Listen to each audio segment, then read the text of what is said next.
hello and welcome to Storytime with Sin. This is our cozy part of the stream.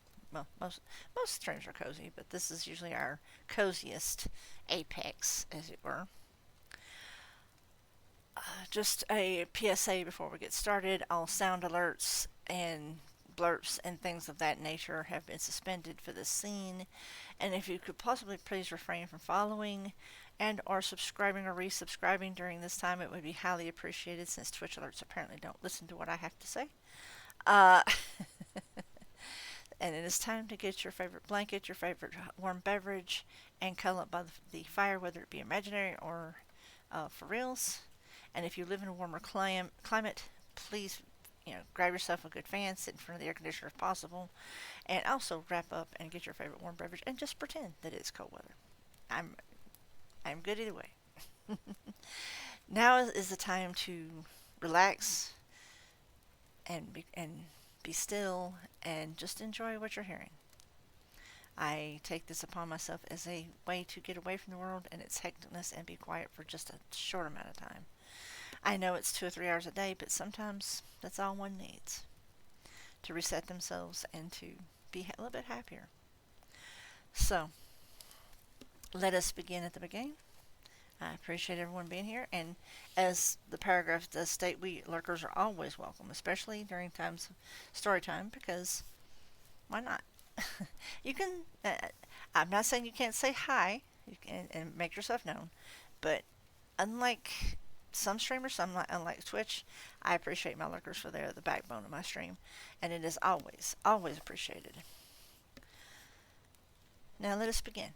This is Grave Peril by Jim Butcher, continuation, and hopefully finale.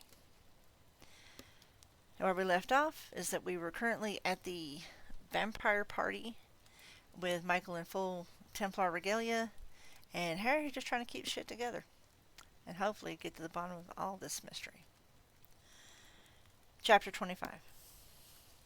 Silence lay heavy over the courtyard. I gripped my cane and waited for the first gunshot or whistle of a thrown knife or blood-curdling scream of fury. Michael was a steel-smelling presence beside me, silent and confident in the face of hostility.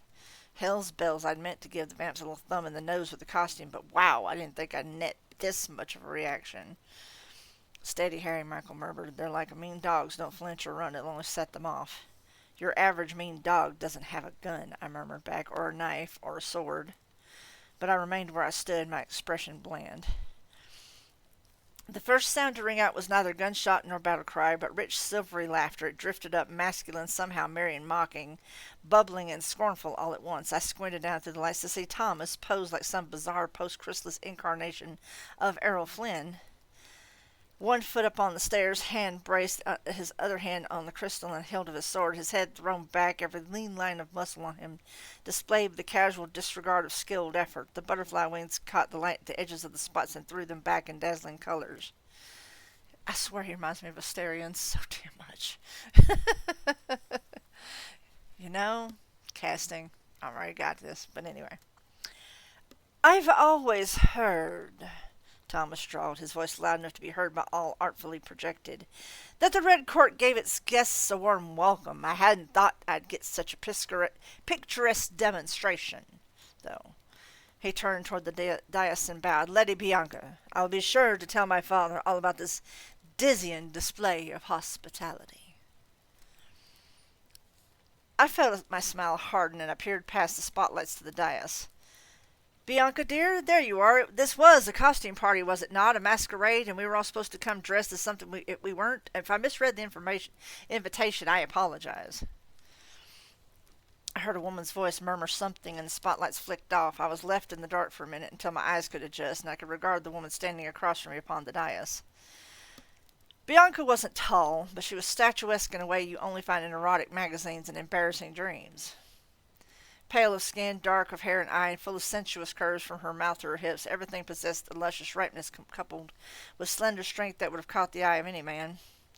She wore a gown of flickering flame. I don't mean she wore a red dress. She wore flame gathered about her in the shape of an evening gown, blue at its base, fading through the colors of a candle to red as it...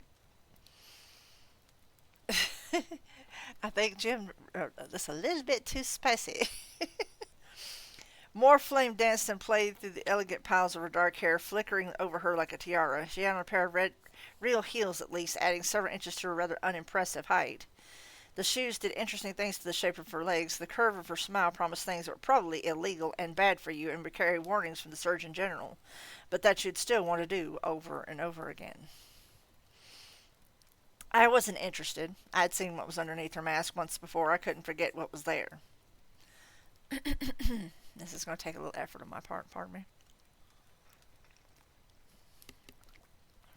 It's me getting into a character. Well, she purred, her voice carrying over the whole of the courtyard. I suppose I shouldn't have expected any more taste from you, Mr. Dresden. Though perhaps we will see about your taste later in the evening. Her tongue played over her teeth, and she gave me a dazzling smile. I watched her, watched behind her. A pair of figures in black cloaks, hardly more than vague shapes behind her, stood quietly, as though ready to attack if she snapped a finger. I suppose every decent flame casts shadows. I think you better not try it. Bianca laughed again. Several in the courtyard joined in with her, though it was a nervous thing. Mr. Dresden, she said, many things can change a man's mind. She crossed her legs slowly, flashing naked skin up to her taut, silky thigh as she did. Perhaps we'll find something that changes yours. She waved her hand lazy and arrogant. Music! We are here to celebrate. Let us do so. The music began again while I sorted out the meaning behind what Bianca had just said. She had given her tacit permission for her people to try to get to me. They couldn't just walk up and bite me, maybe, but I'd have to be on my guard. I thought of Kelly Hamilton's narcotic kisses on my throat. The glowing warmth that had surrounded me infused me and shivered. Some part of me wondered what it might be like to let the vamps catch me, and if it would be all that bad. Another chewed furiously over everything I'd seen so far that evening. Bianca clearly had something in mind. I shook my head and glanced back at Michael. He nodded to me, a slight motion beneath the great helm, and we both descended the stairs. My legs were shaking, making the trip down unsteady. I prayed that none of the vamps noticed it. Wouldn't do to let them see weakness, even if I wasn't nervous as a bird in a coal mine. Do what you need to do, Harry, Michael said low. I'll be a couple steps behind you, to your right. I'll watch your back. Michael's words steadied me, calmed me, and I felt profoundly grateful for them. I expected the vamps to descend on me in a charming and dangerous cloud when I reached the courtyard, but they didn't. Instead, Thomas was waiting for me with one hand on the hilt of his sword, his pale body on shameless display. Justine stood a bit behind him. His face practically glowed with glee. Oh my, that was marvelous, Harry. May I call you Harry? So, no, I said. I caught myself, though. I tried to soften the answer. But thanks for what you said when you did. Things might have gotten ugly. Thomas's eyes danced. They still might, Mr. Dresden. But we couldn't have it descending into a general brawl, now could we? We couldn't?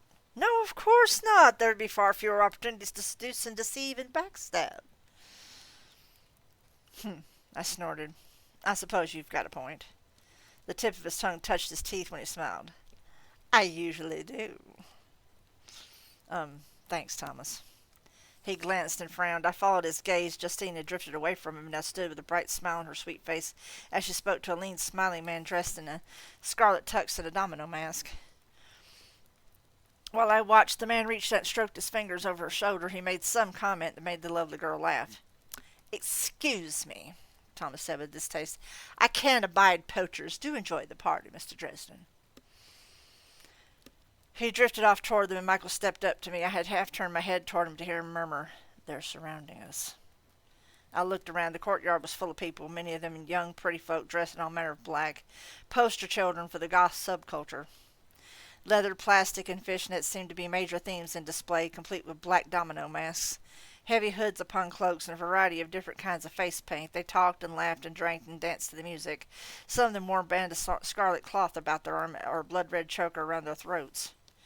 While I watched, I saw a lean young man bend over a table to inhale something through one nostril. A trio of giggling girls, two blondes and a brunette, all dressed up like Dracula's cheerleading squad, complete with black and red pom-poms, counted to three together and washed down a pair of pills with glasses of dark wine.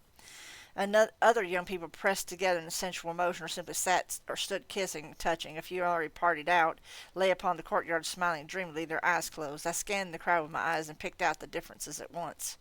Drifting among the young people clad in black were lean figures in scarlet, perhaps 2 or 3 dozen all in all, male and female, of a variety of appearances and costumes.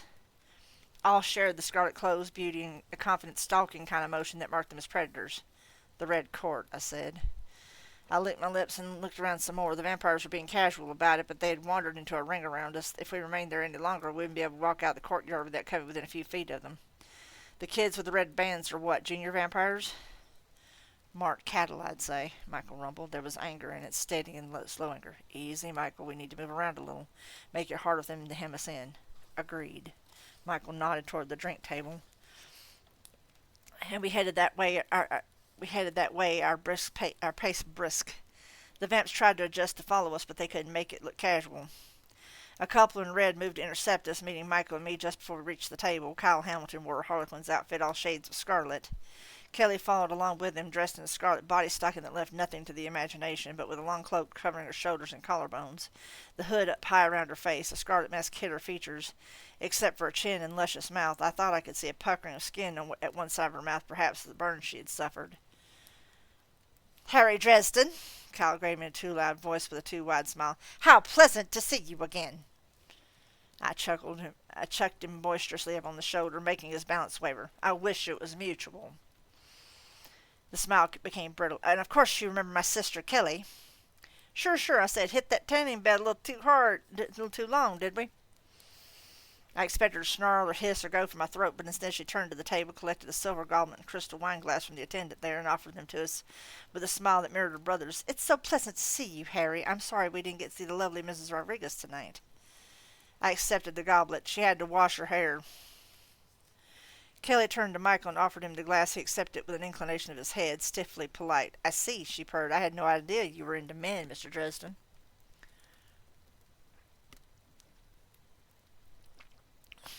"What can I say? They're just so big and strong." "Of course," Cal said. "If I was surrounded by people who wanted to kill me as badly as I want to kill you, I'd want a bodyguard about too." Kelly sidled up to Michael, her breast thrust forward, straining the sheer fabric of the body stock, and she walked in a slow circle around him while Michael remained standing just as he was. "He's gorgeous," she purred. "May I give him a kiss, Mr. Dresden?" "Harry," Michael said. "He's married, Kelly. Sorry."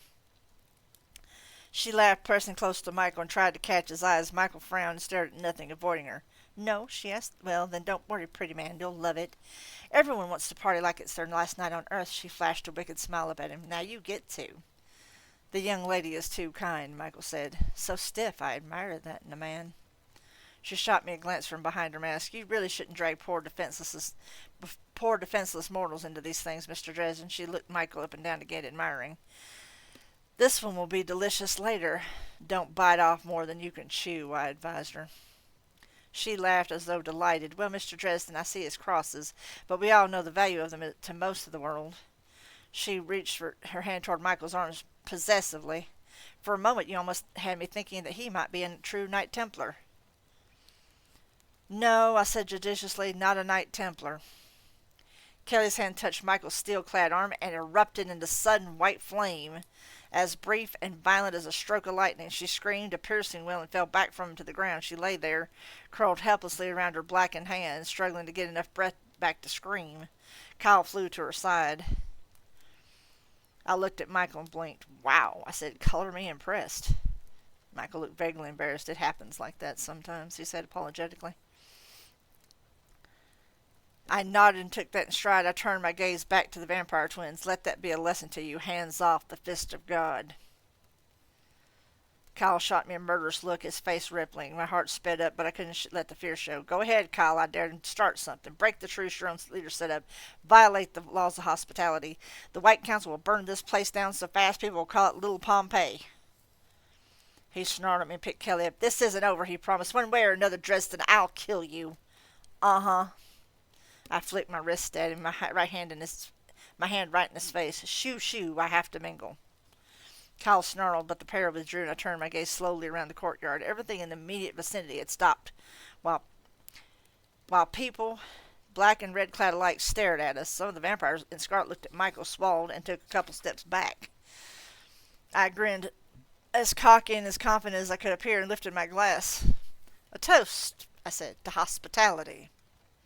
They were quiet for a moment, and then hurriedly mumbled and echoed my toast and sipped from their drinks. I drained my goblet in a single gulp, hardly noticing the delightful flavor of it, and turned to Michael. He lifted his glass to the mouth of his helm and took in a token sip, but didn't take any.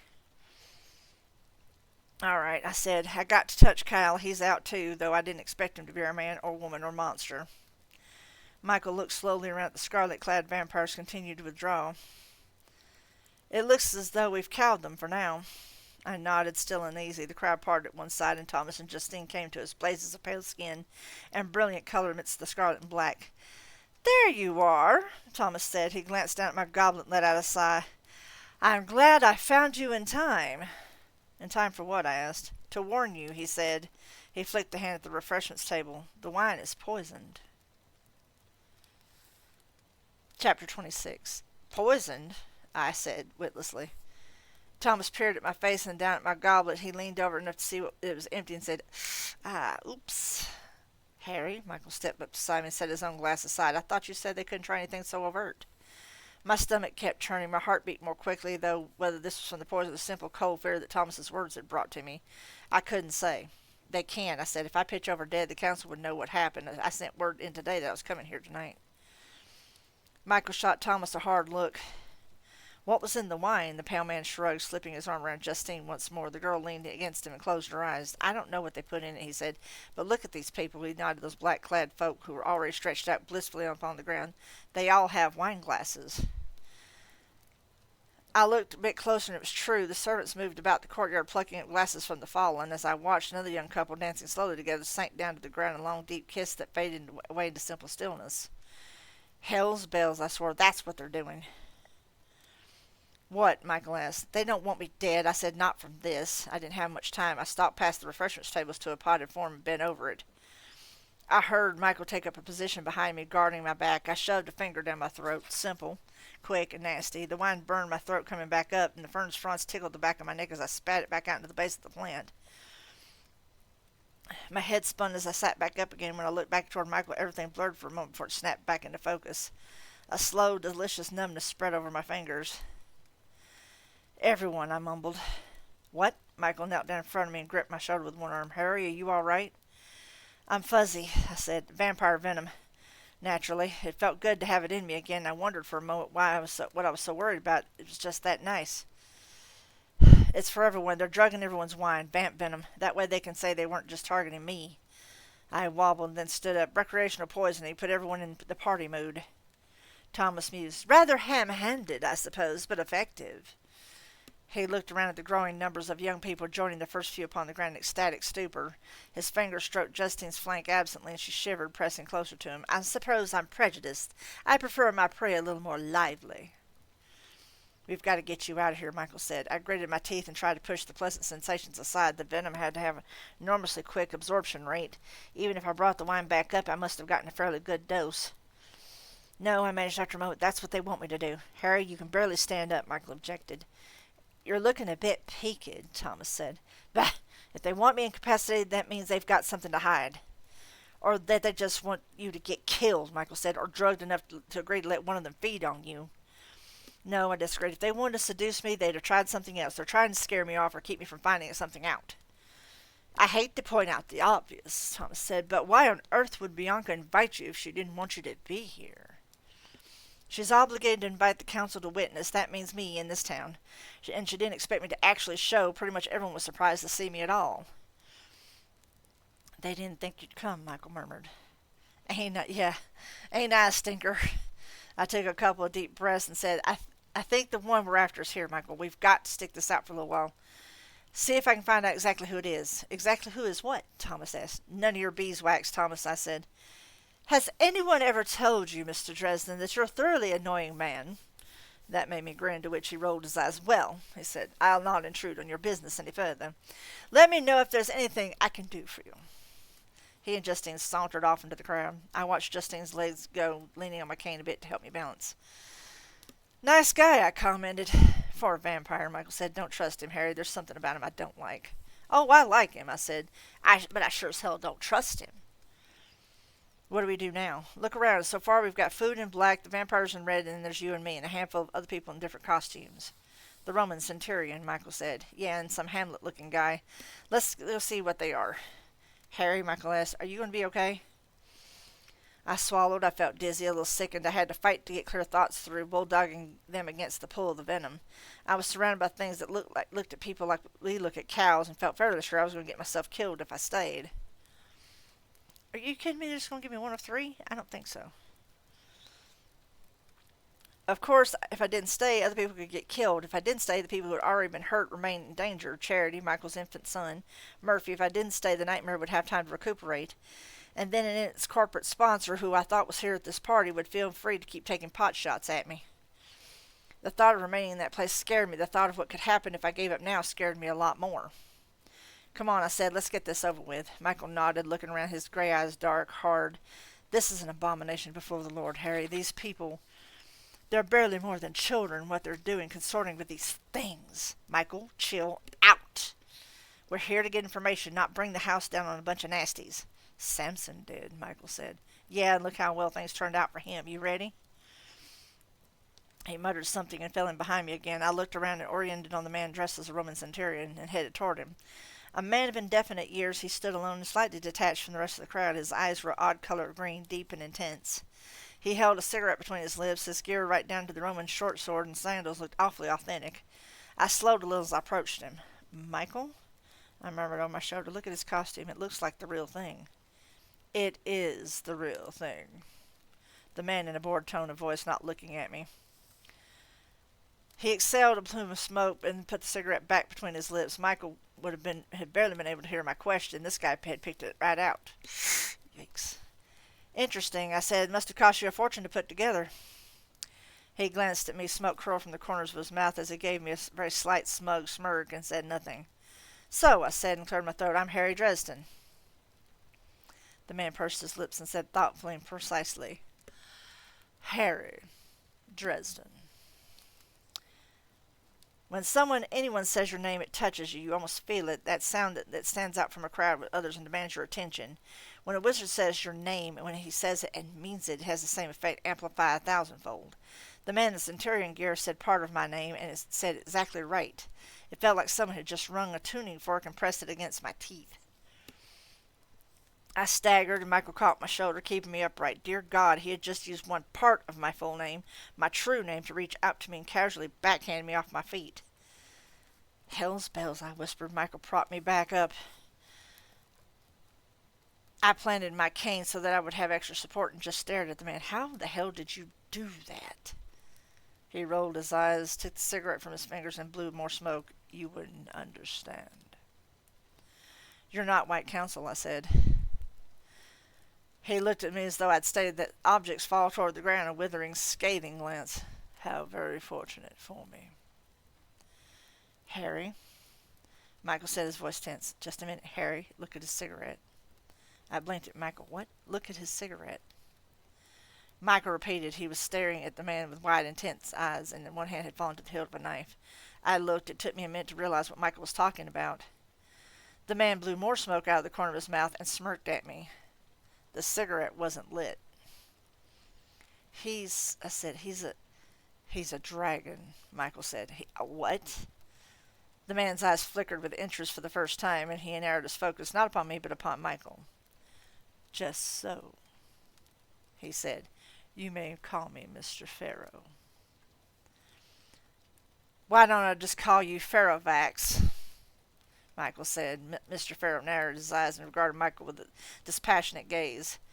You know something of the lore, at least, mortal.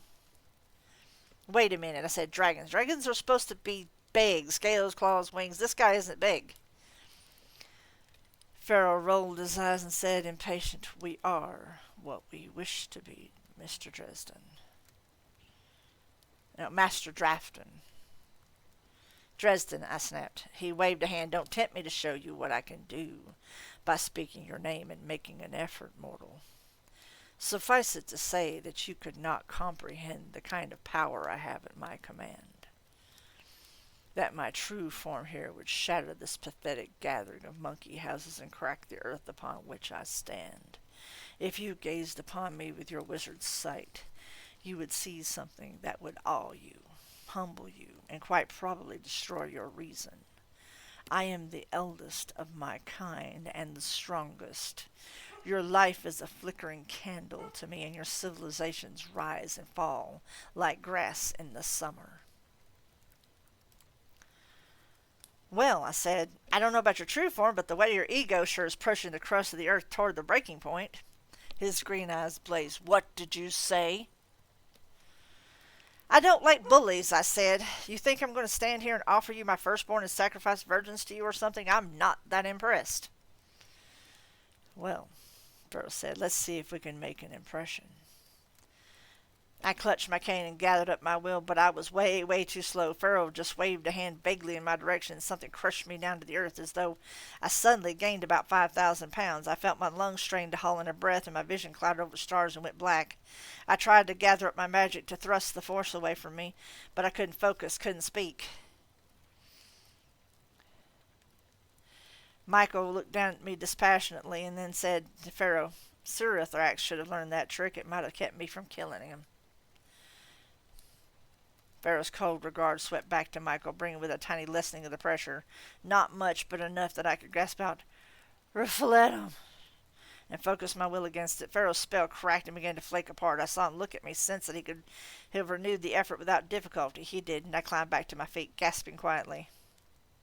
So, Pharaoh said, you are the one. He looked Michael up and down. I thought you'd be taller. Michael shrugged. It wasn't anything personal. I'm not proud of what I did.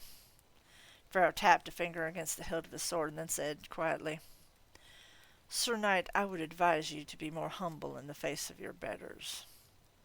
He cast a disdainful glance at me, and you might consider a gag for this one until he can learn better manners. I tried for a comeback, but I still couldn't breathe. I just leaned against my cane and wheezed. Pharaoh and Michael exchanged a short nod. Neither of them looked away from the other's eyes, and then Pharaoh turned and, just vanished. No flicker of light, no puff of flame, just gone. Harry, Michael chided, you're not the biggest kid on the block. You've got to learn to be a little more polite. Good advice, I wheezed. Next time you handle any dragons, I will. He looked around and said, people are thinning out, Harry. He was right.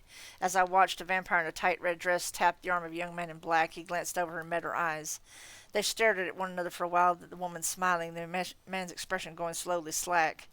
Then she murmured something and took his hand, leading him out into the darkness beyond the globes of light. Other vamps were drawing more young people along with them. There were fewer scarlet costumes around, and more people blitzed out on the ground.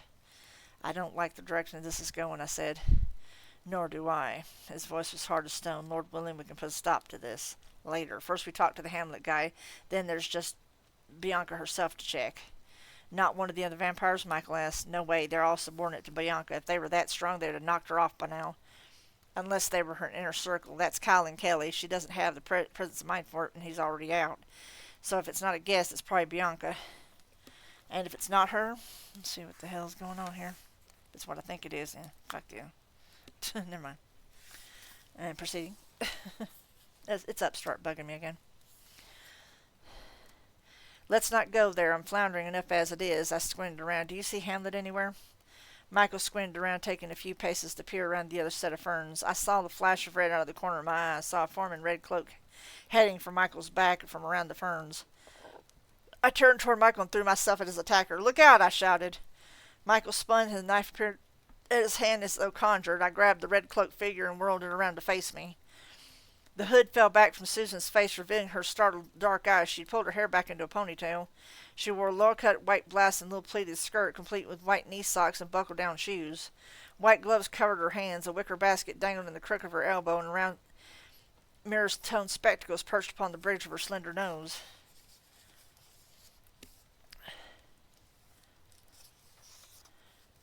Oh, I actually skipped a page by accident. Susan, I stammered, what are you doing here? She let out a breath and drew her arm out of my hand. God, Harry, you scared me. What are you doing here? I demanded. You know why I'm here, she said. I came to get a story. I tried to call you and talk you into it, but no, you're way too busy doing whatever it was you were doing to even spare 5 minutes to talk to me. I don't believe this. I muttered. How'd you get in here? She looked at me coolly and flicked open her basket. She reached inside and came out with a neat white invitation like my own. I got myself an invitation. You what? Well, I had it made in any case. I didn't think you'd mind me borrowing yours for a few minutes. Which explained why the invitation hadn't been on the mantel back at my apartment. Hell's bells, Susan, you don't know what you've done. You've got to get out of here. She snorted. Like hell. I mean it. I said, you're in danger. Relax, Harry. I'm not letting anyone lick me, and I'm not looking anyone in the eyes. It's kind of like visiting New York. She tapped her specs with a gloved finger. Things have gone all right so far. You don't get it. I said, you don't understand. Don't understand what? She demanded. You don't understand, purred a dulcet voice behind me. My blood ran cold. By coming uninvited, you have waived any right you had to the protection of the laws of hospitality. There came a soft chuckle. It means, Little Red Riding Hood, that the big bad wolf gets to eat you up. Bear with me just one moment. We're about to have an ad break in about 5 minutes because it keeps insisting on it.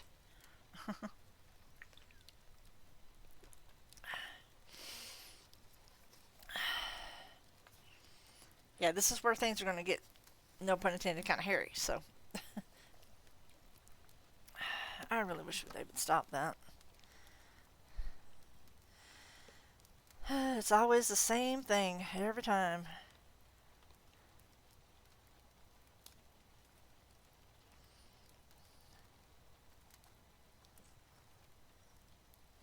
And the funny thing about it is that whenever they call me, it's always the same song and dance. It's like, oh, this is so and so from such and such, and and I'm like, you can call me all you want, but it's not going to get you the money, because well, I'm broke, and I will continue to be broke.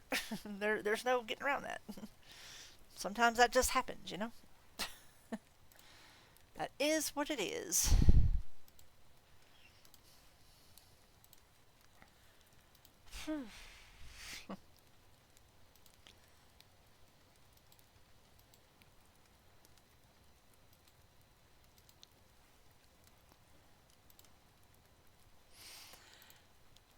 But I'm just taking a brief pause for the cause, as it were.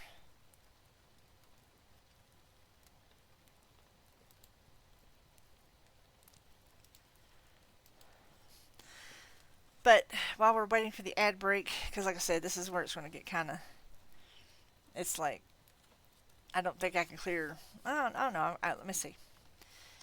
Chapter 27. I turned to find Leah facing me, her hands on her hips. She wore a slender strapless dress of pale blue which flowed over her curves like water. Crashing into foamy white lace at its hem, she wore a cape of some material so light and sheer that it seemed almost unreal, and it drifted around her, catching the light and opalescent sheen that trapped little rainbows and set them to dancing against her pale skin. When people talk about models and movie stars being glamorous, they take it from the old word, from glamour, from the beauty of the high she, fairy magic. Supermodels wish they had it so good as Leah. Why, godmother, I said, what big eyes you have. Are we straining the metaphor, or what? She drifted closer to me. I don't make metaphors, Harry. I'm too busy being one. Are you enjoying the party? I snorted. Oh, sure. Watching the drug and poison children getting roughed up by every weird and nasty thing in Chicagoland's a real treat. I turned to Susan and said, we have to get you out of here.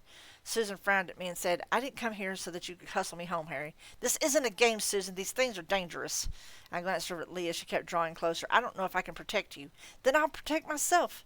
Susan said. She laid her hand over the picnic basket. I came prepared. Michael, I said, would you get her out of here? Michael stepped up beside us and said to Susan, it's dangerous. Maybe you should let me take you home.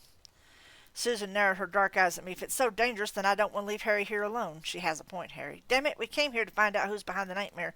If I leave before I do that, we might as well have never come. Just go and I'll catch up with you. Yes, Leah said, do go. I'll be sure to take care of my godson.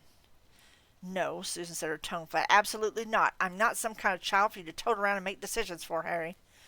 Leah smiled sharpened, and she reached a hand toward Susan, touching her chin.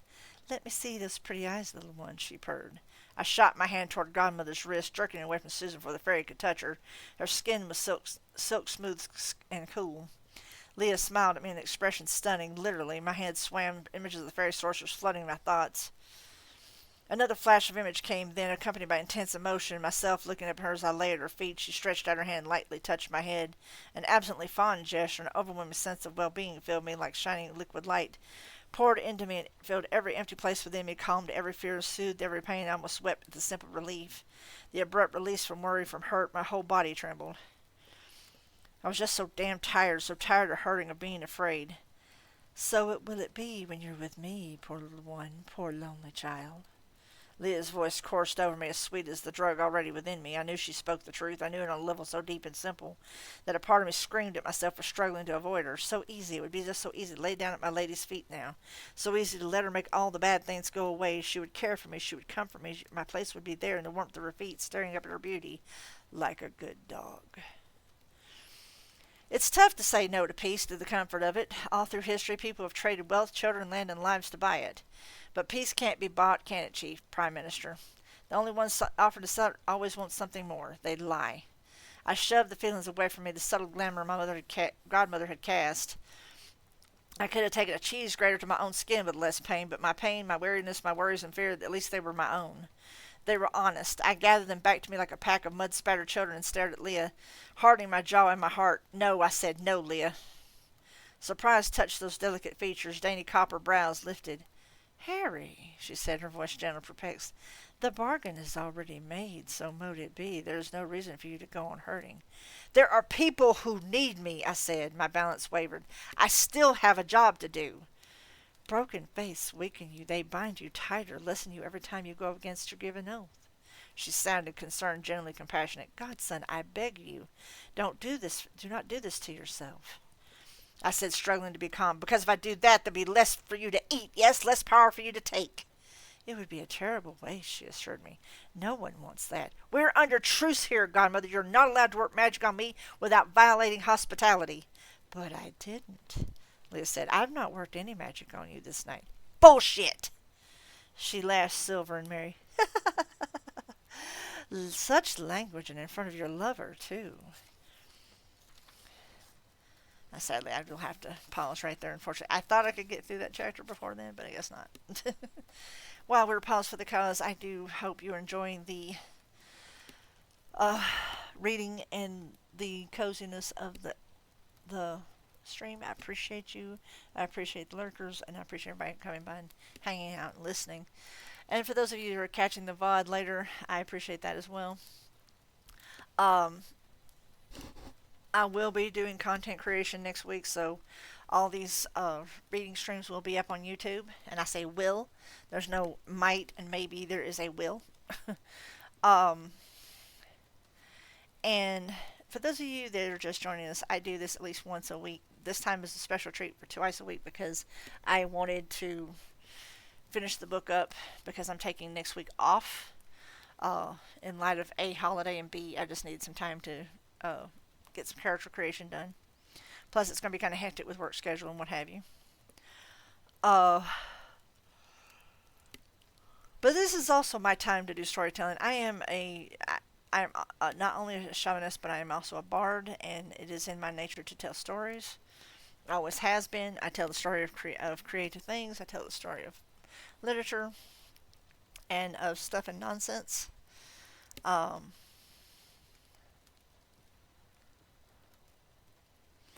But if you haven't already followed, hey, hit that follow button, and also the notification bell, let you know when I go live. And also, if you're also on YouTube and you hear this VOD, like, share, and subscribe, and all that good stuff too. Yes, always a shameless plug during the ad breaks, because I'm not that comfortable with doing that. I've never been comfortable promoting myself. I'll be honest.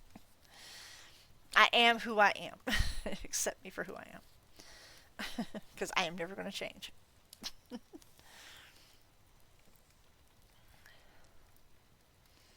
And 1 second, and back from the ad break.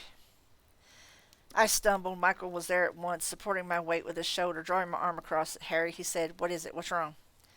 My head kept on spinning, my limbs started to shake. The drug already coursing through me, plus this new weakness, almost took me out. Blackness swam in front of my eyes, and it was only with effort of will that I kept myself from drowning in that darkness or giving in to the mad desire to throw myself down at Leah's feet. I'm okay, I stammered. I'm fine. Susan moved to my other side, her anger pouring off of her like heat from a desert highway. What have you done to him? She snapped at Leah. Nothing, Leah replied in a cool voice. He has done this to himself, the poor little one. One always foresees dire consequences should one not keep his bargain with the she. What? Susan said. Michael grimaced and said, Aye, she's telling the truth. Harry made her bargain last night when we fought the nightmare and drove it away from Charity. I struggled to speak to warn them not let Leah trick them, but it was too busy trying to sort out where my mouth was and why my tongue wasn't working. That doesn't give her the right to put a spell on him, Susan snapped. Michael rumbled, I don't think she has. I can usually feel it when someone's done something harmful. Of course I haven't, Leah said. I have no need to do so. He's already done it himself. What? I thought, what is she talking about? What? Susan said. What are you talking about? Leah's voice took on a patient, faux sympathetic tone. Poor little poppet. All of your efforts to learn, and you still know so little. Harry made a bargain with me long ago and broke it once then and once a few nights past. He swore to uphold it again last night and broke it thrice. And now he reaps the consequences of his actions. His own powers turn against him, the poor dear, to encourage him to fulfill his word, to keep his promise. They weren't doing it a minute ago, Susan said, only when you came up to him. Leah laughed warmly. It is a party, dear Poppet. We're here to mingle, after all, and I have lifted no weapon or spell against him. This is his own doing. So back off, Susan said, and leave him alone. Oh, this won't ever leave him alone, Poppet. It's a small thing now, but it will grow in time and destroy him, the poor dear boy. I'd hate so much for that to happen. So stop it! Leah focused her eyes on Susan. Do you offer to purchase his debt away from me? I don't think you could afford it, dear Poppet. Although I think a surcease could be arranged. Susan shot a quick glance at me, then Michael. Surcease? Purchase? Michael watched Leah grimly. She's a fairy. Leah's voice crackled with irritation. A she! Michael looked at my godmother and continued, A fairy, Miss Rodriguez, and they're prone to making bargains and to getting the better mortals when they do. Susan's mouth hardened. She was silent for a moment, then said, How much, witch? How much for you to make this stop hurting Harry? I struggled to say something, but my mouth didn't want to work. Things spun faster instead of slowing down. I sagged more, and Michael labored to keep me up on my feet. Why, Poppet, Leah purred, what do you offer? I don't have much money, Susan began. Money? What is money? Leah shook her head. No, child, such things mean nothing to me. But let me see. She walked in a slow circle around Susan, frowning at her, looking up or down. Such pretty eyes. Even though they are dark, they will do. My eyes? Susan stammered. No, Leah asked. Very well, your name, perhaps. Your whole name. Don't, Michael said at once. I know, Susan answered him. She looked at Leah and said, I know better than that. If you had my name, you could do anything you wanted. Leah thrust out her lip. Her eyes and her name are too precious to allow her beloved to escape his trap. Very well, then, let us ask her a different price. Her eyes gleamed, and she leaned toward Susan. Your love, she murmured. Give me that. Susan arched her brows and peered over her spectacles. Honey, you want me to love you? You've got a lot of surprises coming if you think it works like that. I didn't ask you to love me. Leah, her tone offended. I asked for your love. But well enough, if that is also too steep a price, perhaps memory will do instead. My memory? Not all of it, Leah said. She tilted her head to one side and purred. Indeed, only some, perhaps the worth of 1 year. Yes, I think that would suffice. Susan looked uncertain. I don't know. Then let him suffer. He won't live the night with those arrayed against him. Such a loss. Leah turned to leave. Wait, Susan said and clutched Leah's arm. I'll make you the trade for Harry's sake. 1 year of my memory and you make whatever happened stop. Memory for relief. Done. Leah purred. She leaned forward and placed a gentle kiss upon Susan's forehead, then shivered, drawing in her breath in a swift inhalation. Oh, sweet, sweet Poppy, what a dear thing you are. Then she turned and slapped me across the face with a sharp sound of impact, and I tumbled down to the ground despite Michael's best efforts. My head abruptly cleared. The narcotic throb of the vampire venom lessened a bit, and I found my thoughts running again slowly like a train gathering momentum. Witch! Michael hissed up at Leah. If you hurt either of them again. For shame, Sir Knight, Leah said, her voice dreamy. 'Tis no fault of mine that Harry made the agreement he did, nor fault of mine that the girl loves him and would give anything for him, nor was it my doom that the sword fell ownerless to the ground before me, and that I picked it up. She fixed Michael with that dazzling smile. Should you wish to bargain to have it returned to you, you have only to ask. Myself for the sword, Michael said. Done. She let her head fall back and laughed. Oh, oh, my dear knight, no. For once the Redeemer's blade was in your hands again, you would find the shattering of our pact a simple enough matter. Her eyes glittered again. And you are, in any case, far too restricted for my taste. You're setting your ways unbendable. Michael stiffened. I serve the Lord as I may. Leah made a face. It's just so holy. Her smile turned sly again. But there are others whose lives you hold and can bargain with. You have children, do you not? She shivered again and said, Mortal children are so sweet and can be bent and shaped in so many, many ways. Your eldest daughter, I think, would... Michael didn't snarl, didn't roar, didn't make any sounds at all. He simply seized the front of Leah's dress and lifted her clean off the ground by it. His voice came out in a vicious growl. Now I've got to do this. I have to do this in character. Stay away from my family, fairy, or I will set such things in motion against you will destroy you for all time. Leah laughed, delighted. Vengeance is mine, saith the Lord, is how the phrase runs, is it not? There was a liquid shimmering in the air, and she abruptly stood upon the ground again, facing Michael out of his grasp. Your power weakens with rage, dear man. You will not bargain. But I suppose I had plans for the sword in any case. Until then, good night. Adieu. She gave me one last smile and a mocking laugh, and she vanished into the shadows and the darkness. I gathered myself back to my feet and stumbled. That could have gone better. Michael's eyes glittered with anger beneath his helmet. Are you all right, Harry? I'm better, I said. Stars and stones, if this is some kind of self-inflicted spell, I'll have to talk to Bob about this one later. I rubbed my eyes and asked, what about you, Michael? Are you all right? Well enough, Michael said, but we still don't have a culprit, and it's getting late. I've got a bad feeling we're going to run into trouble if we don't get out of this place soon. I got a feeling you're right. I said, Susan, are you okay? You ready to get out of here? Susan brushed her hair idly back from her face with one hand, turned to stare at me, frowning slightly. What? I asked. Look, you didn't have to do what you did, but we can work on getting it taken care of. Let's just get out of here, okay? Okay, she said, but then her frown deepened and peered at me. This is going to sound odd, but do I know you? Chapter 28. I stared at Susan in mute disbelief. She looked apologetic. Oh, I'm sorry. I mean, I didn't mean to upset you, Mr. Dresden, I supplied in a whisper. Mr. Dresden, then. She frowned at herself and smoothed her hand uncomfortably over the skirt and then looked around her. Dresden, aren't you the guy that just opened a business as a wizard? Anger made me clench my teeth. Son of a... Harry, Michael said, I think we need to leave rather than stand about cursing. My knuckles whitened as I tightened my fingers on my cane. No time for anger, not now. Michael was right. We had to move, and quickly. Agreed, I said. Susan, did you drive here? Hey, she said, squaring off against me. I don't know you, okay? My name is Miss Rodriguez. Look, Miss Rodriguez, my fairy godmother just stole a year's worth of your memory. Actually, Michael put in, you traded it away to her to keep some kind of spell from leaving Harry helpless. I shot him a glare, and he subsided. And now you don't remember me, I guess, or Michael. Or this fairy godmother, either. Susan said, her face instant still wary. I shot Leah a look. She glanced over at me, her lips curved up into a smirk before she turned back to her conversation with Thomas. Oh, damn, she's such a bitch. Susan rolled her eyes a little. Look, guys, it's been nice chatting with you, but this has got to be the lamest excuse for a pickup line I've ever heard. I reached a hand toward her again. Her own flashed down in the picnic basket and produced a knife, a GI issue weapon from the last century, its edge gleaming. I told you, she said calmly. I don't know you. Don't touch me. I drew my hand back. Look, I just want to make sure you're all right. Susan's breathing was a little fast, but other than that, she concealed her tension almost completely. I'm perfectly fine, she said. Don't worry about me. At least get out of here. You're not safe here. You came in on an invitation you had made up. Do you remember that? She screwed up her face into a frown. How did you know that? She asked. You told me so about 5 minutes ago, I said, and sighed. That's what I've been trying to tell you. You've had a bunch of your memories taken. I remember coming here, she said. I remember having this kind of invitation made. I know, I said. You got it off my living room table. Do you remember that?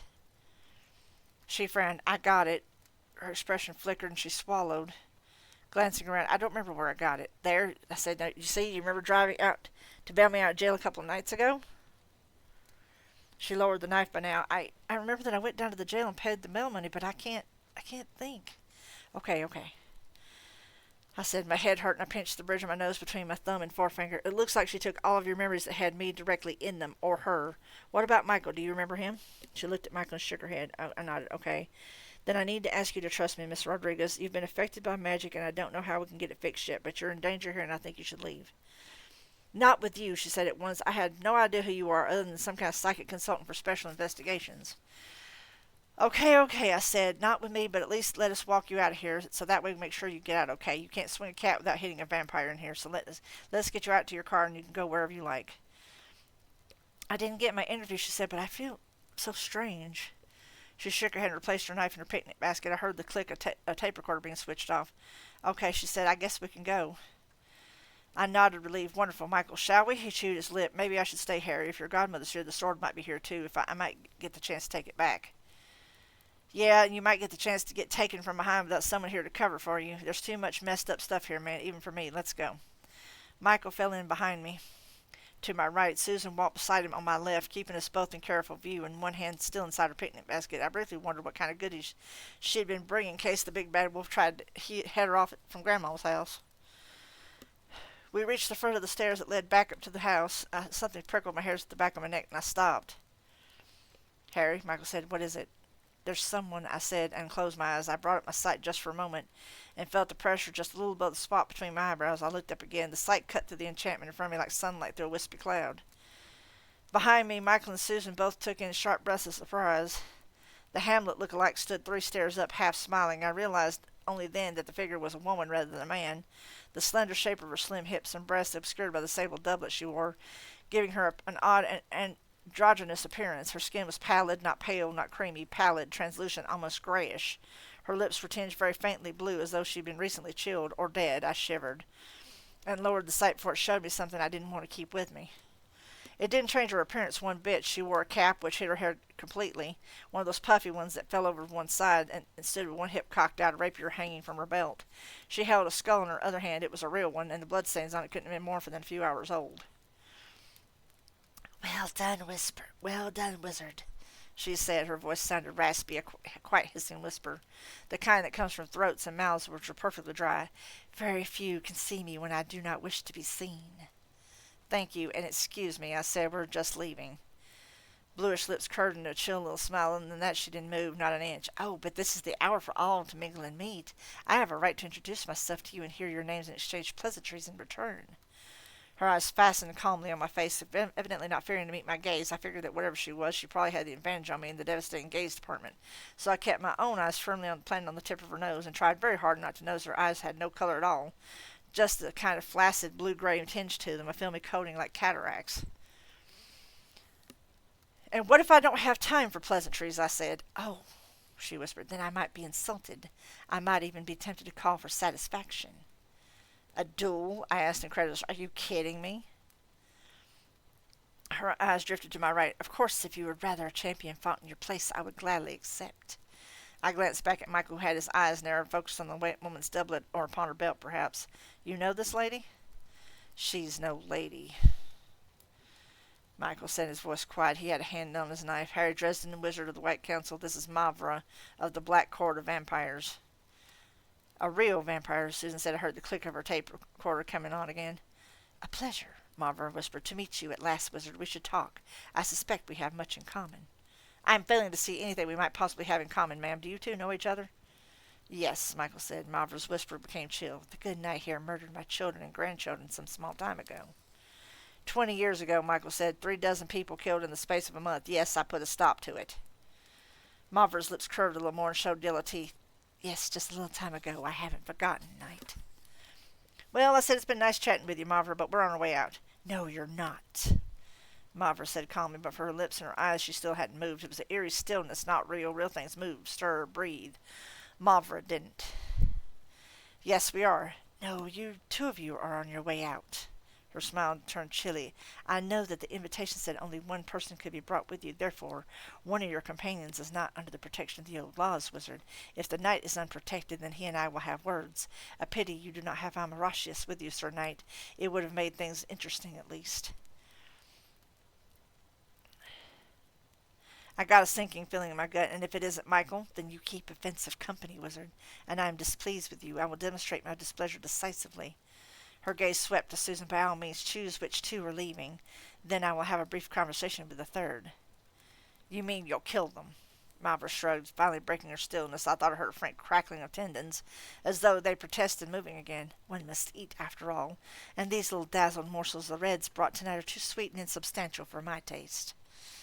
I took a step back and turned to Michael, speaking in a whisper. If I can get Susan out of here, can you take this bitch? You might as well not whisper, Harry. Michael said. It can hear you. Yes, Mavra said. It can. Way to go, Harry. Endear yourself to the monsters, why don't you? Well, I asked Michael, can you? Michael looked at me for a moment, his lips pressed together, and he said, take Susan and go. I'll manage here. Mavra laughed, a dry and raspy sound. So very noble, so pure, so self-sacrificing.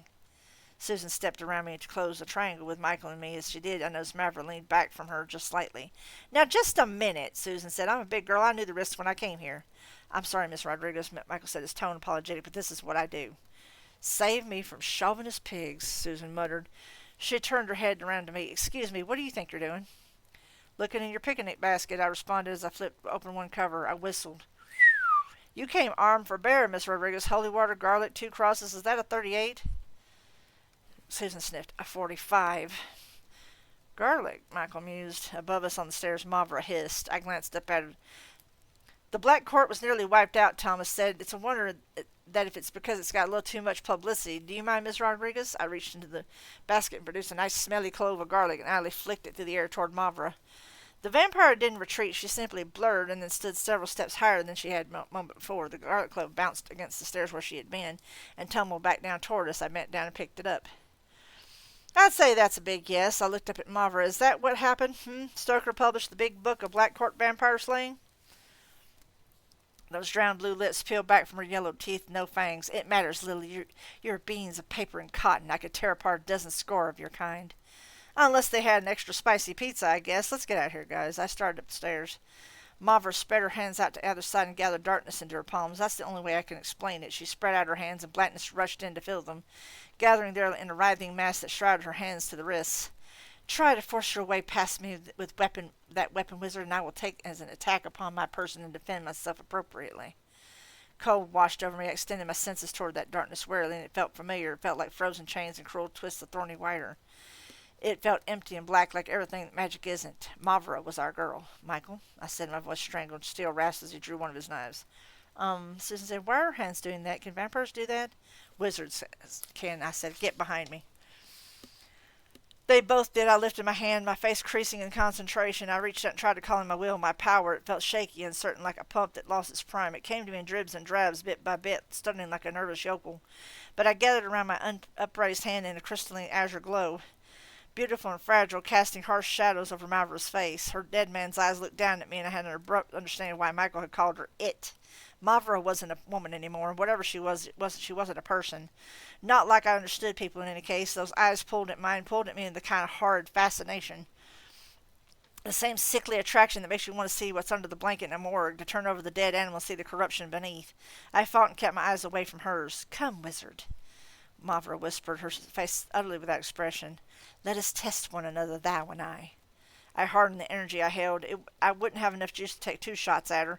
I'd have to take her out the first time or not at all. Cold radiated off of her, little wisps of steam curling up as ice crystals formed on the steps of her feet. But you won't take the first shot, will you? I didn't realize I'd spoken my thoughts aloud until after I had, because then you'd be breaking the truce. I saw an emotion in that face, finally, anger. Strike, wizard, or do not strike, and I will take the mortal of your choice from you. You cannot claim the protection of hospitality to them both.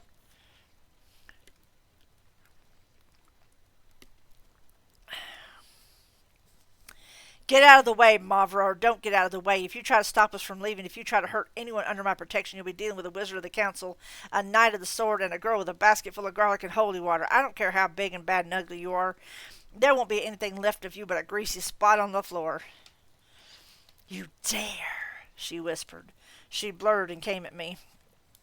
I took a breath, but she caught me on the exhale, and I had no time to unleash the crystalline blast I had prepared. Michael and Susan moved at the same time, hands thrusting past me. She held a wooden cross simple and dark, while he clutched his dagger by its blade. The Crusader state hilt turned up into a cross as well. Both wood and steel flared with the cold white light as Mavra closed, and she slammed into that light as if it were a solid wall, the shadows in her hands scattering and falling away like sand between her fingers. We stood facing her, my azure power and two blazing crosses, which burned with a kind of purity and quiet power I'd never seen before. Blood of the dragon, that old serpent, Michael said quietly. You and yours have no power here. Your threats are hollow. Your words are empty of truth, just as your heart is empty of love, your body of life. Cease this now before you tempt the wrath of the Almighty. He glanced aside at me and added, probably for my benefit, or before my friend Harry turns you into a greasy spot on the floor. It's like, all grandiose, and then here's this. Mavra walked slowly back up the steps, tendons creaking. She bent and gathered up the skull she had dropped at some point during the discussion, and then turned back to us, looking down with a quiet smile. No matter, she said, the hour is up. Hour? Susan asked me in a tight whisper. What hour is she talking about, Dresden? The hour of socialization, Mavra whispered back. She continued up the top of the stairs and gently shut the doors leading out. They closed with an ominous boom. All the lights went out, all but the blue nimbus around my hand, and the faded glory of the two crosses. Great, I muttered.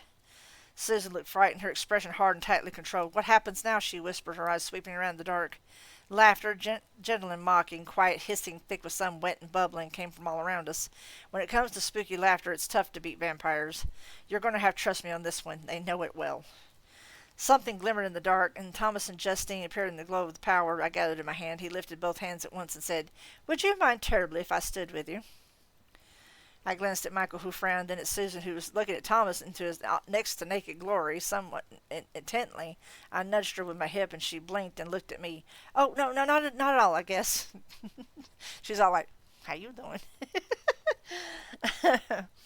Thomas took Justine's hand, and the two of them stood off to my right, where Michael kept a wary eye on. Thank you, wizard. I was afraid I'm not well loved here. I'm afraid I'm not well loved here. I need to redo that delivery. I glanced over, and there was a mark on his neck, black and angry red, like a brand in the shape of lovely feminine lips. I would have thought it lipstick, but I sensed a faint odor of burnt meat in the air. What happened to your neck? His face paled a few shades. Your godmother gave me a kiss. Damn, I said. Well put. Are you ready? Ready for what? For court to be held, to be given our gifts. The tenuous hold I had on the power faltered, and I lowered my trembling hand, let go of the tension gently, before I lost control of it. The last light flickered and went out, leaving us in darkness I couldn't believe possible. And then the darkness was shattered by light, the spotlights again shining upon the dais upon the throne there, and Bianca in her flaming dress stood upon it. Her mouth and throat were smeared in streaks of fresh blood, her lips stained scarlet as she smiled down at the darkness, at the dozens of pairs of glowing eyes in it, gazing up at the dais in adoration or terror or lust or all three. All rise, I whispered, and his soft whispers and moans rustled up out of the darkness all around us, not all human. Vampire Court is now in session. Chapter 29. Fear has a lot of flavors and textures. There is a sharp silver fear that runs like lightning through your arms and legs, galvanizes you into action, power, and motion. There's a heavy leaden fear that comes in ingots, piling up in your belly during the empty hours between midnight and morning. When everything is dark, every problem grows larger, and every wound and illness grows worse. And there's coppery fear, drawn tight as the strings of a violin, quavering one single note that cannot possibly be sustained for a single second longer, but goes on and on and on, the tension before the crash of cymbals, the brassy challenge of horns, the threatening rumble of the kettle drums. That is the kind of fear I felt, horrible, clutching tension that left a coppery flavor of blood on my tongue, fear of the creatures in the darkness around me, of my own weakness, the stolen power of the nightmare had torn from me, and fear for those around me, for the folk who didn't have the power I had, for Susan, for Michael, for all the young people now laying in the darkness, drugged and dying or dead already, too stupid or too reckless to have avoided this night. I knew what these things could do to them. They were predators, vicious destroyers, and they scared the living hell out of me. Fear and anger always came hand in hand. Anger is my hiding place from fear, my shield and my sword against it. I waited for the anger to harden my resolve to put steel in my spine. I waited for the rush of outrage and strength, to feel the power of it coalesce around me like a cloud. It never came. Just a hollow, fluttering sensation beneath my belt buckle. For a moment I felt the fangs of the shadow demon from my dream once again. I started shaking. I looked around me all around. The large courtyard was surrounded by high hedges cut with crenellated squares in imitation of castle walls. The trees rose up at the corners, trimmed to form the shapes of the guard towers. Small openings in the hedge led out into the darkness of the house's grounds, but were closed with iron-barred doors. The only other way out that I saw was at the head of the stairs, where Mavra leaned against the doors leading back into the manor and out front. She looked at me with those corpse milk eyes, and her lips cracked as she gave me a small, chill smile. I gripped my cane with both hands, a sword cane, of course, made in Mario Jack the Ripper, England, not a knockoff of one of those men's magazines that sells lava lamps and laser pointers. Talking about sharper edge. Real steel. Clutching it didn't do much to make me feel better. I still shook. Reason. Reason was my next line of defense. Fear is bred from ignorance. So knowledge is a weapon against it, and reason is the tool of knowledge. I turned back to the front as Bianca started speaking to the crowd. Some vainglorious bullshit I didn't pay attention to. Reason. Facts. Fact 1. Someone had engineered the uprising of the dead, the torment of the restless souls. Most likely Mavra had been the one to actually work the magic. The spiritual turbulence had allowed the nightmare, the ghost of the demon Michael and I had slain, to cross over and come after me. Fact 2. The nightmare was out to get me and Michael personally by taking shots at us and all of our friends. Mavra might have even been directing it, controlling it, using it as a cat's paw. Optionally, Bianca could have been learning from Mavra and used it herself. Either way, the results had been the same. Fact 3. It hadn't come after us after sundown the way we had expected. Fact 4. I was surrounded by monsters and with only the strength of a centuries-old tradition keeping them from tearing my throat out. Still, it seemed to be holding for now. Unless... Hell's bells, I swore. I hate it when I don't figure out the mystery that it's too late. Dozens of gleaming red eyes turned toward me. Susan jabbed her elbow into my ribs. "Shut up, Dresden," she hissed. "You're making them look at us." "Harry," Michael whispered. "That's their game," I said quietly. "We've been set up." Michael grinned. "What?" "This whole thing," I said. "The facts started falling into place about 2 hours too late. It's been a setup from the very beginning. The ghost, the nightmare demon, the attacks on our family and friends, all of it." "For what?" Michael whispered. What is it a setup for?" "She meant to force us to show here from the very beginning. She's getting set to take a lesson from history," I said. "We have to get out of here." "A lesson from history?" Michael said. "Yeah, remember what Vlad Tepes did at his inauguration?" "Oh, Lord," Michael breathed. "Lord preserve us." "I don't get it," Susan said, voice quiet. "What did this guy do?" "He invited all of his political and personal enemies to a feast, and he locked them in and burned them all alive. He wanted to start off his administration on a high note." "I see," Susan said. "You think this is what Bianca's doing?" "Lord preserve us," Michael murmured again. I'm told that he helps out those who help themselves," I said. "We've got to get out of here." Michael's arms clinked as he looked around. "They've blocked the exits." "I know. How many of them can you handle without a sword?" "Well, if it's only the question of holding them off." "But it isn't. We may have to punch a hole through them." Michael shook his head. "I'm not sure. Maybe 2 or 3, Lord willing." I grimaced. Only one vampire guarded the way out, but there were another 2 or 3 dozen in the courtyard, not to mention my godmother or any of the other guests like Mavra. "We'll head for that gate," Michael said, nodding toward one of the gates in the hedges. I shook my head. "We'd never make it." "You will," he said. "I think I can manage that much." "Ixnay on that upid stay and play," I said. "We need an idea that'll get us all out alive." "No, Harry, I'm supposed to stand between people and the harm the things like these offer. Even if it kills me, it's my job." "You're supposed to have the sword to help. It's my fault that it's gone, so until I get it back for you, ease off on the martyr throttle. I don't need anyone else on my conscience." Or I thought, of vengeful Charity coming after me for getting her children's father killed. "There's got to be a way out of this." "Let me get this straight," Susan said quietly as Bianca's speech went on. "We can't leave now because it would be an insult to the vampires, and all the excuse they would need to call for instant satisfaction." "Instant satisfaction," Susan said. "What's that?" "A duel to the death, which means that one of them would tear my arms off and watch me bleed to death," I said, "if I'm lucky." Susan swallowed. "I see. And what happens if we just wait around?"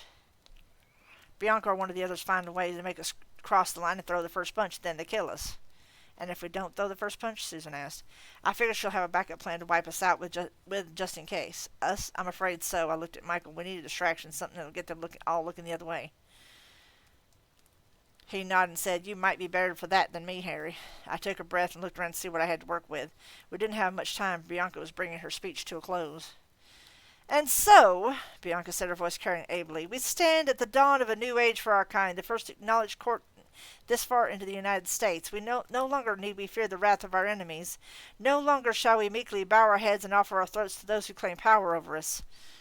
At this point, her dark eyes fastened directly upon me. Finally, with the strength of the entire court behind us, with the lords of the outer night to empower us, we will face our enemies and bring them to their knees. Her smile widened, curving fangs, blood red. She trailed a fingertip across her throat, and then lifted the blood to her mouth to suckle it from her fingers. She shivered. My dear subjects, tonight we have guests among us, guests brought here to witness our ascension to real power. Please, my friends, help me welcome them. The spotlight swiveled around. One of them splashed onto my little group, me, Susan, Michael, Susan, and Thomas, and Justine just a little apart. A second illuminated Mavra at the head of the stairs in all her stark and unearthly pallor. A third settled upon my godmother, who glowed with beauty in its light, casually tossing her hair back and casting a glittering smile around the courtyard. At my godmother's side was Mr. Pharaoh, unlit cigarette still between his lips, smoke dribbling out of his nostrils, looking martial and bland in his centurion gear and utterly unconcerned with everything that was going on. Applause, listless and somehow sinister, came out of the dark around us. There should be some kind of law. Anything that is so bad that its applause is sinister should be universally banned or something. Or maybe I was just that nervous. I coughed and waved my hand politely. The Red Court would like to take this opportunity to present our guests with gifts at this time, Bianca said, so they may know how very, very deeply we regard their goodwill. So without further ado, Mr. Pharaoh, would you honor me by stepping forward and accepting this token of the goodwill of myself and my court? The spotlight followed Pharaoh as he walked forward. He reached to the foot of the dais, inclined his head in a shallow but deliberate nod, then ascended to stand before Bianca. The vampire bowed to him in return and made a gesture with one hand. One of the hooded figures behind her stepped forward, holding a small cask about as big as a bread box. The figure opened it, and lights gleamed on something that sparkled and shone. Pharaoh's eyes glittered, and he stretched his hand down into the cask, sinking it to the wrist. The small smile stretched his lips, and he withdrew his hand with slow reluctance. A fine offering, he murmured, especially in this age of paupers. I thank you. He and Bianca exchanged bows where she dipped her head just a fraction lower than his own. Pharaoh closed the cask and took it beneath one arm, withdrawing a polite step before turning and descending the stairs. Bianca smiled and faced the courtyard again. Thomas of House Wraith, of our brothers and sisters in the White Court, please step forward that I may give you a token of our regard. I glanced over at Thomas. He took a slow breath and said to me, Would you stand with Justine for me while I'm up there? I glanced at the girl. She stood looking up at Thomas, one hand on his arm, her eyes worried, one sweet lip between her teeth. She looked small, young, and frightened. Sure, I said. I held out a rather stiff arm. The girl's hands clutched at my forearm as Thomas turned with a brilliant smile and swaggered into the spotlight and up the steps. She smelled delicious like flowers or strawberries, with a low, heady, musky smell underneath, sensual and distracting. She hates him, Justine whispered, her fingers tightened on my arm through my sleeve. They all hate him. I frowned and glanced down at the girl, even worried she was terribly beautiful, though her proximity to me lessened the impact of her outfit, or lack thereof.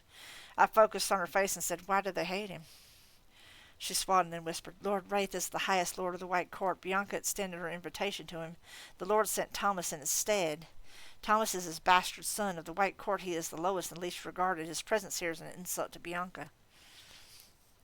I got over my surprise that the girl had spoken that many words altogether. Is there some kind of grudge between them?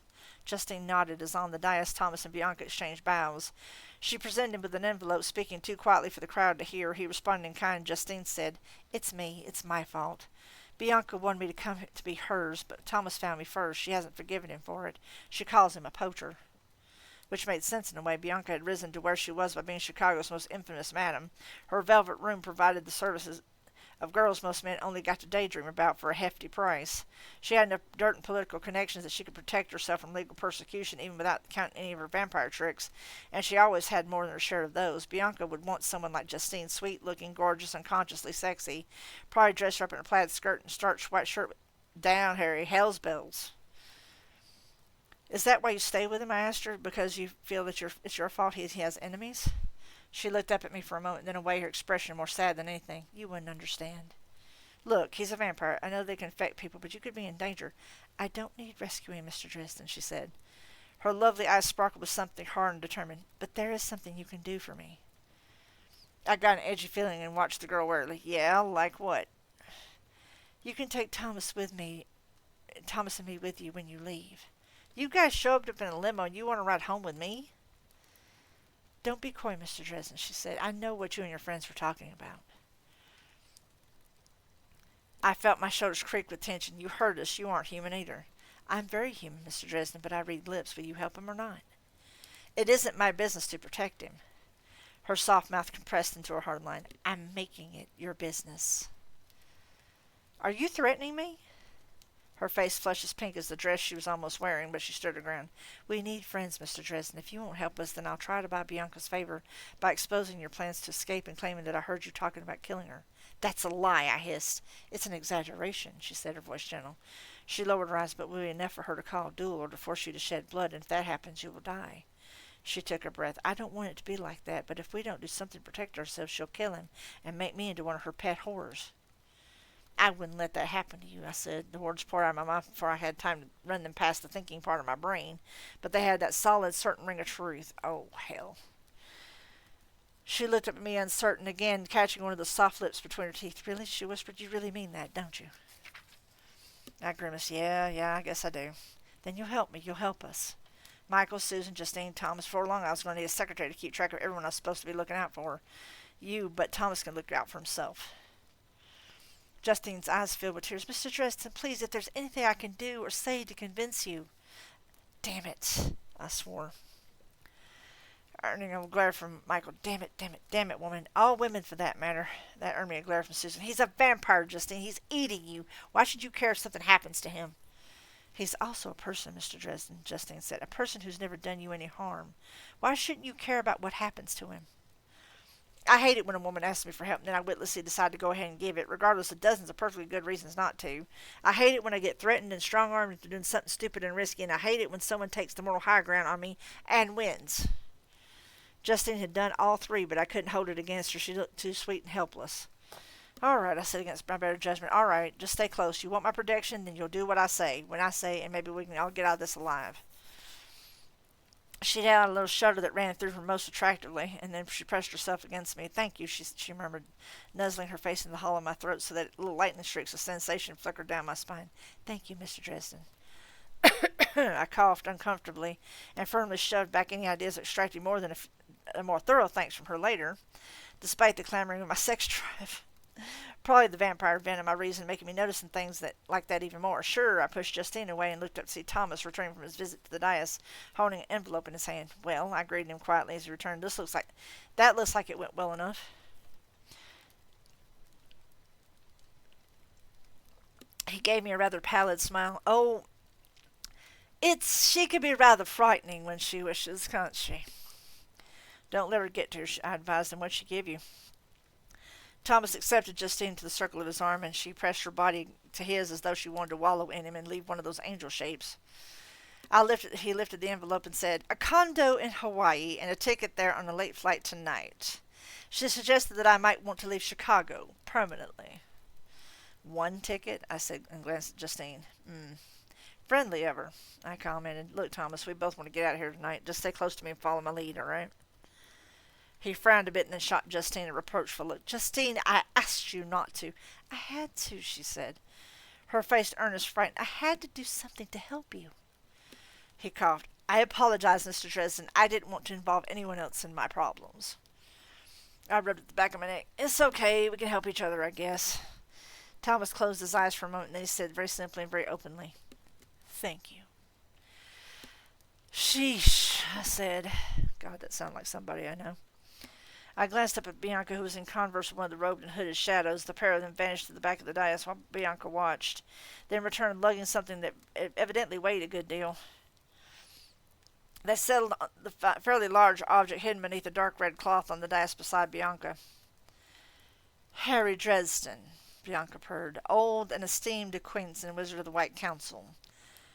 Please come forward so that I can give you some of what I have been longing to for so long. I gulped and I shot a glance back at Michael and Susan. Look sharp. If she's going to do something, I guess it'll be now when we're separated. He put his hand on my shoulder and said, God go with you, Harry. Energy thrummed along my skin. The nearest vampire shifted about uneasily and took a few steps away. He saw me notice and gave me a small, sheepish smile. Be careful, Mr. Dresden, Susan said. I bobbed my eyebrows at them, nodded to Thomas and Justine, and then walked, my cane in one hand, my cheesy cake flowing in the night as I mounted the stairs to the dais. A bit of sweat stung in the corner of my eye, smearing my makeup, probably. I ignored it, meeting Bianca's gaze as I came level with her. Vampires don't have souls. She didn't have to fear my gaze, and she wasn't good enough to sucker me into her eyes, or at least she hadn't a couple of years ago. She met my gaze steady, her eyes dark and lovely, and so very, very deep. I took the better course of valor and focused upon the tip of her perfectly upturned nose. Oh, Harry Dresden, I had looked forward to seeing you tonight. You're a very handsome man after all, but you look utterly ridiculous. Thanks, I said. No one except maybe the pair of robed attendants at the back of the dais could hear us. How'd you plan on killing me? She fell quiet for a moment, thoughtful, and then she asked me, as she formally inclined her head for the benefit of the crowd below, Do you remember Paula, Mr. Dresden? I returned the gesture, only more shoddily, just to throw the little zing of insult into it. I remember she was pretty, polite. I didn't really get to meet her much. No, she was dead within an hour of you setting foot in my house. I thought she might have gone that way, I said. That you might have killed her, you mean? It isn't my fault if you lost control and ate her, Bianca. She smiled, teeth blinding white. Oh, but it was your fault, Mr. Dresden. You'd come to my house, provoked me to near madness, forced me to go along with you under threat of my destruction. Now I get to return the favor. I'm not someone you can simply walk over, slap around whenever you have need. Not anymore. She paused and then said, In a way, I'm grateful to you, Dresden. If I hadn't wanted so very badly to kill you, I would never amass the power and the contacts that I have. I never would have been elevated to the court. She gestured to the crowd of vampires below, the courtyard, the darkness. In a way, all of this is your doing. That is a lie, I said, quiet. I didn't make you rope Mavra into working for you.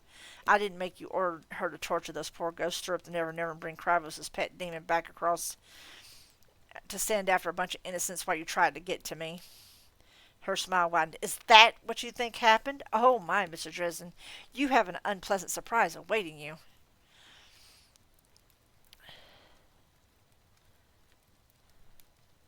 Anger made me lift my eyes to meet her gaze, gave me the strength not to get pulled in by it. No mistaking, she had grown stronger in the past couple of years. Can't we just get this over with? Anything worth doing is worth doing slowly, she murmured. But she reached out a hand and tugged on the dark red cloth, uncovering the object there. For you, Mr. Dresden, with all of my most fervent sincerities. The cloth slid away from a white marble tombstone set with a pinnacle of gold in its center. Block letters carved into it read, Here lies Harry Dresden, above the pinnacle, and below it they read, He died doing the right thing. An envelope had been taped to the side of the tombstone. Do you like it? Bianca purred. It comes complete with your own plot at Graceland near to dear little Inez. I'm sure you'll have ever so much to talk about when your time comes, of course. I lifted from the tombstone back up to her. Go ahead, I said, make your move. She laughed, a rich sound that spilled back down into the crowd below. Oh, Mr. Dresden, she said, lowering her voice, you really don't understand, do you? I can't openly strike you down, regardless of what you may have done to me. But I can defend myself. I can stand by while my guests defend themselves. I can watch you die. And if things are hectic, confusing enough, and a few others die along with you, well, that's hardly blamed upon me. Thomas, I said, and his little whore, and the knight, and your reporter friend. I'm going to enjoy the rest of the evening, Harry. My friends call me Harry, I said, not you. She smiled and said, Revenge is like sex, Mr. Dresden. It's best when it comes on slow, quiet, until it all seems inexorable. You know what they say about revenge. I hope you've got a second tombstone, Bianca, for the other grave. My words stung her, and she stiffened, and she beckoned to the attendants forward to lift my tombstone in their gloved hands and carry it back. I'll have it delivered to Graceland, Mr. Dresden. They'll have your bed all ready for you before the sun rises. She flicked her wrist at me, a curt dismissal. I bowed my head, a bare start motion, cold. We'll see. How's that for a comeback? Then I turned and descended the stairs, my legs shaking a little, my back rigid and straight. Harry, Michael said as I drew close, what happened? I held up my hands, shook my head, trying to think. The trap was already closing around me, and I could feel that much. If I could figure out Bianca's plan, see it coming, maybe I could think my way out ahead of her. I trusted Michael and the others to keep an eye out for trouble while I furiously pondered, tried to work through Bianca's logic. My godmother glided forward at Bianca's bidding, and I paused for a moment to glance up at the dais. Bianca presented her with a small black case. Leah opened it, and slow tremble ran down her body, made her flame-red hair shift and glisten. My godmother closed it again, said, A princely gift, happy as is the custom of my people. I have brought a matter of equal worth to exchange with you. Leah beckoned the attendant forward and was given a long, dark case. She opened it, explained for a moment to Bianca, and then turned, showing it to the gathered court. Amaratius, Michael's sword, lay gleaming in the dark box, casting back the ruddy light of with a pure argent radiance. Michael went stiff beside me, stifling a shout. A murmur went up for the assembled vampires and sundry creatures. They recognized the sword as well. Leah basked in it for a moment until she folded the case close and passed it over to Bianca. Bianca settled it across her lap and smiled down at me, and I thought at Michael. "A worthy reply to my gift," Bianca said. "I thank you, Lady Leonashi. Let Mavra of the Black Court come forward." My godmother retreated. Mavra glided out of the night and onto the dais. "Mavra, you have been a most gracious and honorable guest in my house," Bianca said, "and I trust you have found your treatment here fair and equitable." Mavra bowed toward Bianca, silent, her rheumy eyes gleaming, glancing down toward Michael. "Oh, Jesus," I whispered. "Son of a bitch!" "He didn't mean it, Lord," Michael said. "Harry, what did you mean?" I clenched my teeth, eyes flickering around. Everyone was watching me, all the vampires, Master Peril, everyone. They all knew what was coming. The tombstone. It was written on my damn tombstone.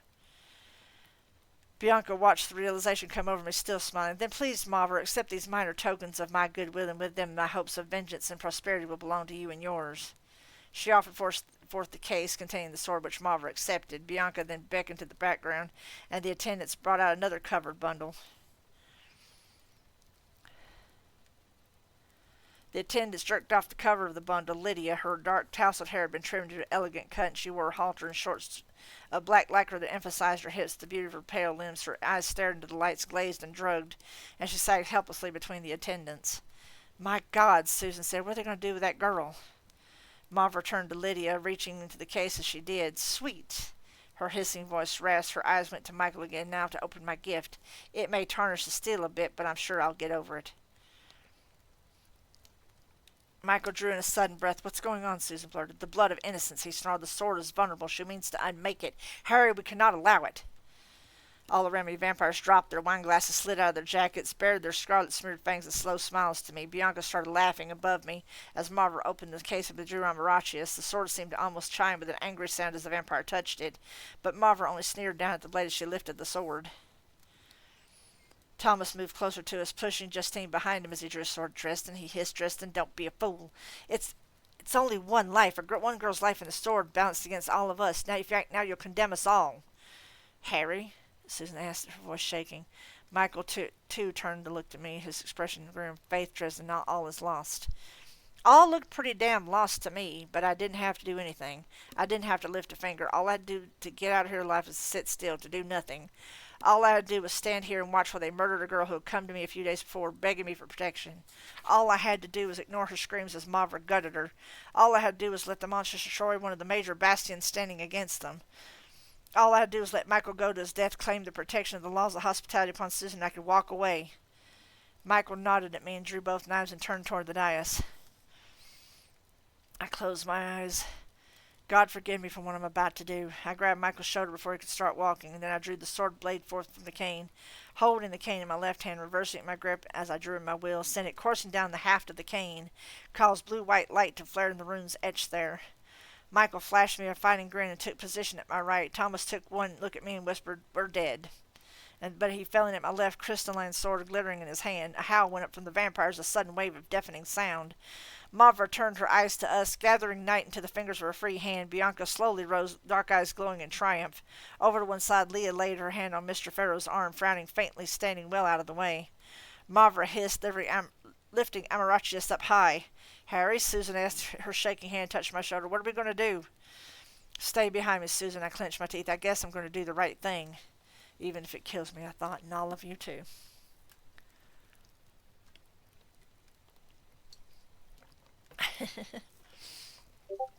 Right. What that? Oh. I was like, what it?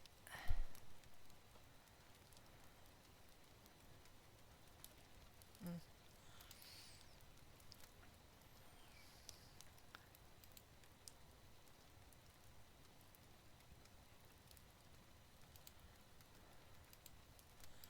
I was like, what it? What that noise? Give me a sec. I'm just scoping things out. Alright. Now see, you can tell we're building to a head here. uh, just got a few more. Good Lord, I feel like this is a long do, but you know. Chapter 30. In games and history books and military science lectures, teachers and old war horses and other scholarly types lay out diagrams and stand-up models in neat lines and rows. They show you, in a methodical order, how this division forced a hole in that line or how these troops held their ground when all others broke. But that's an illusion. A real struggle between combatants, whether they number dozens or thousands, is something inherently messy, fluid, difficult to follow. The illusion can show you the outcome, but it doesn't impress upon you the surge and press of bodies, the screams, the fear, the faltering rushes forward and away. Within the battle, everything is wild motion and sound and blur of impressions that flash by almost before they have time to register. Instinct and reflex rule everything. There isn't time to think, and if there's a spare second or two, the only thought in your head is, how do I stay alive? You're intensely aware of what's happening around you. It's an obscure kind of torture, an acute and temporary hell, because one way or another it doesn't last long. A tide of vampires came toward us. They rushed in, animal swift, a blur of twisted, bulging faces and staring black eyes. Their jaws hung open too far, fangs bared, hissing and howling. One of them held a long spear and shoved it toward Thomas's pale belly. Justine screamed. Thomas swept the crystalline sword, and he bore down an arc, parrying the spear's tip aside and cutting through the haft. Undeterred, the spear-wielding vampire came on and sank its fangs into Thomas's forearm. Thomas shoved the vamp back, but it held firm. Thomas switched tactics, abruptly lifting the vampire up and clear of the ground, then rolled the sword's blade around its belly, splitting it open with a welter of gore. The vampire fell to the ground, its sound bubbling up from his throat that was one part fury, one part agony. "Their bellies," Thomas shouted. "Without the blood, they're too weak to fight." Michael caught the descending machete's blade on the metal guard around his forearm and whipped one of his knives across the belly of the vamp who held it. Blood spattered out of the vamp and it went down in convulsions. "I know," Michael snapped back, flashing Thomas an irritated look. And it was then he was buried under a swarm of red-clad bodies. "Michael!" I shouted. I tried to push toward him, but found myself jostled aside. I saw him struggle and drop to one knee. I saw the vampires shoving knives at him and fangs tearing and worrying, and if any of them were burning like before, I couldn't see it. Kyle Hamilton appeared across the dog pile of the fallen knight. He bared his fangs at me and lifted his semi-automatic, one of the expensive models, gold-plated. "Fare thee well, Dresden." I lifted the cane, its runes shimmering blue and white, and snapped, "Ventafero." The magic whispered silently out through the runes on the cane. Earth magic really isn't my forte, but I like to keep my hand in it.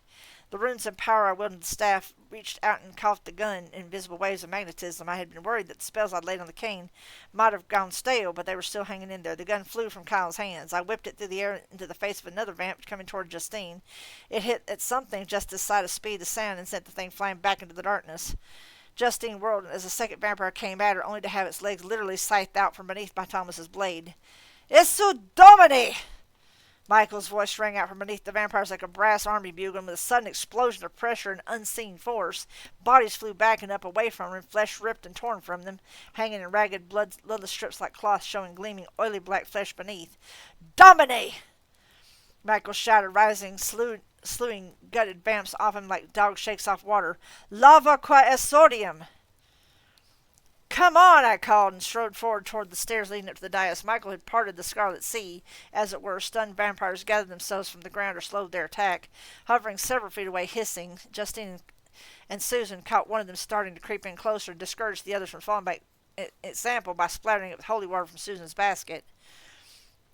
The thing howled and fell back, clawing at its eyes, flopping and wriggling like a half-crushed bug. "Bianca!" Thomas shouted. "Our only chance is to take out their leader."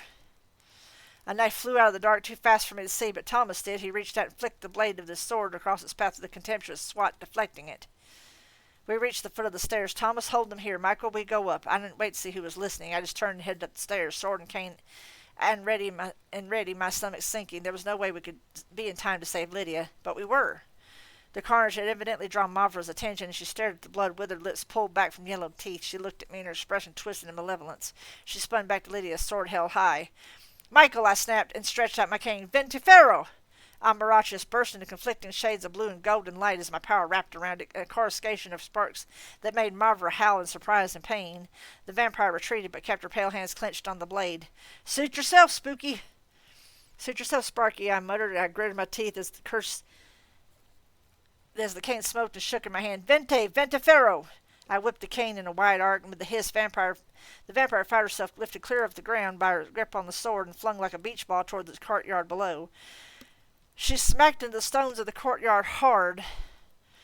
Brittle popping sounds of gruesome accompaniment. The sword exploded in another cloud of vengeful ardent sparks and went spinning away from Mavra, the blade flashing where it hit the ground. A wave of exhaustion and dizziness swept over me, and I nearly fell. Even using a focus, the rune-etched cane, that effort nearly been more than I could manage. I had to clench my teeth and hope I didn't simply pitch to one side. I was getting down to the bottom of the barrel as far as magic went. "Harry!" Michael shouted. "Look out!"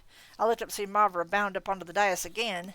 Not bothering to take the stairs, landing a few feet from me, Michael strode forward.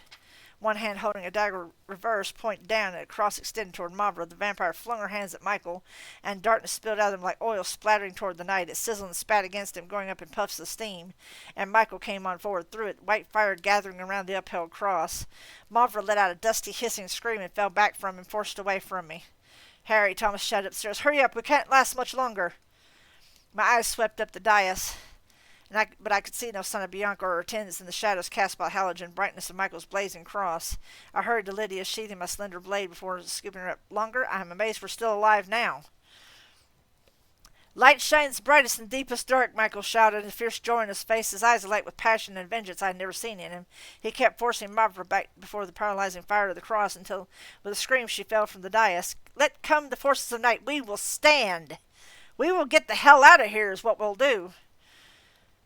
I muttered, but louder I said, "Back down the stairs, let's go." I turned to see Thomas, Susan, and Justine holding off a ring of vampires at the base of the stairs to the dais. Between the pair of spotlights, only scraps of skin and cloth clung to the vampires. Some of the red courts still had partially human faces, but most stood naked now, free of the flesh masks they wore. Black, flabby creatures, twisted, horrible faces, bellies bulging, mostly tight with fresh blood, black eyes empty of anything but hunger, glittered in the light. Long, skinny fingers ended in black claws, as did their grasping toes of their feet. Membranes stretched between their arms and flanks, horribly slime-covered their beautiful bodies and shapes before giving way to the horror beneath. Oh, we've got a ad break. I apologize. It's a big battle. I can't help it. I kind of had to do the thing. Give me one quick second while I gotta all the ad break rolls. Give me one moment.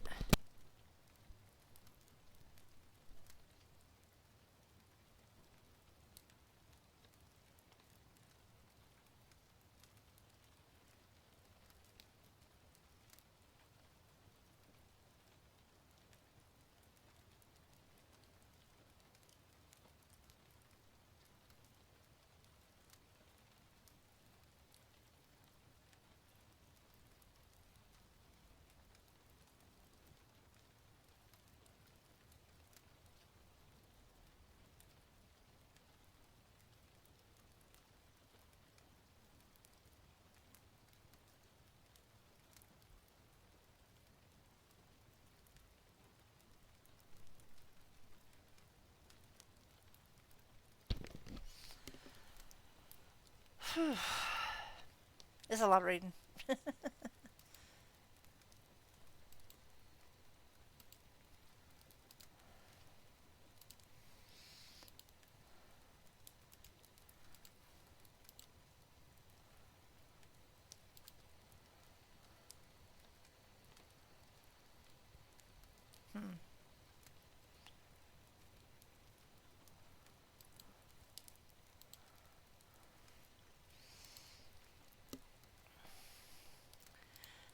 But as I have said before, and many times before, I have said that if you're enjoying the content, please feel free to drop me a follow, here on Twitch, or a like, subscribe, and all that good stuff on YouTube. I'm kind of trying to get used to the whole rhetoric because come New Year, I'm going to try my best to be simulcasting, so that's going to be different and interesting. So there'll be actually VODs on my channel, on my YouTube channel. So now I gotta figure out how to set all that up too. So trust me, it's gonna be interesting going forward. Got about 13 more seconds on the ad break. I do apologize for running a little bit into it when I was reading, but like I said, it's a big battle. It's gonna be a lot of information to cover.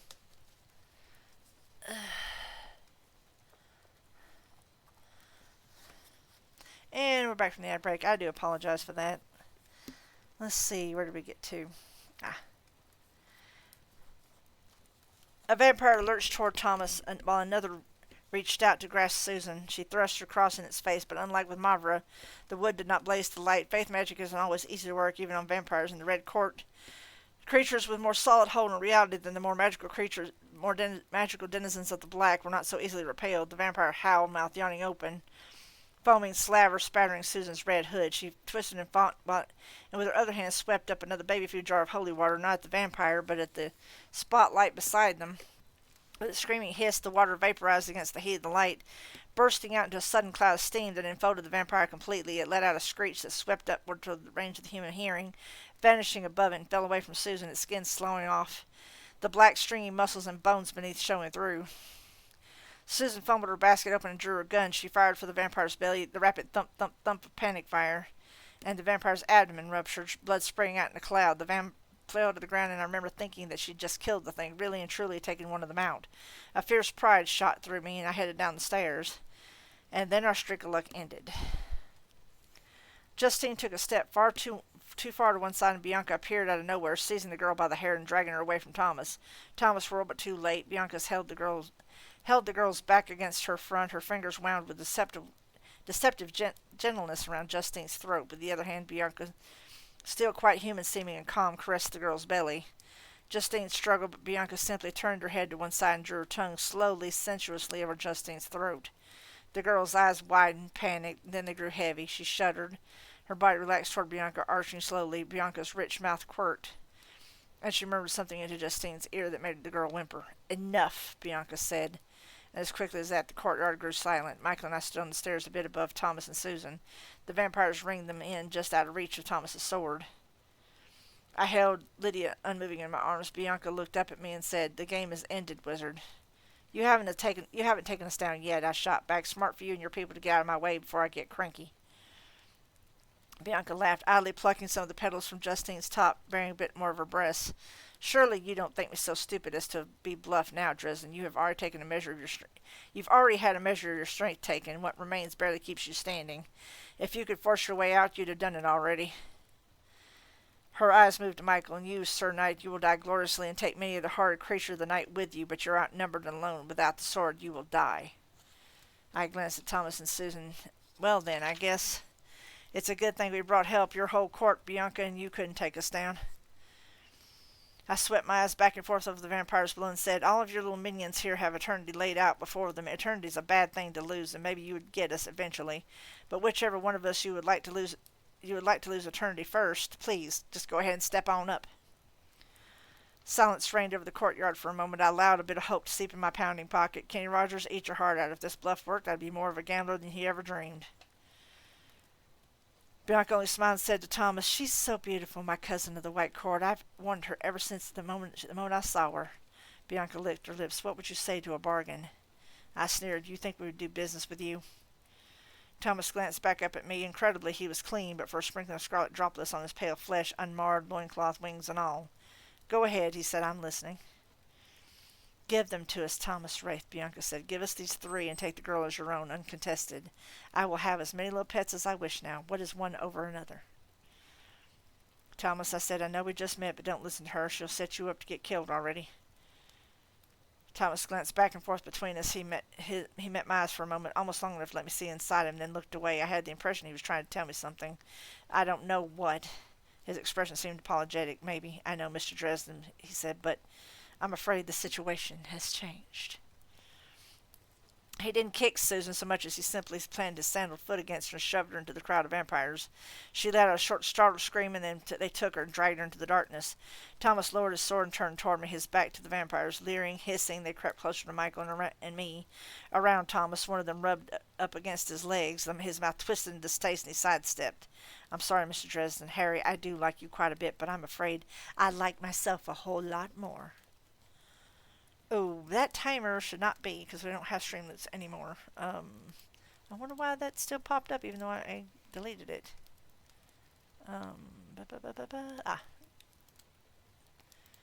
Sorry about that. That won't happen again. I just happened to look up. Thomas faded back while the vampires crowded around the bottom of the stairs. Somewhere in the dark, Susan let out a short, terrified scream, then it faded to a moan, then silence. Bianca smiled sweetly at me over Justine's lolling head. "And so, wizard, it ends. The pair of you would die, but don't worry, no one will ever find the bodies. She glanced back toward where Thomas and faded into the background and said, aside Kyle, Mavra, kill the white-bellied little bastard, too. Thomas's head whipped around toward Bianca and snarled, You bitch! My mouth worked and twisted, but no words came out. How could they? Words couldn't possibly contain the frustration, the rage, the fear that poured through me. It cut through my weariness sharp as thorns and barbed wire. It wasn't fair. We'd done everything we could. We'd risked everything. Not we. The choices had been mine. I'd risked everything, and I'd lost. Michael and I couldn't possibly fight them all alone. They'd taken Susan. The help we thought we had found turned against us. They had Susan. And it was my fault. I hadn't listened to her when I should have. I hadn't protected her. Now she was going to die because of me. I don't know how that realization would make someone else feel. I don't know if the despair and the self-loathing and the helpless fury would crumble them like too brittle concrete, or melt them like dirty lead, or shatter them like cheap glass. I only know what it did to me. It set me on fire. Fire in my heart, in my thoughts, in my eyes. I burned down deep in my gut, burned in places I hadn't known I could hurt. I don't remember the spell or the words I said, but I remember reaching for that pain. I remember reaching for it and thinking that if we had to go, then so help me God, weakened or not, hopeless or not, I was going to take these murdering, blood-sucking sons of bitches with me. I would show them they couldn't play lightly with the powers of creation of life itself, that it wasn't smart to cross the Wizard of the White Council when someone had stolen his girlfriend. I think Michael must have sensed something and taken the girl from my arms, because the next thing I remember is thrusting my hands toward the night sky and screaming, Fuego, pyro, fuego, burn, you greasy-assed, bat-faced bastards, burn! I reached for fire, and fire answered me. The tree towers of the topiary castle exploded into blazes of light, and the hedge walls, complete with their crenulated tops, went up with them. Fire leapt into the air 40, 50 feet, and sudden explosion of it lifted everyone but me up and off the ground, sent wind roaring around us in a gale. I stood amidst it, my mind brilliantly lit by the power coursing through me. It burned me, and some part of me screamed out in joy that it did. My cloak flapped and danced in the gale, spreading out around me in a scarlet and sable cloud. The abrupt glare fell on the scene of the vampire's revelry, lighting it harshly. The young people of the earlier lay about, out in the darkness near the hedges, near the fire's pathetic little lumps. Some of them twitched, some of them breathed. A few whimpered and tried to crawl away from the heat, but most lay dreadfully, perfectly still. Pale, pretty, dead. The fury in me grew. It swelled and burned, and I reached out to the fires again. Flames flew out and caught one of the more cowardly vampires, holding the back, scrabbling slip his flesh back onto a squashed bat face. The fire touched him and entwined about him, searing and blackening his skin, and then dragging him back, winding and rolling him toward the blaze.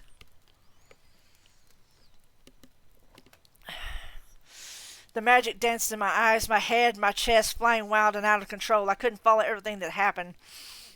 More vampires got too close to the flames and began screaming. Tendrils of fire rose up from the ground and began to slither over the courtyard like serpents. Everything exploded into motion, shadows flashing through the brightness, seeking escape and screaming.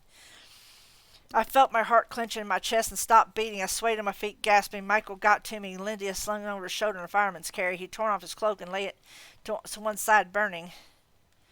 And it lay to one side burning. He dragged my arm across his shoulder and carried me down the stairs. Smoke gathered on us thick and choking. I coughed and retched helpless. The magic coursed through me, slower now, a trickle. Not because the floodgates had closed, but because I had nothing left to pour out. I hurt. Fire spread out from my heart, my arms and legs clenching and twitching. I couldn't get a breath. I couldn't think, and I knew somewhere amidst all that pain I was about to die. Lord, Michael coughed, Lord, I know that Harry hasn't always done what you have done. He staggered forward, carrying me to the girl, but he's a good man. He's fought against your foes. He deserves better than to die here, Lord. If you could really be kind enough to show me how to get us out of here, I'd really appreciate it. And then abruptly the smoke parted, and sweet, untainted air hit us in the face like a bucket of ice water. I fell to the ground. Michael dropped the girl somewhere near me and tore the cheap tuxedo open. He laid his hand over my heart and let out a short cry. After that, I don't remember much more than pain and a series of dull, hard thumps on my chest. And then my heart lurched and began to beat again. The red haze of agony receded. I looked up. The smoke had parted in a tunnel, as though someone had shoved a glass tube of clean air through it and around us. At the far end of the tunnel stood a slender, willowy figure, tall and feminine. Something like wings spread out behind the figure, though that might have been an illusion, light falling on it from many angles, so that it was all shadow and color. I thought he wasn't so literal, I choked. Michael drew back from me, his soot-stained face breaking into a brief smile. Are you complaining? Heck no, where's Susan? I'll come back in for her. Come on. Too tired to argue, I let him haul me back to my feet. He picked up Lydia, and we staggered forward and out to the figure at the tunnel's far end. Leah, my fairy godmother. We both drew up short. Michael fumbled for his knife, but it was gone. Leah quirked one delicate brow at us. Her dress, still blue, unsoiled, flowed around her, and her silken mane matched the bloody fires consuming the courtyard. She looked almost good enough to drink, and she still held the black box Bianca had given her beneath one slender arm. Godmother, I said, startled. Well, fool, what are you waiting for? I took the trouble to show you a way to escape. Do it. You saved us, I coughed. She sighed and rolled her eyes. Though it pains me in ways I could not explain it. Yes, child, how am I supposed to have you? If you let this red court hussy kill you, stars above, wizard, I thought you had better sense than this. You saved me so you could get me. Not like this, Leah said, holding the silken cloth to her nose delicately. You're a husk, and I want the whole fruit. Sorry. Just that line, it popped me. I'm sorry. Go rest, child. We will speak again soon enough. Then she withdrew and was gone. Michael got me out of the house. I remember the smell of his old truck, sawdust and sweat and leather, and I felt its worn seat creak beneath me. Susan, I said, where's Susan? I'll try it. And I drifted in darkness for a while, dimly conscious of a lingering pain in my chest, of Lydia's warm skin pressed against my hand. I tried to move, to make sure the girl was all right, but it was too much effort. The truck door opened and slammed closed, then came the rumble of its engine, then everything went mercifully black. The darkness swallowed me and kept me for a long time. This is chapter 31.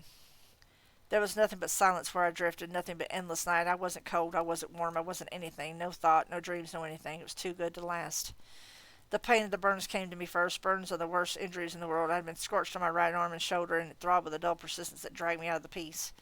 All the other sort of scrapes and bruises and cuts came back to me. I felt like a collection of complaints and malfunctions. I ached everywhere. I love that. I felt like a collection of complaints and malfunctions. I think that is a great fucking line.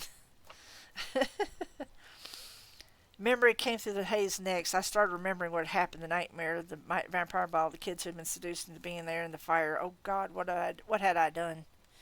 I thought of the fire tearing up in the walls of solid flame, reaching out with hungry arms to drag vampires screaming back into the fire and made of the hedges and trees.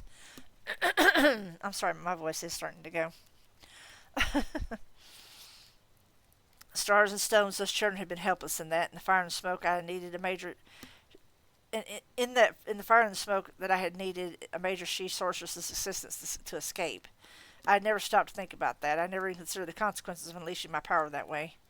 I opened my eyes. I lay in my bed in my room. I stumbled out of the bed and into my bathroom. Someone must have fed me soup at some point, because when I started throwing up, there was something left to come out.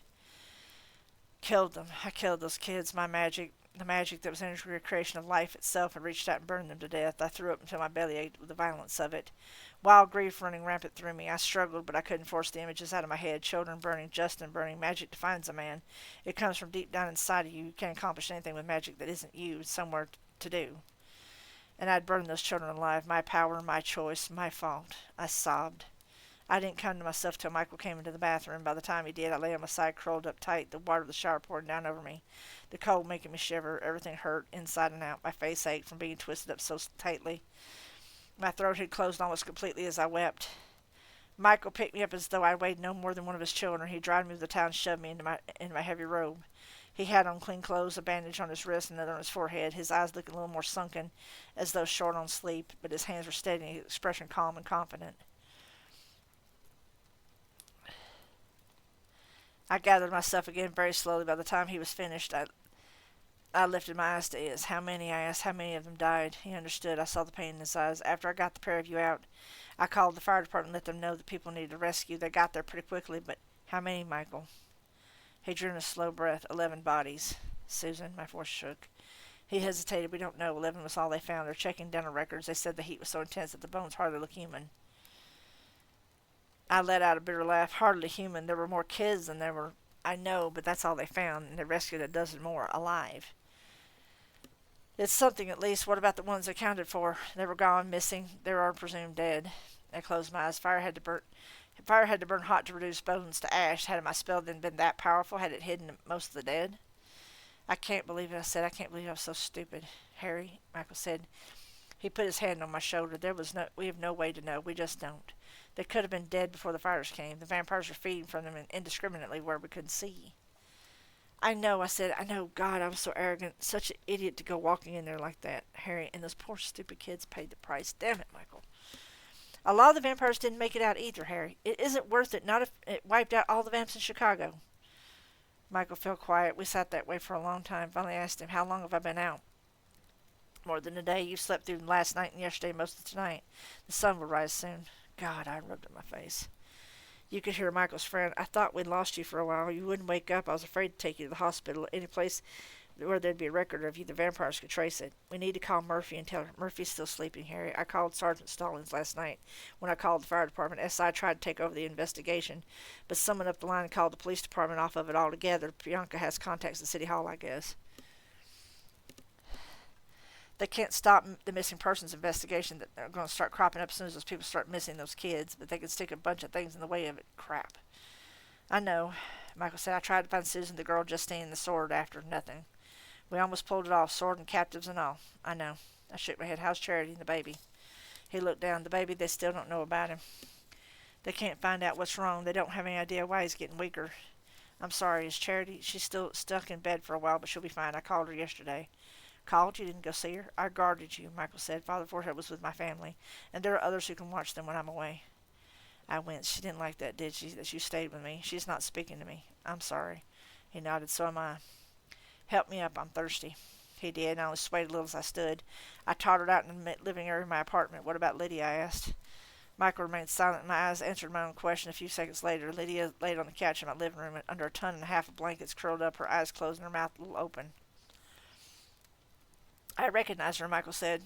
I frowned. "From where?" "Kravos' lair. She was one of the kids they hauled away early on." She must have known what he was going to do somehow. "Try not to wake her up," Michael said, his voice soft. "She wouldn't sleep. I think they drugged her. She was panicky, gabbling. I just got her quieted down a half an hour ago." I frowned a little and went to that tiny kitchen. Michael followed. I got a Coke out of the icebox, thought better of it with my stomach the way it was, and fetched a glass of water instead. I drank unsteadily. "I've got hell to pay now, Michael." He frowned at me. "How do you mean?" What you do comes back to you, Michael. You know that much. Roll a stone and it rolls back upon you. Sow the wind and reap the whirlwind." Michael lifted his eyebrows. "I didn't realize you read that much of the Bible." "Proverbs always made a lot of sense to me," I said, "but with magic, things like that come a lot sharper and cleaner than with other things. I kill people. I burn them. It's going to come back to haunt me." Michael frowned and looked out at Lydia. "The law of three, huh?"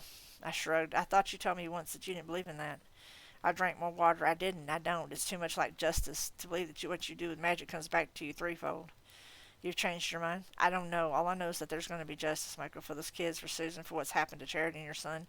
If no one else is going to arrange it, I damn well will do it myself." I grimaced. "I just hope that if I'm wrong, I can dodge karmic paybacks long enough to finish this." "Harry, the ball was the whole point. It was Bianca's chance to put you down while staying within the terms of the accord. She laid her trap and it missed. Do you think she's going to keep pushing it?" I gave him a look. "Of course, and so do you, or you wouldn't play watchdog for the past day." "Good point." I raked my fingers through my hair and reached for the Coke. My stomach be damned. We just have to decide what our next move's going to be. Michael shook his head. "I don't know. I need to be with Charity and my son. If he's sick, he needs me to be near him." I opened my mouth to object, but I couldn't. Michael had already risked his neck for me more than once. He'd given me a lot of good advice that I hadn't listened to, especially about Susan. If I'd only paid more attention. Told her what I felt, maybe. I cut off that line of thought before the hysterical sob that rose in my throat became more than a blur of tears in my eyes. "All right," I said. I thank you for your help." He nodded and looked down as though ashamed. "Harry, I'm sorry. I've done all that I could. But I'm not as young as I used to be, and I lost the sword. Maybe I'm not the one to hold it anymore after all. Maybe this is how he is telling me that I need to be at home now, be there for my wife and my children." "I know," I said, "and it's all right. Do what you think is best." He touched the bandage on his forehead lightly. "If I had the sword, maybe I'd feel differently." He fell quiet. "Go on," I said. "Look, I'll be all right here. The council will probably send me some help. If they didn't hear about the people who died in the fire, that is. If they heard about that, I'd have broken the first law of magic. They'd take my head off my neck, especially and say capital offense. Just go, Michael. I'll take care of Lydia." "All right," he said. A thought occurred to me, and I didn't hear what Michael said next. "Harry?" he asked. "Harry, you all right?" "I'm having a thought," I said. "Something feels off about this to me. Doesn't it to you?" He just blinked at me. I shook my head. "I'll think about it, make some notes, try to sort this mess out." I started toward the door. "Come on, I'll let you out." Michael followed me to the door, and I had my hand on the knob when the door abruptly rattled under several rapid blows that could only be loosely be construed as knocking. I shot him a glance over my shoulder, and without a word he retreated to the fireplace and picked up the poker that had been laying against some of the logs. The tip glowed orange-red. When a fresh barrage hammered against my door, I jerked it open, slipping to one side. A slender figure of medium height stumbled in the room. He wore a leather jacket, jeans, tennis shoes, and a Cubs ball cap. He carried a rifle case made of black plastic, and he smelled of sweat and feminine perfume. "You!" I snarled. I grabbed the man's shoulder before he could get his balance and spun his shoulders hard, sending him back against the wall. I drove my fist hard at his mouth, felt the bright smack thud of impact on my knuckles. I grabbed the front of his jacket in both hands and with a snarl hurled him away from the floor to the floor of my living room. Hurled him away from the wall to the floor of my living room. Michael stepped forward and put his work boot on the back of the intruder's neck and pressed the glowing tip of the poker close to his eyes. Thomas released the rifle case and jerked his hands up, pale fingers spread. "Jesus!" he gasped. His full lower lip split and smeared with something pale and pinkish, not much like human blood. I glanced down at my knuckles. They were smeared with the same substance. It caught the light of the fire and refracted an opalescent sheen. "Dresden," Thomas stammered, "don't do anything hasty." I reached in and plucked the hat off his head, letting his dark hair spill out and down an unkempt mane. "Hasty? Like maybe turn traitor on you all of a sudden and let out a bunch of monsters eat your girlfriend?" His eyes rolled back to Michael and then over to me. "God, wait, it wasn't like that. You didn't see all that happened afterwards. At least shut the door and listen to me." I glanced over the open doorway and after hesitation shut it. No sense leaving my back open just to be contrary. "I don't want to listen to him, Michael." "He's a vampire," Michael said. "He's betrayed us. He probably came here to try to trick us again. You think we should kill him before he hurts someone?" Michael said. His tone was flat, disinterested. Scary, actually. I shivered a little and drew my robe close around me a little more tightly. "Look, Thomas, I've had a really bad day, and I only woke up a half hour ago. You're adding to it." "We're all having a bad day, Dresden," Thomas said. "Bianca's people were after me all day and night, too. I just barely got here without getting myself torn to pieces." "The night is young," I said. "Give me one good reason why I shouldn't kill you like the lying, treacherous vampire sleaze you are."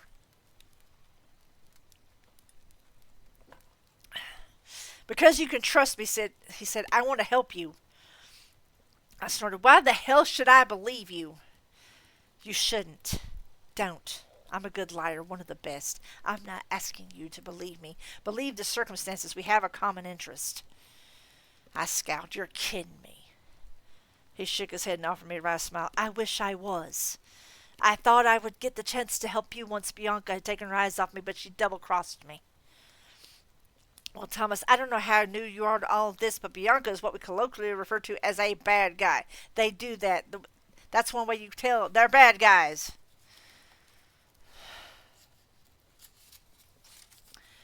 "God save me from idealists," Thomas muttered. Michael growled, and Thomas shot him a hopeful, puppy-like smile. "Look, both of you, they have Dresden's woman." I took a step forward, my heart fluttering. "She's alive?" "For now," Thomas said. "They've got Justine, too. I want her back. You want Susan back. I think we make a deal. Work together. What do you say?" Michael shook his head. "He's a liar, Harry. I can tell just by being this close to him." Yes, Thomas said. "I confess to it. But at the moment, it isn't part of my agenda to lie to anyone. I just want her back." "Justine?" Thomas nodded. "So he can keep on draining the life out of her," Michael said. "Harry, if you aren't going to kill him, let's at least put him out." "If you do," Thomas said, "you'll be making a huge mistake, and I swear to you by my own stunning good looks and towering ego that I am not lying to you." "Okay," I said to Michael. "Kill him." "Wait!" Thomas shouted. "Dresden, please, what do you want me to pay you? What do you want me to do? I don't have anywhere else to go." I studied Thomas's expression. He looked weary, desperate. Beneath the cool facade he was barely holding on to, and beneath the fear he looked resigned, determined. "All right," I said. "It's all right, Michael. Let him up." Michael frowned. "Are you sure?" I nodded. Michael fell back from Thomas, but he kept the poker gripped loosely in one hand. Thomas sat up, running his fingers through lightly over his throat where Michael's boot had left a dark mark, then touched his split lip and winced. "Thank you," he said quietly. "Look in the case." I glanced at the black rifle case. "What's in it?" "A deposit," he said. "A down payment for your help." I quirked an eyebrow and leaned over the case. I ran my fingertips lightly over it. There was no spiny buzz of energy around it to herald a sorcerer's booby trap, but a good one would be hard to notice. There was something inside, though, something that hung quietly. A silent vibration of power that ran through the plastic into my hand, a vibration I recognized. I flicked open the latches on the rifle case, fumbling in my hurry, and swung it open. Amarachus lay gleaming against the gray foam inside the case, unmarked from the inferno at Bianca's townhouse. Michael, I said quietly. I reached out and touched the blade's hilt again. Still it buzzed with that quiet, deep power, at once reassuring and intimidating. I withdrew my fingers. Michael paced over to the case and leaned down, staring at the sword. His expression wavered and became difficult to read. His eyes filled with tears, and he reached a broad, scarred hand down to the weapon's hilt. He took it in hand and closed his eyes. "It's all right," he said. "They didn't hurt it." He blinked his eyes open and looked upwards. "I hear you." I glanced up toward my ceiling and said, "I hope you meant that in a figurative case, because I didn't hear anything." Michael smiled and shook his head. "I was weak for a while. The swords are a burden, a power, yes, but at a price. I thought that perhaps the loss of the sword was his way of telling me it was time to retire." He ran his other hand over the twisted metal nail set in the blade of the weapon's crossguard. "But there's still work to be done." I glanced up at Thomas. "You say they've got Susan and Justine, huh? Where?" He licked his lips. The townhouse," he said. "The fire ruined the back of the house, but only the exterior. The inside was fine, and the basement was untouched." "All right," I said. "Talk." Thomas did, laying out the facts in rapid order. After the havoc of the fire, Bianca and the court had retreated into the mansion. Bianca had ordered the other vampires to carry each one of the helpless mortals out. One of them had brought Susan. When the police and fire crews had arrived, most of the action was over, and the fire marshal had been worked up into a lather over the deaths. He had gone inside to speak to Bianca and came out calm and collected, and ordered everyone to pack up and leave. That he was satisfied it had been a terrible accident and everything was over. After that, the vampires had been able to relax and enjoy their guests. "I think they're turning some of them," Bianca said. "Bianca has the authority." Thomas said, "Bianca has the authority to allow it now. They had lost too many in the fight in the fire. I know Mavra took a couple and took them with her when she left."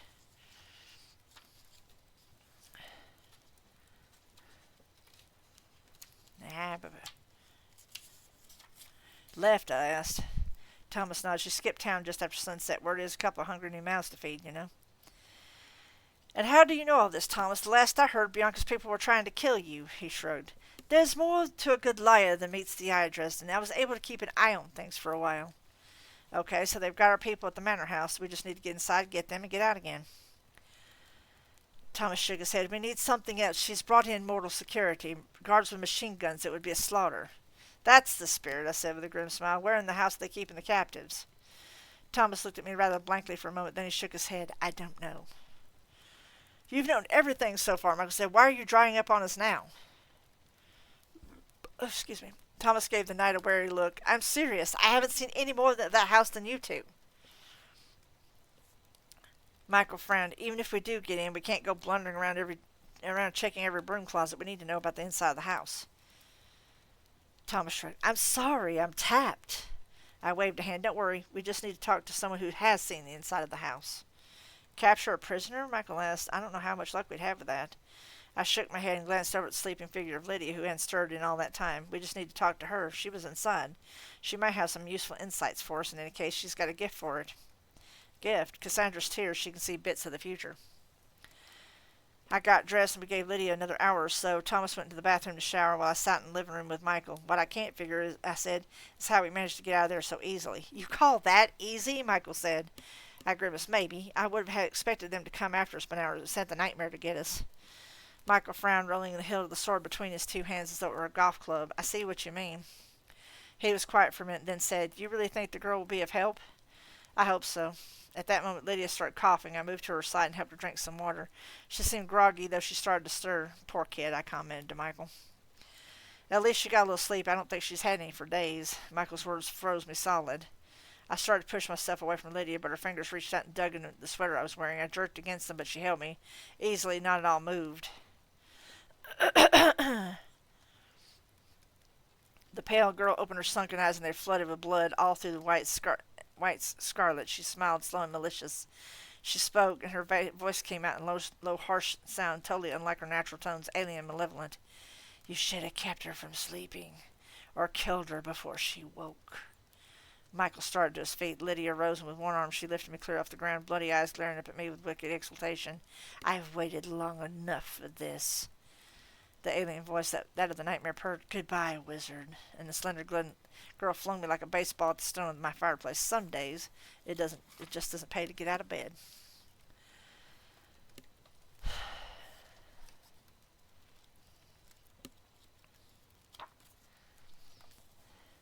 told you this was going to be an extended version. Because right about now we'd probably be finishing up and shifting gears, but I said I was going to finish this today, and I'm planning on finishing this today. Chapter 32. I flailed my arms and legs and watched the fireplace get closer to breaking open my head. At the last second I saw a blur of white and pink, and then I slammed into Thomas, driving him into the stones of the fireplace. He let out a grunt, and I bounced off of him back to the floor, momentarily breathless. I shoved myself up to my hands and knees and looked at him. He'd wrapped a pink bath towel around his hips, and either the sheer speed of his movement or else the impact had knocked it mostly askew. His ribs jutted out on one side, oddly misshapen. Thomas looked up at me, his face twisted in a grimace. "I'll be all right," he said. "Look out." I looked up to find Lydia stalking toward me. "Idiot," seethed Thomas. "What did you think this would accomplish? So be it. You just got added to the list." Michael slipped in between the possessed girl and me, the sword glittering in the low light of the room. "That's far enough," he said. "Get back." I struggled back to my feet and wheezed. "Michael, be careful." Lydia let out another twisted laugh and leaned forward, pressing her sternum against Amarach's tip. "Oh, yes, Sir Knight, get back, or what? You'll murder this poor child?" "I don't think so. I seem to remember there's something about the sword not being able to draw innocent blood, wasn't there?" Michael blinked and darted a glance back at me. "What?" I got to my feet. This is really Lydia. It isn't a magical construct like we saw before. The nightmare's possessing her. Anything we do to Lydia's body, she was going to have to live with later.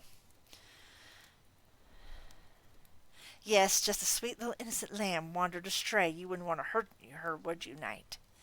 "Harry," Michael said, "how do we handle this?" "You die," Lydia purred. She rushed Michael, one hand reaching out to strike the sword's blade aside. When she rushed me, I just got grabbed, but Michael had training experience. He let the sword fall to the floor and rolled back with Lydia's rush.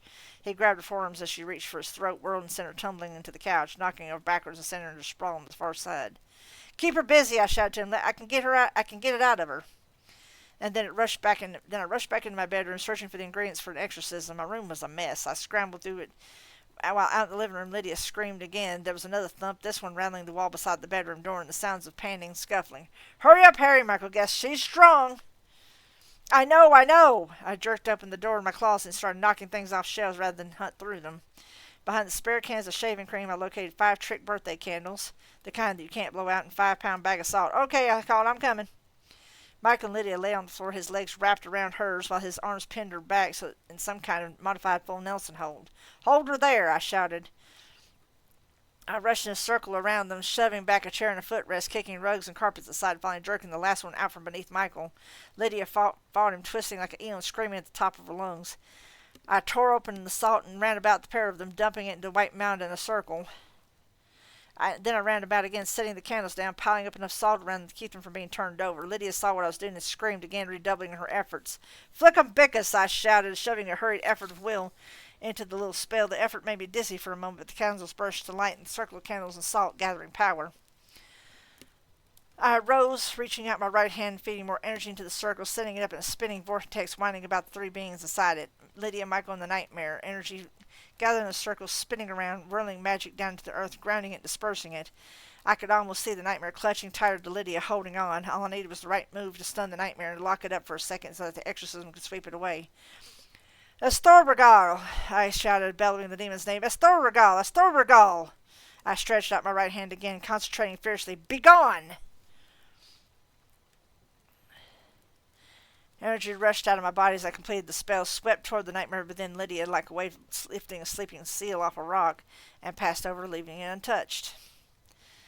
Lydia began to laugh wildly and managed to catch one of Michael's hands in hers. She gave a twist, and bones snapped with sharp pops and crackles. Michael let out an agonized scream. Twisting and jerking, he knocked the circle of salt askew, and Lydia escaped him, rising to face me.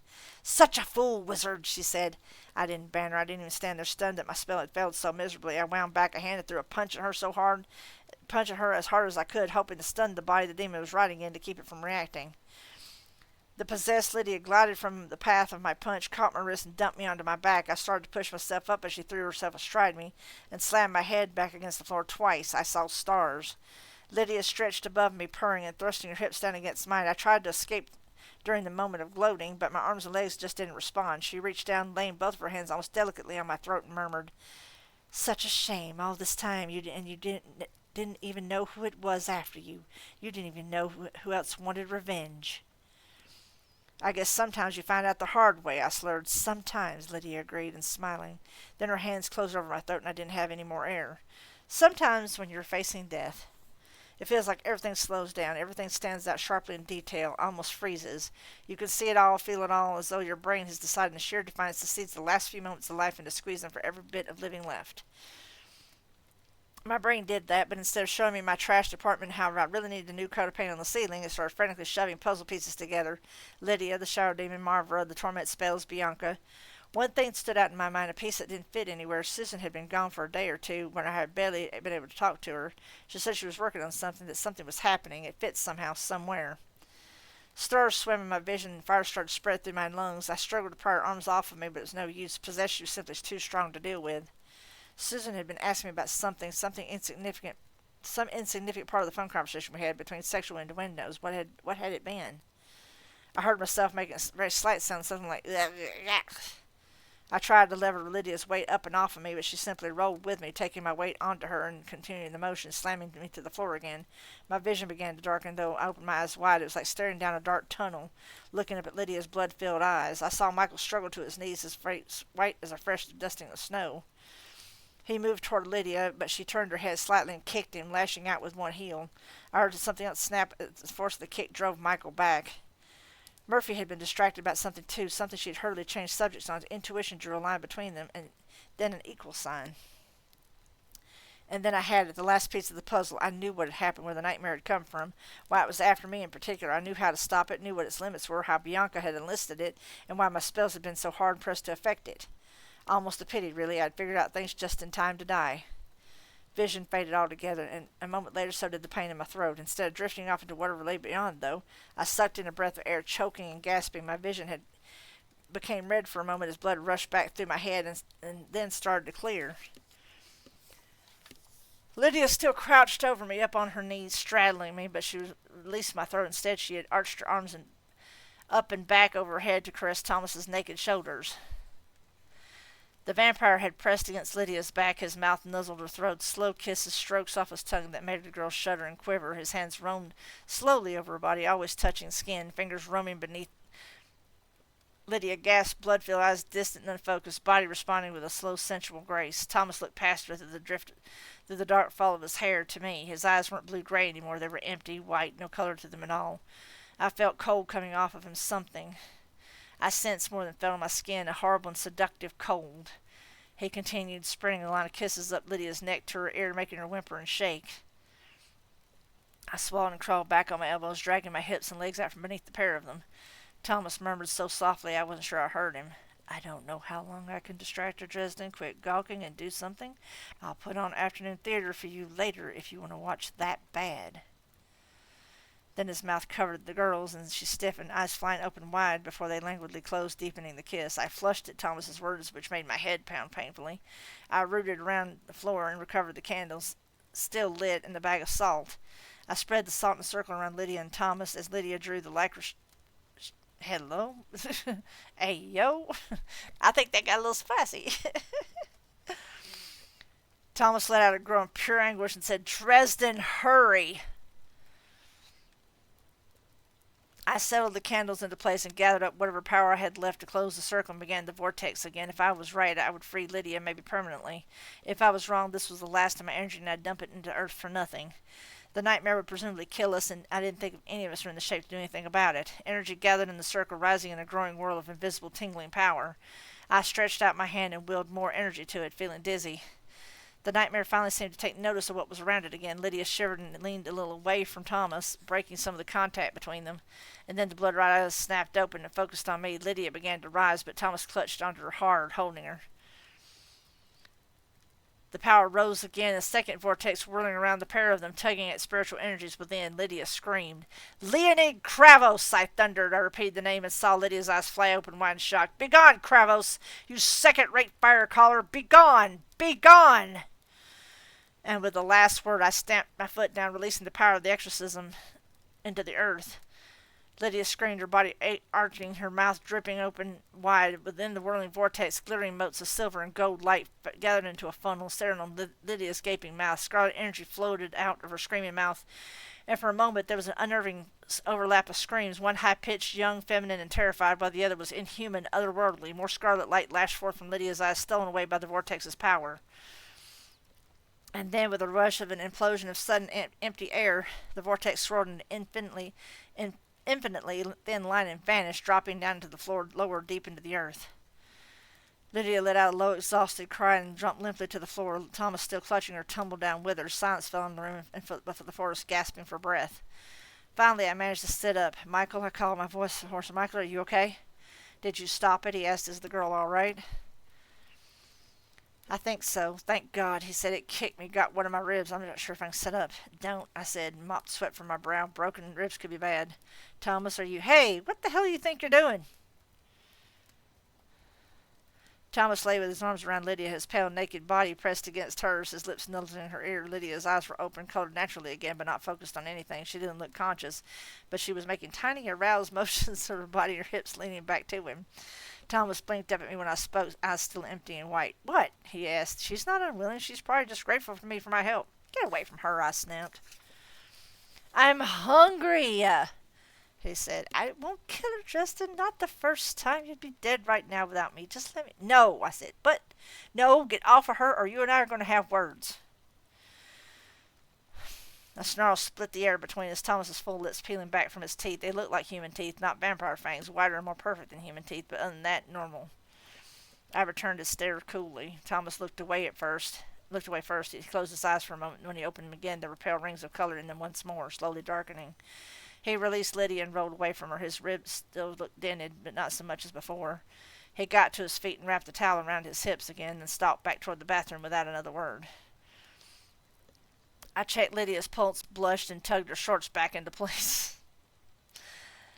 Then I righted the couch and put her back onto it beneath the blankets. After that, I went to Michael. "What was all that about?" he asked. I told him what happened in terms as PG rated as possible. He scowled, flicking, and glanced back toward the bathroom. "They're like that, the white court seducers. They feed on lust, fear, and hatred, emotions. But they always use lust to seduce their victims. They can force them to feel it, indulge in sex. That's how they feed." "Sex vampires, I know," I muttered. "Still, it's interesting." "Interesting?" Michael sounded skeptical. "Harry, I wouldn't call it interesting." "Why not?" I said. I squinted after Thomas thoughtfully. "Whatever he used, it worked on the nightmare. Called it up. That means it's either some kind of ambient magic, or maybe that cold I felt that works on everything around, or else it's something chemical, like red court venom, something that got to Lydia's body and bypassed the nightmare's control of her mind altogether. Pheromones, maybe." "Harry," Michael said, "I really don't mean to discourage your scholarly pursuits, but would you mind very much helping me with these broken ribs?" We took inventory. I had some nasty bruises on my throat, but nothing more. Michael had one rib that was definitely broken, and one more that might be cracked, tender as it was. I got him wrapped up pretty well. Thomas came out of my room dressed in some of my spare jogging clothes. They hung off of him, and he had to roll the sleeves and his legs of the sweatpants up. He slouched into a chair, his gaze settling on Lydia's sleeping form with a rather disconcerting intensity. "It all fits now," I told them. "I know what's going on, so I can finally do something about it. I'm going to the townhouse and get everyone out." Michael frowned at me. "What fits?" "It wasn't the demon that crossed over, Michael. We were never fighting the demon. It was Kravos himself. Kravos is the nightmare." Michael blinked at me. "But we didn't kill Kravos. He's still alive. Dollars to donuts he is, and I figured the night before the nightmare attack started, he put together a ritual and takes himself out." "Why would he do that? To come back as a ghost? To get revenge? Think about it. That's all the nightmare's been doing. It's been rampaging around avenging Kravos." "Could he do that?" Michael asked. I shrugged. "I don't see why he couldn't, if he had raised a bunch of power, and if he was focused on getting his vengeance on turning himself into a ghost, especially." "But the board of the Never Never is turbulent as it was," Michael finished. "Exactly, which means that Mavra and Bianca helped him out specifically. Hell, they probably put together the ritual he used, and if someone in federal custody here in Chicago suddenly turned up suicided in the cell, it would cause a big stir in local police and would be serious news for the media, which is why Murphy was being so hush-hush and Susan was so distracted. She was working on a story, finding out what happened, following up on a rumor, maybe." Thomas frowned. "Let me get this straight. The nightmare is the ghost of the sorcerer Kravos, the cult murderer in the news several months ago?" "Yeah, the turbulence in the Never Never let him go. The turbulence in the Never Never let him get made into a badass ghost." "Turbulence," Thomas said. I nodded. Someone began binding the local spooks with torment spells. They went wild and started stirring the border between the real world and the Never Never. I figured it was Mavra working with Bianca. That same turbulence that Kravos hit everyone he could in their dreams. It's how he got to me, and how he got to poor Malone, and how he got to Lydia just now. Lydia knew what he was doing. That's why she never wanted to go to sleep. I didn't see it coming when he hit me in my dreams. I wasn't ready for a fight, and he kicked my ass. But now you can defeat him, Michael asked. I'm ready for him now. I beat this punk when he was alive. Now I know what I'm dealing with. I can do it to his shade, too. I'll go to the house, take out the nightmare and Bianca if I have to, and get everyone out. Did you get hit on the head when I wasn't looking? Thomas asked. Dresden, I told you about the guards, the machine guns. Did mention the machine guns, didn't I? I waved a hand. I'm already past the point where a sane man would be afraid. Guards and machine guns, whatever. Look, Bianca has Susan plus Justine and maybe 20 or 30 kids being held captive or getting set to be turned into fresh vampires. The police hands are tied on this. Someone has to do something, and I'm the only one in position to get rid of the bullets. Thomas interjected, his tone dry. My, how very helpful that would be toward attaining our mutual goals. Oh, ye of little faith, Michael said from his place in my easy chair. He swung his head back toward me. Go ahead, Harry. What do you have in mind? I nodded. All right. I figure Bianca will have security all over the outside of the house. She'll cover the approaches to it. Any cars that go in and out are going to get searched and so on. Exactly, Thomas said. Dresden, I thought maybe we could pool our resources, work on something out with our contacts and spies, perhaps disguise ourselves as caterers and sneak in, he paused. Well, you could pass for a caterer in any case, but if we simply assault the house, we'll all be killed.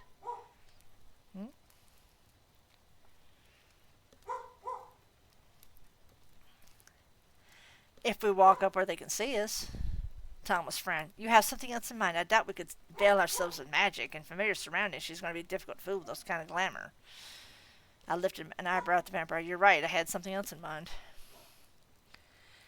I came through the rift between the mortal world and the Never Never Last. I bore my staff and rod and wore my leather duster, my shield bracelet, my copper ring on my left hand, matched by another upon my right. The Never Never near my apartment looked like my apartment, only a bit cleaner and brighter.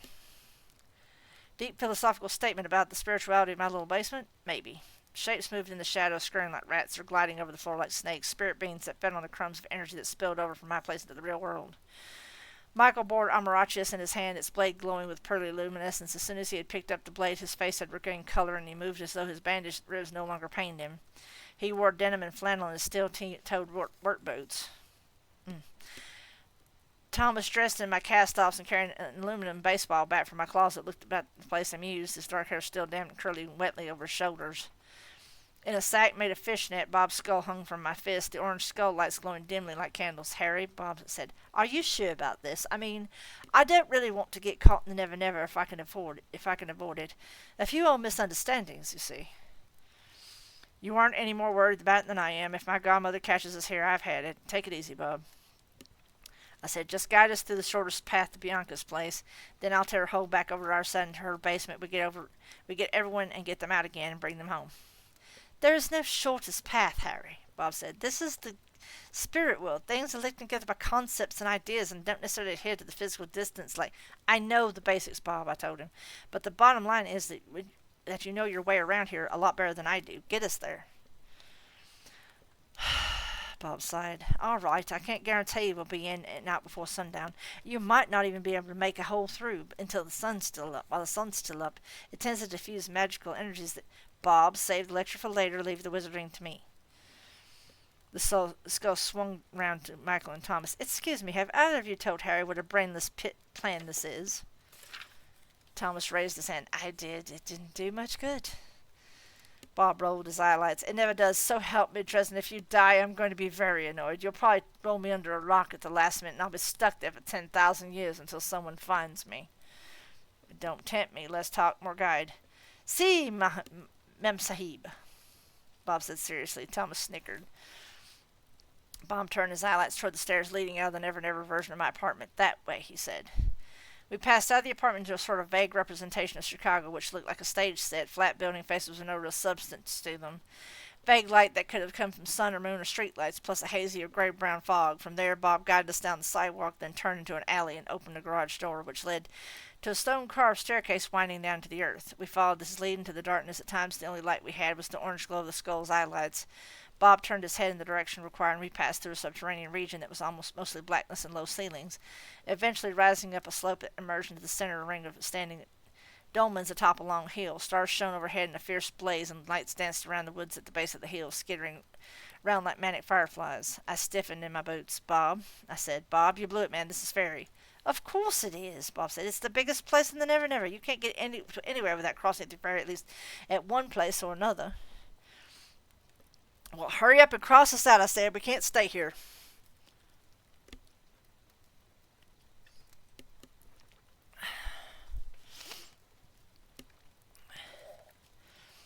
Believe me, I don't want to hang here either. Either we get the Disney version of Fairy with elves and Tinkerbell pixies and who knows what sugary cuteness, or we get the Wicked Witch version, which is considerably more entertaining, but less healthy.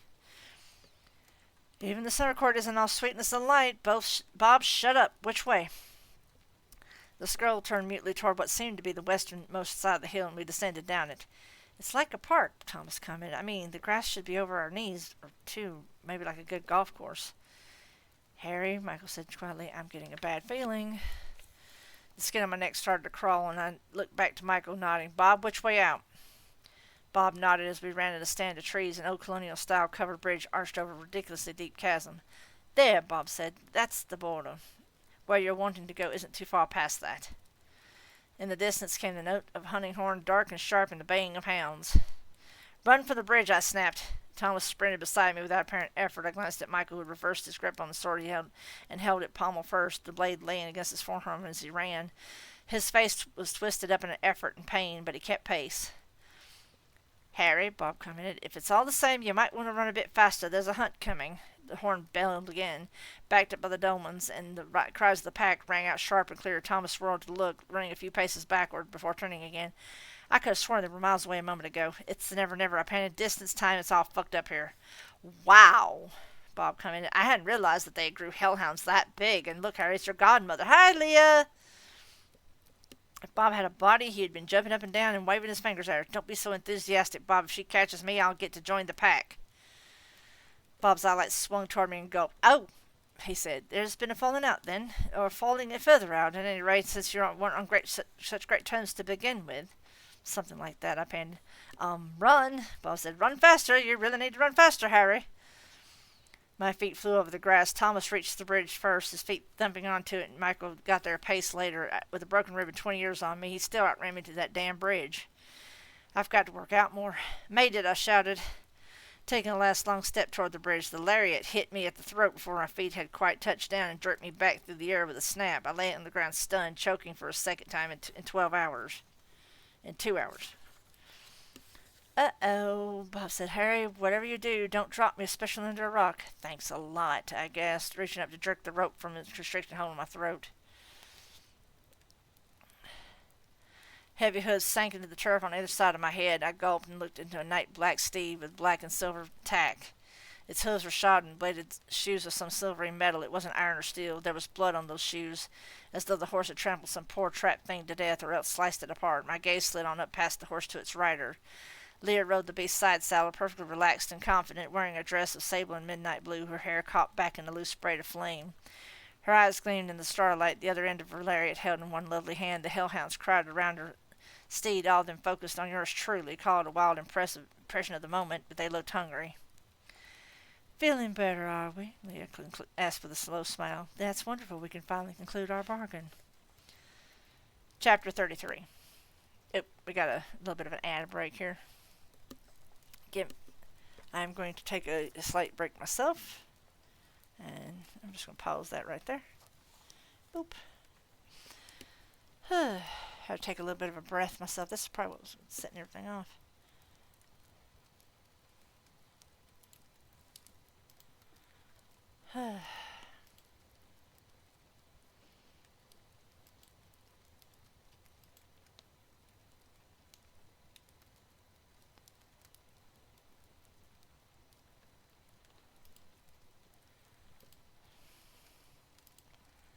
Let's see.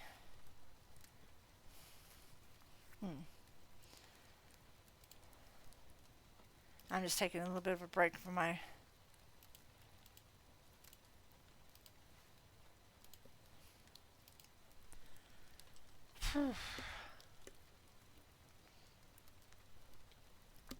got an air break starting in about 3 minutes. Unfortunately, it is starting to grow dim already. I don't think we were due for any weather, but it's not even 3 o'clock and it's starting to get dim, and that's not good. I have not taken my 2 hour break yet, but I'm bound and determined to get this finished. Then I'll take it. I hope my reading has still progressed on as well as it can be. Whenever I'm finishing up a book, it always takes a while. But like I said, once the first of the year starts, um, there'll be no constraints as to, hey, we got to get this done in like this short amount of time. Um, so I'll be able to like maybe do, you know, maybe 8 chapters instead of 10 a session. um, but I'm enjoying it. It's coming to a head. It's very nearly to the end. Um, I think when I finished up the previous book, I think I ended up going like 3 hours for that too. So 3 or 4 hours for that too. Or it was very nearly a stream. In fact, I was so tired afterward. I was like, "Yeah, I'm just going to stop here," instead of actually doing any. So basically, I ended up uploading the whole stream to YouTube. Let's see what's all this.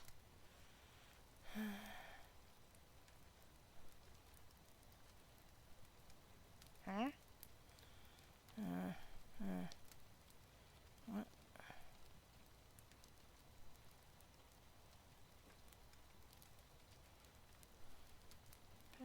I don't understand what that means, but okay.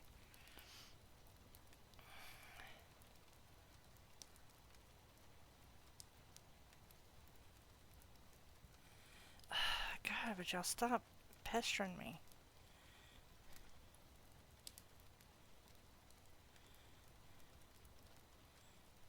Uh, Lord, all the messages. It's like I'm like, and sometimes it just doesn't pay to stream. It's like I'm like, I know I have things to do. I do this, I do that, do that, and I'm like, I don't know what you mean. Go away. I don't know if I have 64 Thorn. Uh.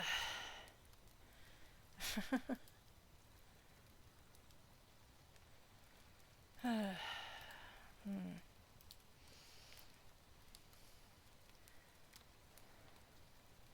It's stuff like this that makes my head hurt.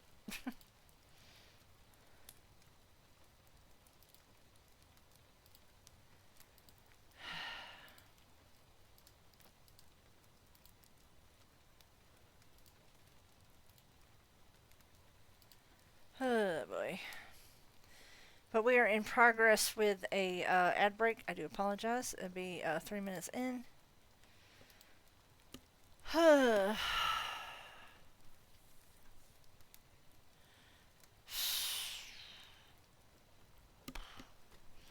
I just, mm. I said I was going to do some Dreamlight Valley after. I may not. I may end up finishing the book and signing off for the day, signing off early because this is taking a lot out of me. I'm not going to lie to you. I'm being quite honest. But whenever I finish a book, it always it's like I don't know, for some reason it just takes a lot out of me. And I wanted to. I promise you, I want to. I do want to do some game playing. And like I said, Friday I will be streaming some more. I'm hoping to do a creative stream instead, though. Um, Once we finish the book, I will see how I feel, and we'll see. And if not, I will find a raid target and we'll raid off early. Um,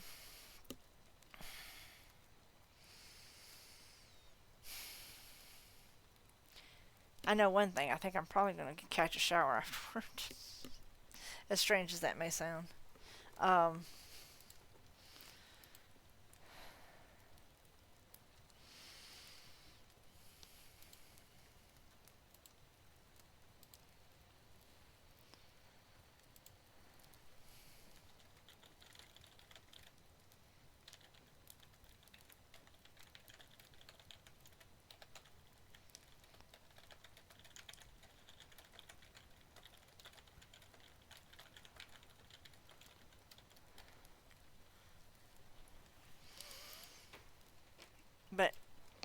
was that?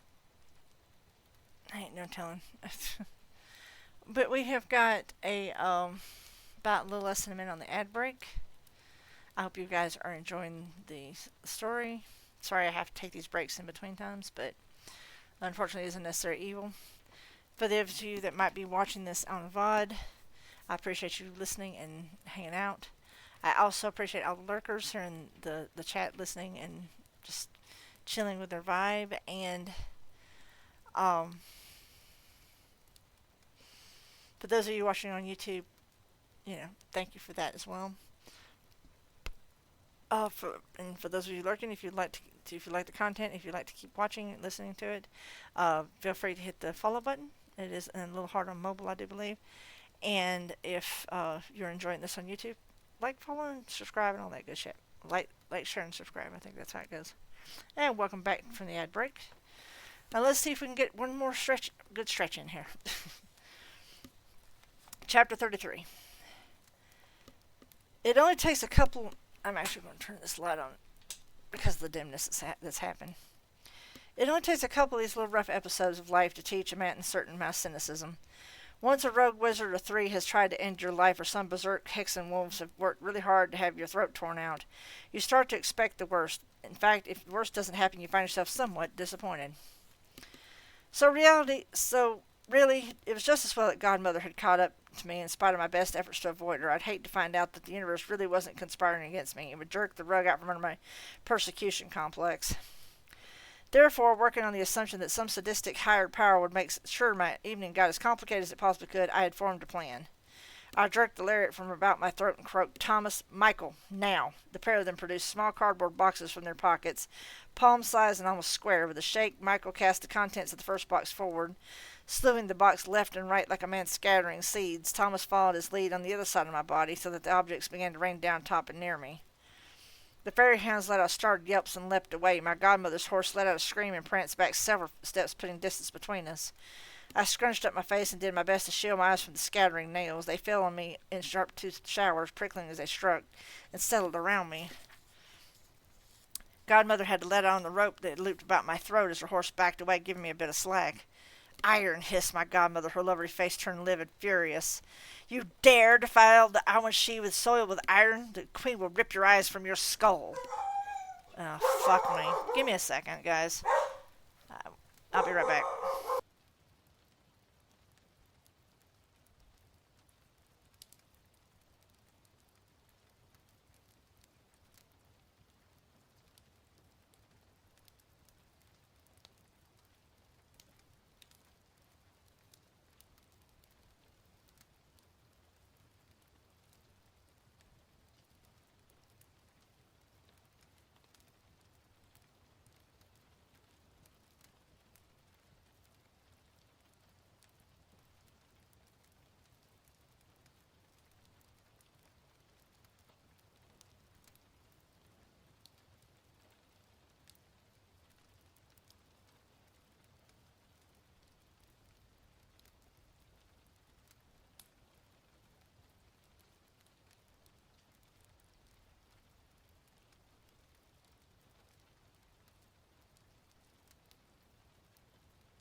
Sorry for that, guys. I apologize. It was the exterminator. And unfortunately, it's also the same time for me to take River up, but that will have to wait for a little bit because we have to wait on the pupper. Uh, we have to wait on the poison to dry things up. Anyway, I just got derailed just momentarily. River, if you can rest for a little bit, we'll be done soon. Let's see where did I get to.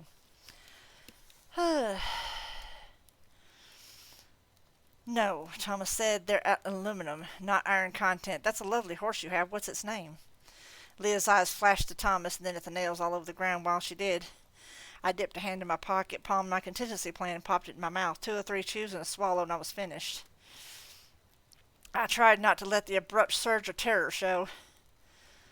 Not steal, Leah said. She beckoned sharply at the ground, and one of the nails leapt up into her hand. She gripped it, frowning, her expression abruptly wary. What is the meaning of this? It's meant to be a distraction, godmother. I coughed and patted my chest. I just had to eat something. Leah laid a hand on her horse's neck, and the savage beast calmed. One of the shadowy hounds nosed forward, nudging one of the nails with its snout. Leah gave the rope a little jerk, taking up the slack again, and said, "It will do you no good, wizard. You cannot escape this rope. It is bound to hold you. You cannot escape my power. Not here, not in fairy. I am too strong for you." All true, I agreed, and got to my feet. So let's get cracking. Turn me into a doggy and show me where trees I could pee on. Leah stared at me as though I'd gone mad, her expression wary. I took hold of the rope and shook it impatiently. Come on, godmother, make with the magic already. Do I get to pick my color? I don't think I want to be that charcoal gray. Maybe you could do me a nice sandy pelt for me. Oh, out in winter white with blue eyes. I always wanted blue eyes. Be silent! Leah snarled and shook the rope. There was a sharp stinging sensation, and my tongue literally stuck to the roof of my mouth. I tried to keep talking, but it made my throat buzz as though bees were in it, angry, stinging. I kept silent. Well, Thomas said, I'd like to see this. I've never seen an external transformation before. Do proceed, madam. He waved his hand impatiently. Dog him already. This is a trick, Leah hissed. It will avail you not, wizard, no matter what hidden powers your friends are preparing to cast at me. We're not, Michael put in. I swear it on the blood of Christ. Leah sucked in her breath as though the words had brought a sudden chill over her. She rode the horse up to me close so that animal's shoulder pressed against mine. She reeled in on the braided leather of the lariat as she did until she held it by a length of no more than 6 inches, jerking hard against my throat, hauling me off almost off balance. She leaned down close to me and whispered, Tell me, wizard, what are you hiding from me? My tongue loosened again, and I cleared my throat. Oh, nothing much. I just wanted a bite to eat before we left. A bite? Leah murmured. Then she jerked me over toward her and leaned down close, at dainty nostrils flaring. She inhaled slow, the silken mass of her hair brushing against my cheek, her mouth almost nuzzling mine. I watched her face, expression changed to slow surprise. I spoke to her in a quiet voice. You recognize the smell, yes? The white showed around her emerald eyes as they opened wider. Destroying angels, she whispered. You have taken death, Harry Dresden. Yep, I agreed. Toadstool, Mantia virosa, whatever. The mantin toxin is going to show up in my blood in about 2 minutes. After that, they'll start tearing apart my kidneys and liver. A few hours from now, I'll collapse, but if I don't die then, I'll apparently recover for a few days while my innards fall apart, and then drop into a rest and die. I smiled. There's no specific antidote for it, and I kind of doubt even you could use magic to put me back together again. Stitching a closed wound is a lot different than major internal transmutation, so shall we? I started walking in the direction Leah had come from. You should be able to enjoy tormenting me for a few hours before I start vomiting blood and die. She jerked the lariat tight, halting me. This is a trick, she hissed. You're lying to me. I looked up at her with a lopsided grin. Now, godmother, I said, you know I'm a terrible liar. Do you think I could really lie to you? Do you not smell it yourself? She stared at me, her face twisting slowly into an expression of horror. Merciless wince, she breathed. You've gone mad. Not mad, I assured her. I know precisely what I'm doing. I turned to glance back at the bridge. Goodbye, Michael. Bye, Thomas. Harry, Michael said, are you sure we should... Shh, I said, shouldn't even look. Ixnay. Leah's eyes flickered back and forth between us. What? She demanded. What is it? I rolled my eyes and gestured at Michael. Well, Michael said, as it happens, I have something here that might help. Something, Leah demanded. What? Michael reached into the pocket of his jacket and produced a small vial capped at one end. It's extract of St. Mary's thistle, he said.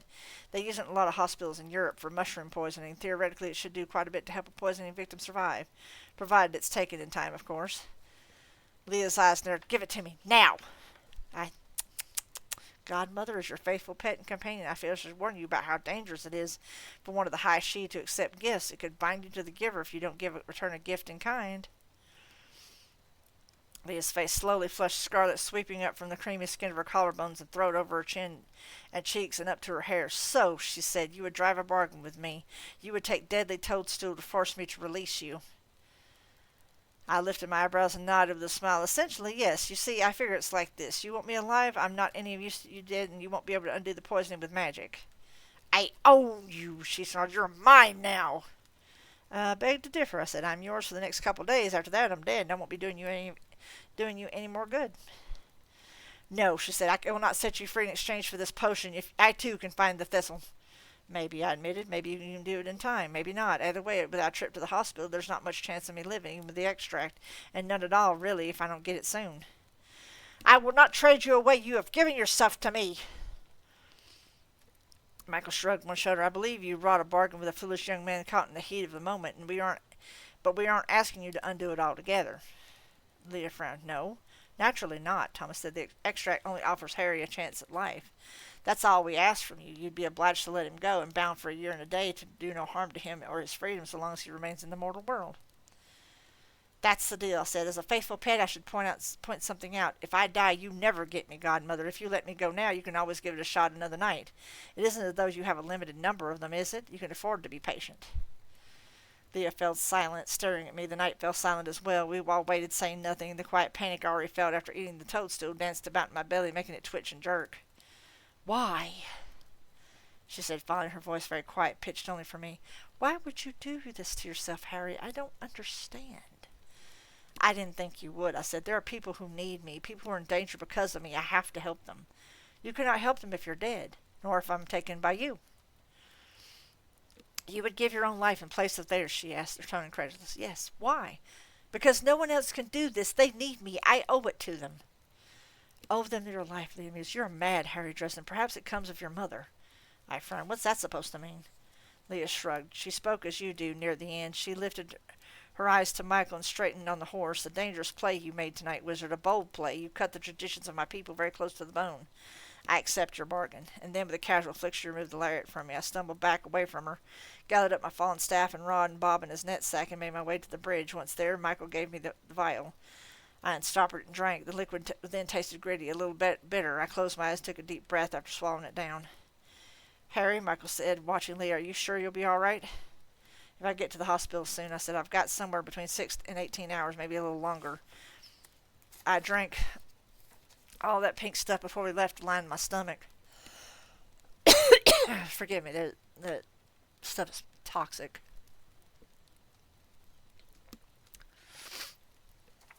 It might slow the down rate of digestion of the mushroom, give the extract a chance to beat to my guts. I don't like this, Michael muttered. Hey, I'm the one who ate the deadly poison, man. I don't care much for it myself. Thomas blinked at me. You mean you're telling her the truth? I glanced at him, nodding. Yeah, look, I figure we'll be in and out of there in an hour tops, or else we'll be dead. Either way, it'll happen plenty of time for the first round of symptoms to set in. Thomas just stared at me for a moment. I thought you were lying, he said, bluffing. I don't bluff if I can help it. I'm not too good at it. So you really could die. Your godmother is right, you know. You're mad as a hatter. None of it is a fruitcake. Crazy like a fox, I said. All right, Bob, wake up. I shook the skull. Its empty eye sockets kindled with orange-red light somehow too far back inside of them. Harry, Bob said, surprised. You're alive. For a while, I said. I explained to him how he'd gotten me away from my godmother. Wow, Bob said. You're dying. What a great plan.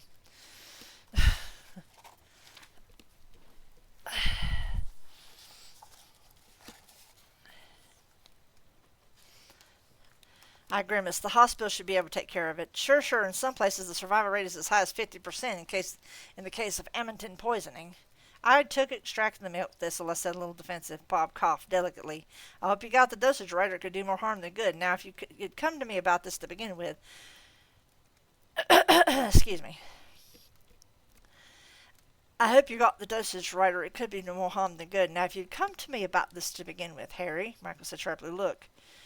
I turned to look at my godmother, who had ridden a little way off and sat still upon her dark steed. She raised her hand in something dark and glistening, maybe a knife.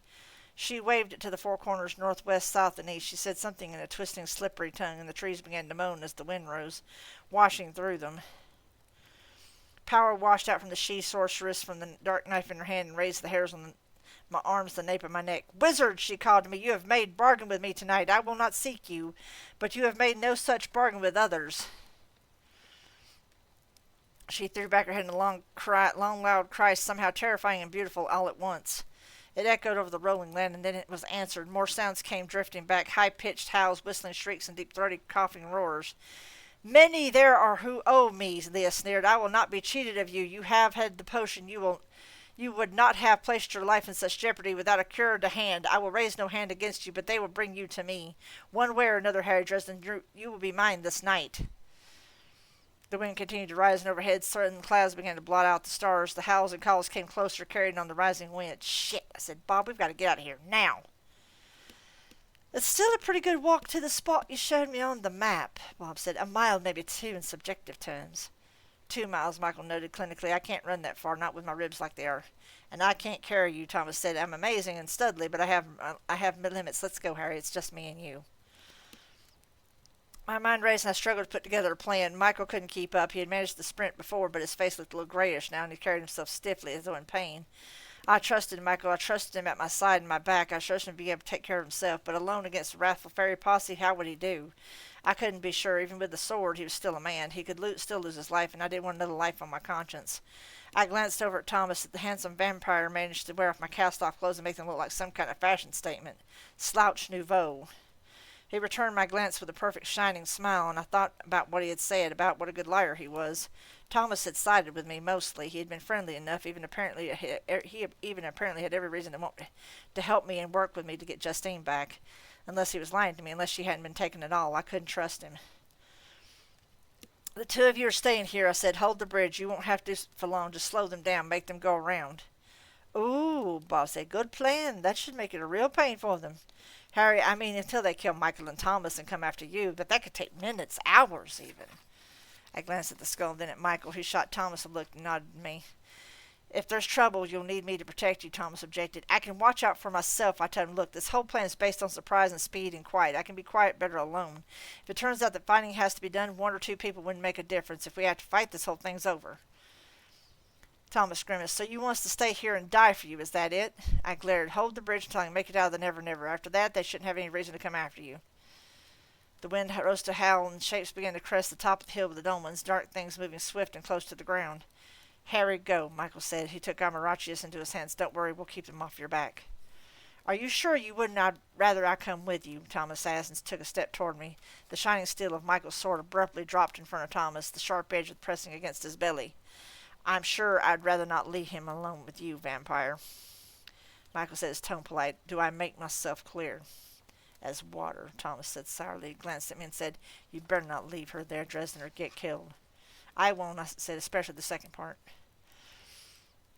And the first monstrous thing, like a mountain lion made out of shadows, bounded past Lee and set dark talons flashed towards me. Thomas shoved me out of the way of the strike, crying out as the thing tore into his arm. Michael shouted in Latin, and his sword flared into argent light, cutting the vaguely cat-like beast and dropping it in two squirming, struggling halves to the floor of the bridge. "Go!" Michael roared. "God go with you!" I ran. The sounds of fighting died behind me, until I could only hear my own laboring breast. The Never Never changed from sculpted fairy-tale wilderness to dark closed forest with cobwebs hanging down across a narrow trail through glowering trees. Eyes flashed in the shadows, things that could never quite clearly be seen and stumbled on. "There," Bob called. His orange eyelight swung to shine upon the split trunk of a dead hollow tree. "Open a way there, and it will take us through." I grunted and came to a halt, gasping. "Are you sure?" "Yes, yes," Bob said. "Hurry! Some of the Anshi will be here at any moment."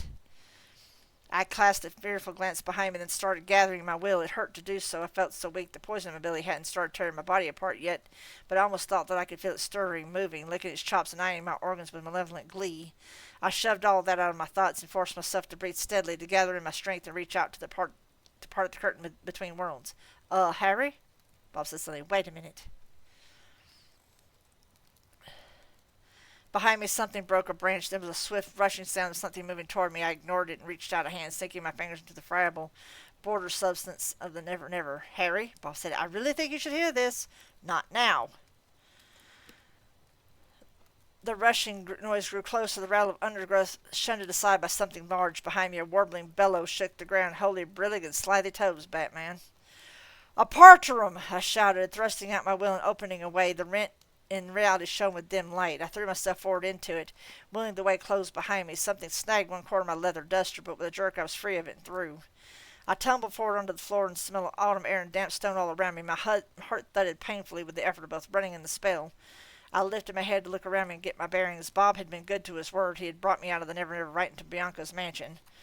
I found myself on the floor at the head of the staircase down away from the front doors of the main hall.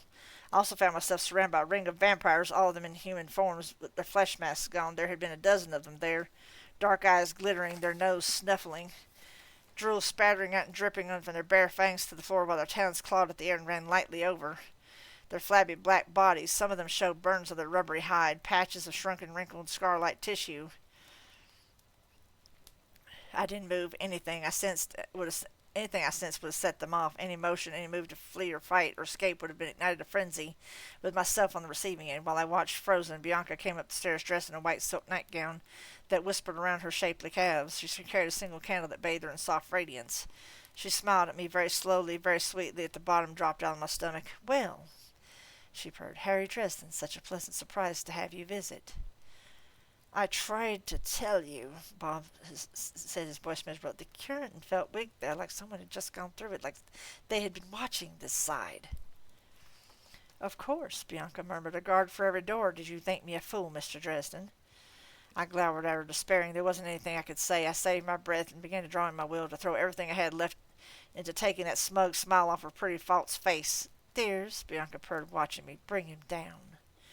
They hit me so fast I never saw them move. There simply came a hideous rushing force. I have memories of being passed from claw to claw, thrown, carried in the air, toyed with, snuffling squashed snouts and staring black eyes and hissing terrible laughter.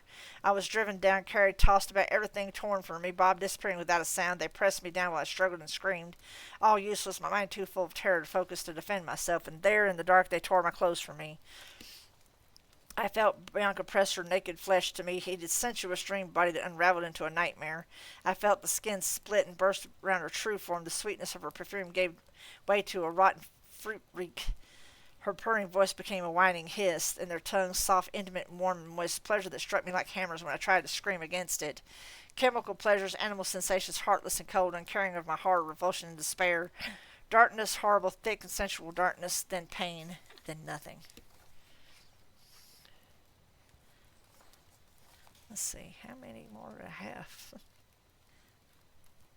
30, 39 chapters. I'm on 34. Oh my gosh. Chapter 34. I have very few memories of my father. I was about 6 years old when he died. What I do remember is a careworn, slightly stoop-shouldered man with kind eyes and strong hands. He was a magician, not a wizard, a stage magician, and a good one. He never made it big, though. He spent too much time performing for children's hospitals and orphanages to pull down much money. He and I, in his little show, roamed around the country. The memories of the first several years of my life were my bed in the back seat of the station wagon, going to sleep to the whisper of asphalt beneath the tires, secure in the knowledge that my father was awake, driving the car in there to take care of me. The nightmares hadn't started until just before his death. I don't remember them specifically, but I remember waking up and screaming in a child's high-pitched shriek of terror. I'd scream in the darkness, scrambling and squeeze into the smallest spaces I could find. My father would come looking for me and find me and pull me into his lap. He would hold me and make me warm, and soon I'd fall asleep again, safe and secure. "The monsters can't get you here, Harry," he used to say. "They can't get you." He'd been right, until now, until tonight. The monsters got me. I don't know where real life left off and the nightmares began, but I thrashed myself awake, screaming a scratchy, hollow scream that made more of a noise than a little noise than a whimper. I screamed and I ran until I ran out of breath, and then all I could do was sob. I lay there naked, undone. No one came to hold me. No one came to make it all better. No one had really had since my dad died. Breathing first, then I forced myself to control it, to stop the racking sobs and drawing slow, steady breaths. Next came the terror, the pain, humiliation. More than anything, I wanted to crawl into a hole and pull it in after me. I wanted it to be not. I wanted to be not. But I wasn't not. I hurt too much. I was very painfully, very acutely, very much alive.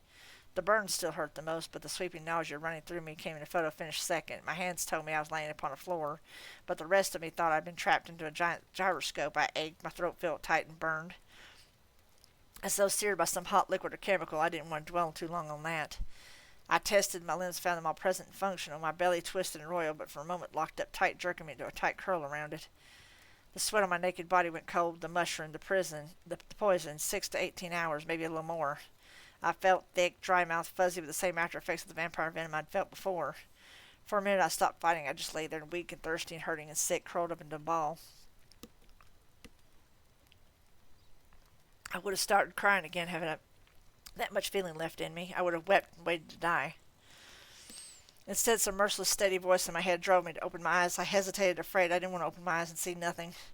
I didn't want to find myself in that same darkness, the darkness of hissing things all around me. Maybe they are still just waiting for me to awaken so that they... Panic swept me for a moment and gave me enough strength to shiver and push up myself into a sitting position. I took a deep breath and opened my eyes. I could see, light seared in my eyes, a thin line surrounding a tall rectangle, a doorway. I had to squint for a moment, so used to my eyes were to the darkness. I looked around the room, wary. It wasn't big, maybe 12 by 12 and a little more. I lay in a corner. The smell was violently rotten. My jailers apparently had no problems with letting me lie in my own filth. Some of it had crusted onto me on my legs and arms. Vomit, I guessed. There was blood in it, early symptom of the mushroom poisoning. There were other shapes in the dimness, a lump of cloth in one corner like a pile of dirty laundry, several laundry baskets as well, a washer and dryer on the far wall from the door, and Justine, dressed in as little as I, curled up and sitting with her back to the wall, her arms wrapped loosely around her drawn-up knees, watching me in the dark, feverish eyes. "You're awake," Justine said. "I didn't think you'd ever wake up." Gone was the glamorous girl I'd seen at the hall. Her hair hung lank and greasy. Her pale body looked lean, almost gone, and her limbs, what I could see of them, were stained and dirty, as was her face. Her eyes disturbed me. There was something feral in them, something unsettling. I didn't look at her for too long. Even as bad off as I was, I had enough presence of mind not to want to look into her eyes. "I'm not crazy," she said, her voice sharp-edged. "I know what you're thinking." I had to cough before I could talk, and it made pains shoot through my belly again. "That wasn't what I was thinking." "Of course it wasn't," the girl snarled. She rose, all lean grace and tension, and stalked toward me. "I know what you were thinking, that they shut you in here with that stupid little whore." "No," I said, "that isn't what I—" She hissed like a cat and raked her nails across my face, scoring my cheek in 3 lines of fire. I cried out and fell back, while interrupting my retreat. "I can always tell when I'm like this," Justine said. She gave me an abrupt, careless look, turned on the balls of her feet, and walked several feet away before stretching and dropping to all fours, watching me with an absent, disinterested gaze. I stared at her for a moment, feeling the heat of the blood welling in the scratches. I touched a finger to them, and it came away sprinkled with scarlet. I lifted my gaze to the girl and shook my head. "I'm sorry," I said. "God, what did they do to you?" "This," she said, carelessly thrusting out one hand. Round bruised punctures marked her wrist. "And this." She held out another wrist, showing another set of marks. "And this." She stretched out her thigh to one side of her body, parallel to the floor, to show more marks along it. "They all wanted a little taste, so they got it." "I don't understand," I said. She smiled with too many teeth, and it made me uneasy. "They didn't do anything. I'm like this. This is the way I always am." I said, "You weren't that way last night." "Last night," she snapped. "2 nights ago, at least. That was because he was there." "Thomas?" Her lower lip abruptly trembled, and she looked as though she might cry. Yes, Thomas. He makes it quieter inside me. There's so much trying to get out, like at the hospital. Control, they said. I don't have the kind of control that the people have. It's hormones, but the drugs only make me sick. He doesn't, though. Only a little tired." "But—" Her face darkened again. "Shut up!" she snapped. But, idiot, asking idiot questions, fool who did not want me when I was willing to give. Nothing does that. None of them, because they all want to take. I nodded and didn't say anything. As she became more agitated, it might be politically incorrect for me, but the word loony all but appeared in a giant neon sign over Justine's head. "Okay," I said, just take it easy, all right?" She glowered at me, falling silent, and she slunk back into the space between the wall and the washing machine and sank into it. She started playing with her hair and took no apparent notice of me. I got up. It was hard. Everything spun around on the floor. I found a dusty towel. I used it to sweep some of the grime off my skin. I went to the door and tried it. It stood firmly locked. I tested my weight against it, but the effort made a sudden fire of scarlet flash through my belly, and I dropped to the floor, convulsing again. I threw up in the middle of it and tasted blood on my mouth. I lay exhausted for a while after that, and might have dropped off to sleep again. I looked up to find Justine holding the towel, pushing it fitfully at my skin, the fresh mess. "How long?" I managed to ask her. "How long have I been here?" She shrugged without looking up. "They had you for a while just outside this door. I heard them taking you, playing with you for 2 hours. Maybe, and then they put you in here. I slept. I woke. Maybe another 10 hours or less, or more. I don't know." I kept an arm wrapped around my belly, grimacing, and nodded. "All right." I said, "We have to get out of here." She brayed out a sharp laugh. "There's no out of here. This is the larder. The Christmas turkey doesn't get up and walk away." I shook my head. I was poisoned. If I don't get to a hospital, I'm going to die." She smiled again and played with her hair, dropping the towel. Almost everyone dies in a hospital. You get to be someplace different. Isn't that better? It's one of those things I could live without, I said. Justine's expression went slack, her eyes distant. She became still. I stared at her, waved my hand in front of her eyes, snapped my fingers. She didn't respond. I sighed and stood up and tested the door again. It was firmly bolted shut from the other side. I couldn't move it.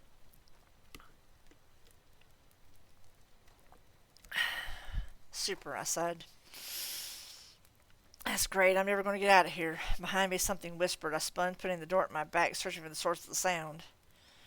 A low mist crept out of the wall, a smoky, slithery mass that whirled itself down into the floor like ethereal lace. The mist touched lightly at my blood on the floor where I had thrown up and began to swirl and shape itself into something vaguely human.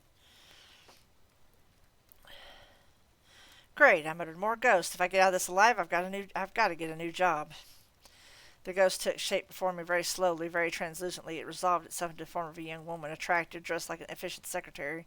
Her hair was pulled up into a bun, but for a few pearly tendrils that fell down to frame her cheeks. Her ghostly wrist was crusted with congealed blood, spread around a pair of fang punctures. Abruptly, I recognized her, the girl Bianca had fed upon before she died, until she died. Rachel, I whispered. Rachel, is that you? As I spoke her name, she turned to me, her eyes slowly focused on me, although beholding me through the misty veil. Her expression turned, no pun intended, grave. She nodded to me in recognition. Hell's bells, I whispered. No wonder Bianca got stuck on a vengeance kick. She literally was haunted by your death. The spirit's face twisted in distress. She said something, but I could hear it only as a distant muffled sound accompanying the movement of lips. I can't understand you, I said. Rachel, I can't hear you. She almost wept. It seemed she pressed her hand to her ghostly breast and grimaced at me. You're hurt, I guess. You're hurt? She shook her head and touched her temple and drew her fingers slowly down over her eyes, closing them. I said, you're tired. She nodded. She made a supplicating motion, holding out her hands as though asking for help. I don't know what I can do for you. I don't know if I can help you rest or not. She shook her head again, then she nodded toward the door and made a bottle-shaped curving gesture with her hands. Bianca, I asked. When she nodded, I went on. You think Bianca can lay you to rest? She shook her head again. She's keeping you here. Rachel nodded, her ghostly pretty face agonized. Makes sense, I muttered. But Bianca fixates on you as you die tragically, binds your ghost here, the ghost appears to her and drives her into a vengeance. She blames it all on me. Rachel's ghost nodded. I didn't kill you, I said. You know that. She nodded again. But I'm sorry. I'm sorry that me being in the wrong place at the wrong time set you up to die. She gave me a gentle smile, which transformed into a sudden expression of horror. She looked past me at Justine, then her energy began to fade, to withdraw into the wall. Hey, I said, hey, wait a minute. The mist vanished and Justine started to move. She rose casually and stretched, then glanced down at herself and ran her hands appreciatively down over herself. Very nice, she said, slowly altered, different, rather like than Lydia in a lot of ways, isn't she, Mr. Dresden? I tensed up. Kravos, I whispered. Justine's eyes flowed with blood through the whites. Oh, yes, she said, yes, indeed. Man, you need to get a life in the worst way. That was you, wasn't it? The telephone call of the night Agatha Hagglethorne went nuts. My last call, Kravos said through Justine's lips, nodding. I wanted to savor what was about to happen. Like now, Bianca has ordered that you should receive no visitors, but I just couldn't resist the chance to take a look at you. You want to look at me? I asked. I tapped my head. Come on in. There's a few things in here I'd like to show you.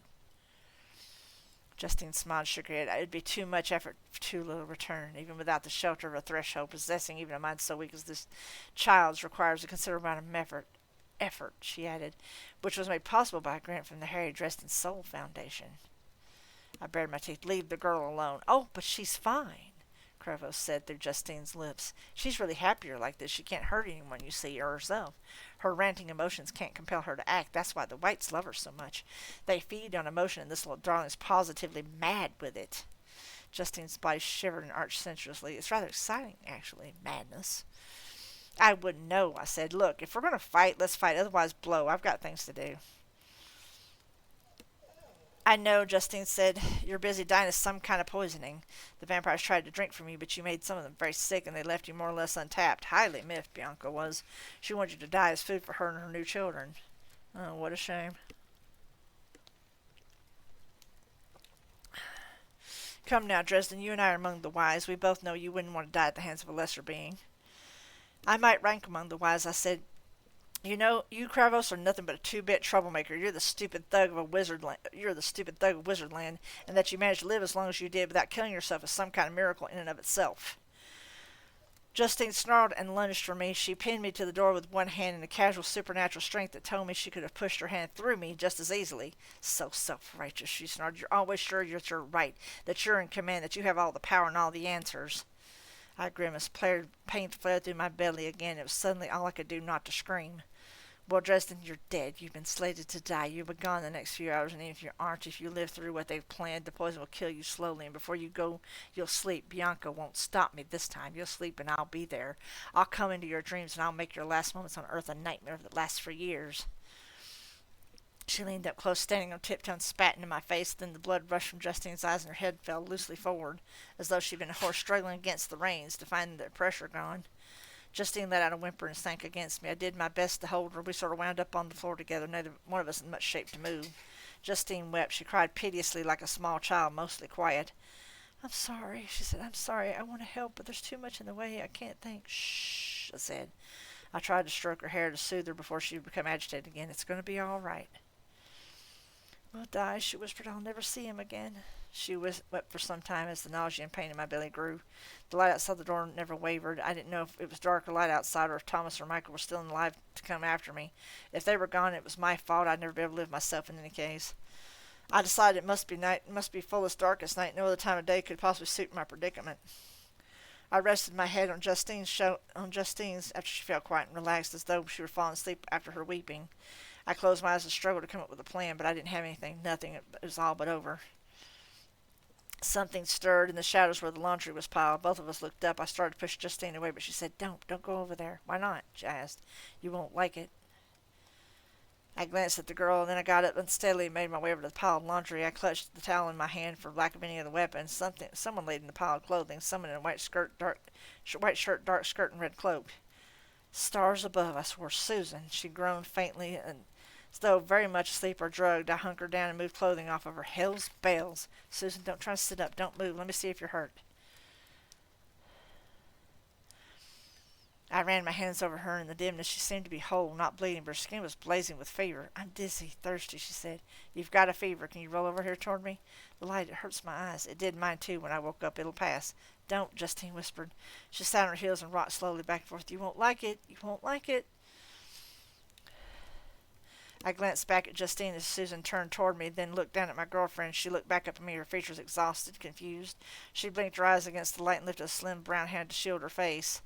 I caught her hand halfway and stared down at her. Her eyes were black, all blacks, black and staring, glittering, darker than pitch, with no white to them at all to distinguish them as human. My heart leapt in my throat, and things began to spin faster around me. You won't like it, Justine intoned. They changed her, the Red Court. They changed her. Bianca changed her. Dresden, Susan whispered. Dear God, I thought this can't be happening. Mr. Dresden, I'm so thirsty. Chapter 35. Susan let out a whimper and a groan, moving fitfully. By chance, her mouth brushed against my forearm, still stained with drying blood.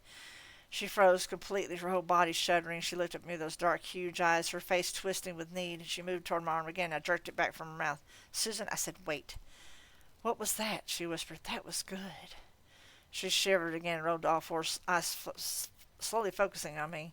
I shot a glance toward Justine, but only saw her feet as she pulled them back to her, slipping back into the tiny space between the washing machine and the wall. I turned back to Susan, who was coming toward me, staring as though blind on all fours. I backed away from her and fumbled out to my side with one hand. I found the blood-stained towel I'd been using before and threw it at her. She stopped for a minute staring, then lowered her face with a groan, beginning to lick the towel. I scooted back on all fours, getting away from her, still dizzy. Justine, I hissed, what do we do? There's nothing to do, she whispered. We can't get out. She isn't herself. Once she kills, she'll be gone. I flashed a glance at her over my shoulder. Once she kills, what do you mean? Justine watched me with solemn eyes. Once she kills, she's different, but she isn't quite them until it's complete, until she's killed someone feeding on them. That's the way the Reds work.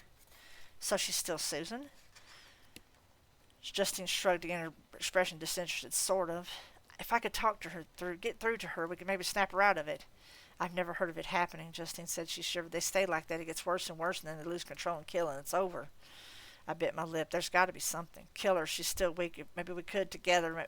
If we wait till she's further gone, until the hunger gives her strength, she'll take us both. That's why we're in here. No, I said, I can't hurt her. Something flickered in Justine's face when I spoke, though I couldn't decide whether it was something warm or something heated and angry. She closed her eyes and said, "Then maybe when she drinks you she'll die of the poison in you. Damn it, there's got to be something else you can tell me." Justine shrugged and shook her head wearily. "We're already dead, Mr. Dresden."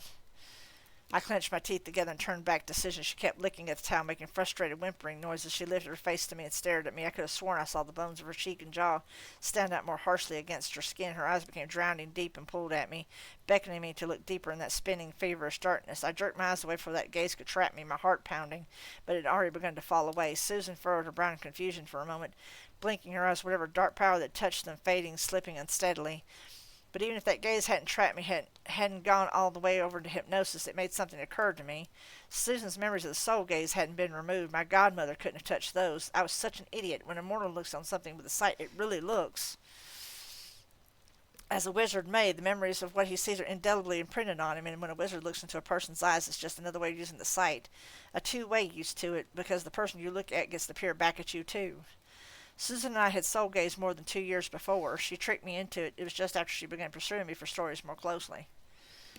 Leah couldn't have taken memories around a soul gaze, but she could have covered them up somehow, misted them over. No practical difference for an average person, but hell, I'm a wizard. I ain't average.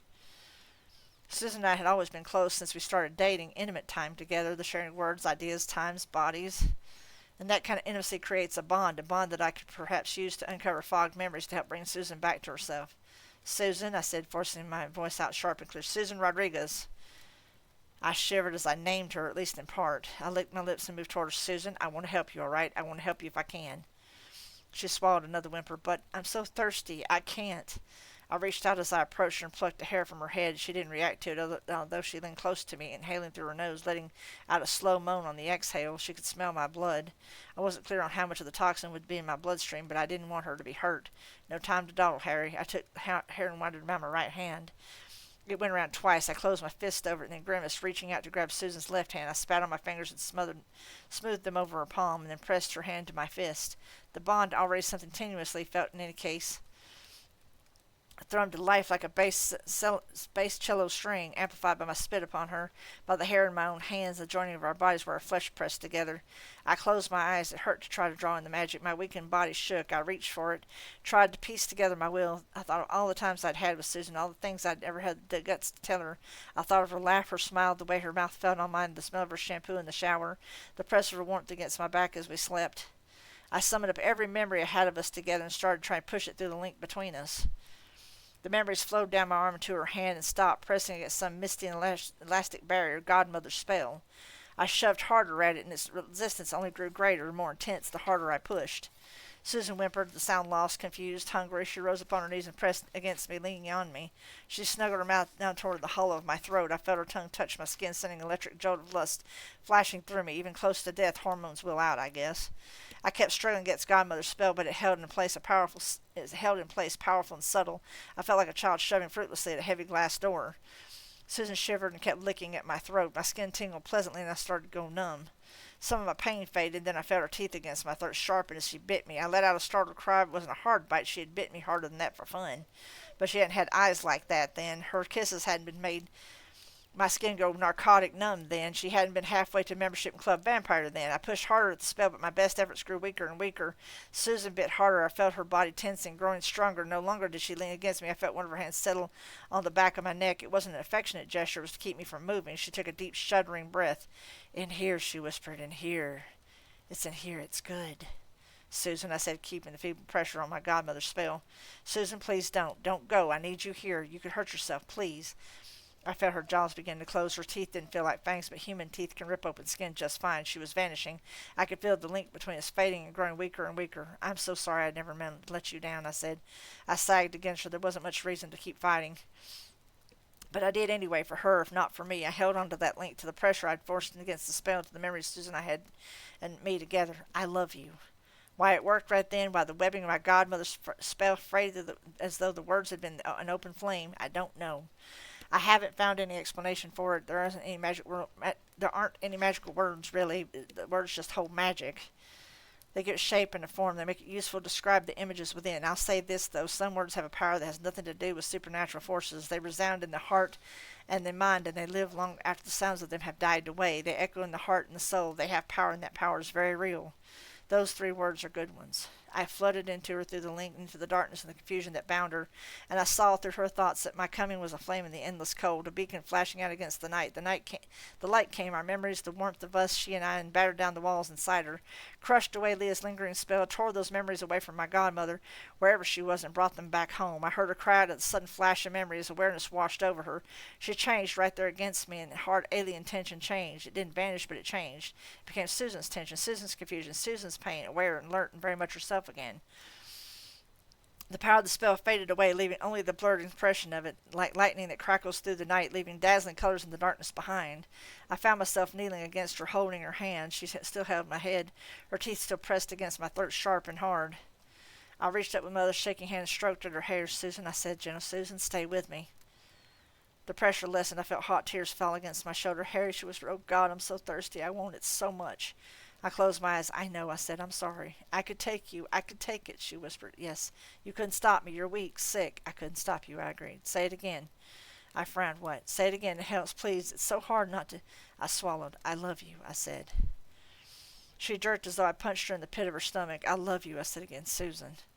She lifted her mouth from my skin and looked up into my eyes. They were her eyes again, dark, rich, warm, brown, bloodshot, filled with tears. The vampires, she said, I know. She closed her eyes even more, tears falling. I tried to stop them. I tried. Pain hit me again, pain that didn't have anything to do with the poison or injuries. It hit me sharp and low just beneath my heart, as though someone had shoved an icicle through me. I know you did, I told her. I know you did. She fell against me, weeping. I held her. After a long time, she whispered, it's still there. It isn't going away. I know. What am I going to do? We'll work on that, I said. I promise. We have other problems right now. I felt her in on what had happened, holding her in the dimness. Is anyone coming for us? She asked. I don't think so. Even if Thomas and Michael got away, they couldn't storm this place. If they ever got out of the Never Never, Michael could go to Murphy, but she couldn't just smash her way in here without a warrant. Bianca's contacts would probably stall that for a while. We have to get you out of here, she said. You've got to get to a hospital. Works in theory. Now we just have to work out the details. She licked her lips. Can you even walk? I don't know. That last spell, if there was much left in me, the spell took it out. What if you slept? She asked. Kravos would have his chance to torture me. I paused and stared at the far wall. God, Susan whispered. She hugged me gently. I love you, Harry. You should get to hear it. She stopped and looked up at me. What? That's it, I said. That's what needs to happen. What needs to happen? I don't understand. The more I thought about it, the crazier it sounded, but it might work if I could just time it just right. I looked down, taking Susan's shoulders in my hands, staring into her eyes. Can you hold on? Can you keep it together for another few hours? Oh. She shivered. I think so. I'll try. Good, I said. I took a deep breath because we need to be asleep long enough to start dreaming. But Kravos, Susan says, Kravos will get inside of you. He'll kill you. Yeah, I said. I took a slow breath. I'm pretty much counting on it. Let me check something right quick. I'm wondering if my...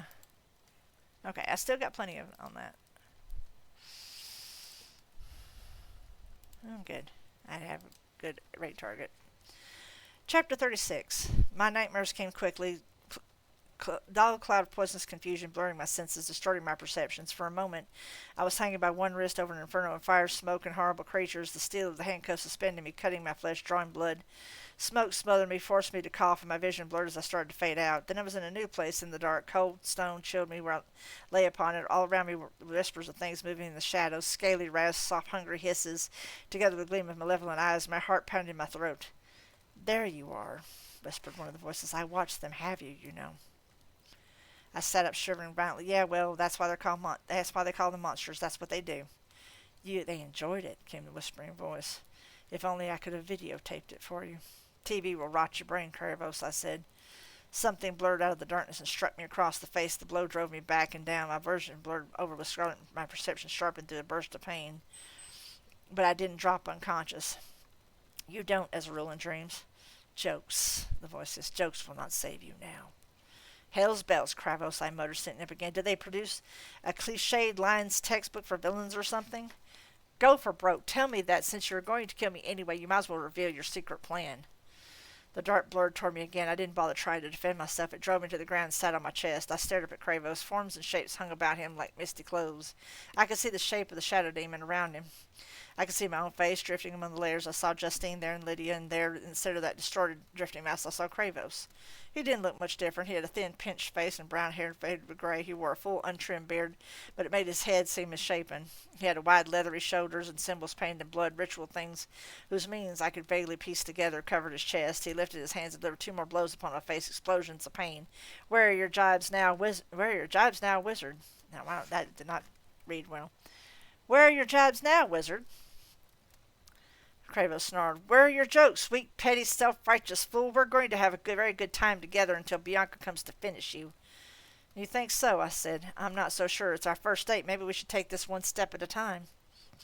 Kravos hit me again across the bridge of my nose, and my vision blurred with tears. You aren't funny, he shouted. You're going to die. You can't treat this as a joke. Why not? I shot back. Kravos, I took you out with a piece of chalk and a Ken doll. You're the biggest joke of a spell slinger I've ever seen. Even if I didn't expect you to drop like that, maybe the link with that doll works so well that maybe because it's anatomically and I didn't get a chance to finish the sentence. Kravos screamed and took my dream self by the throat. It felt real. It felt completely as though he had me, his weight pinning my weakened body down.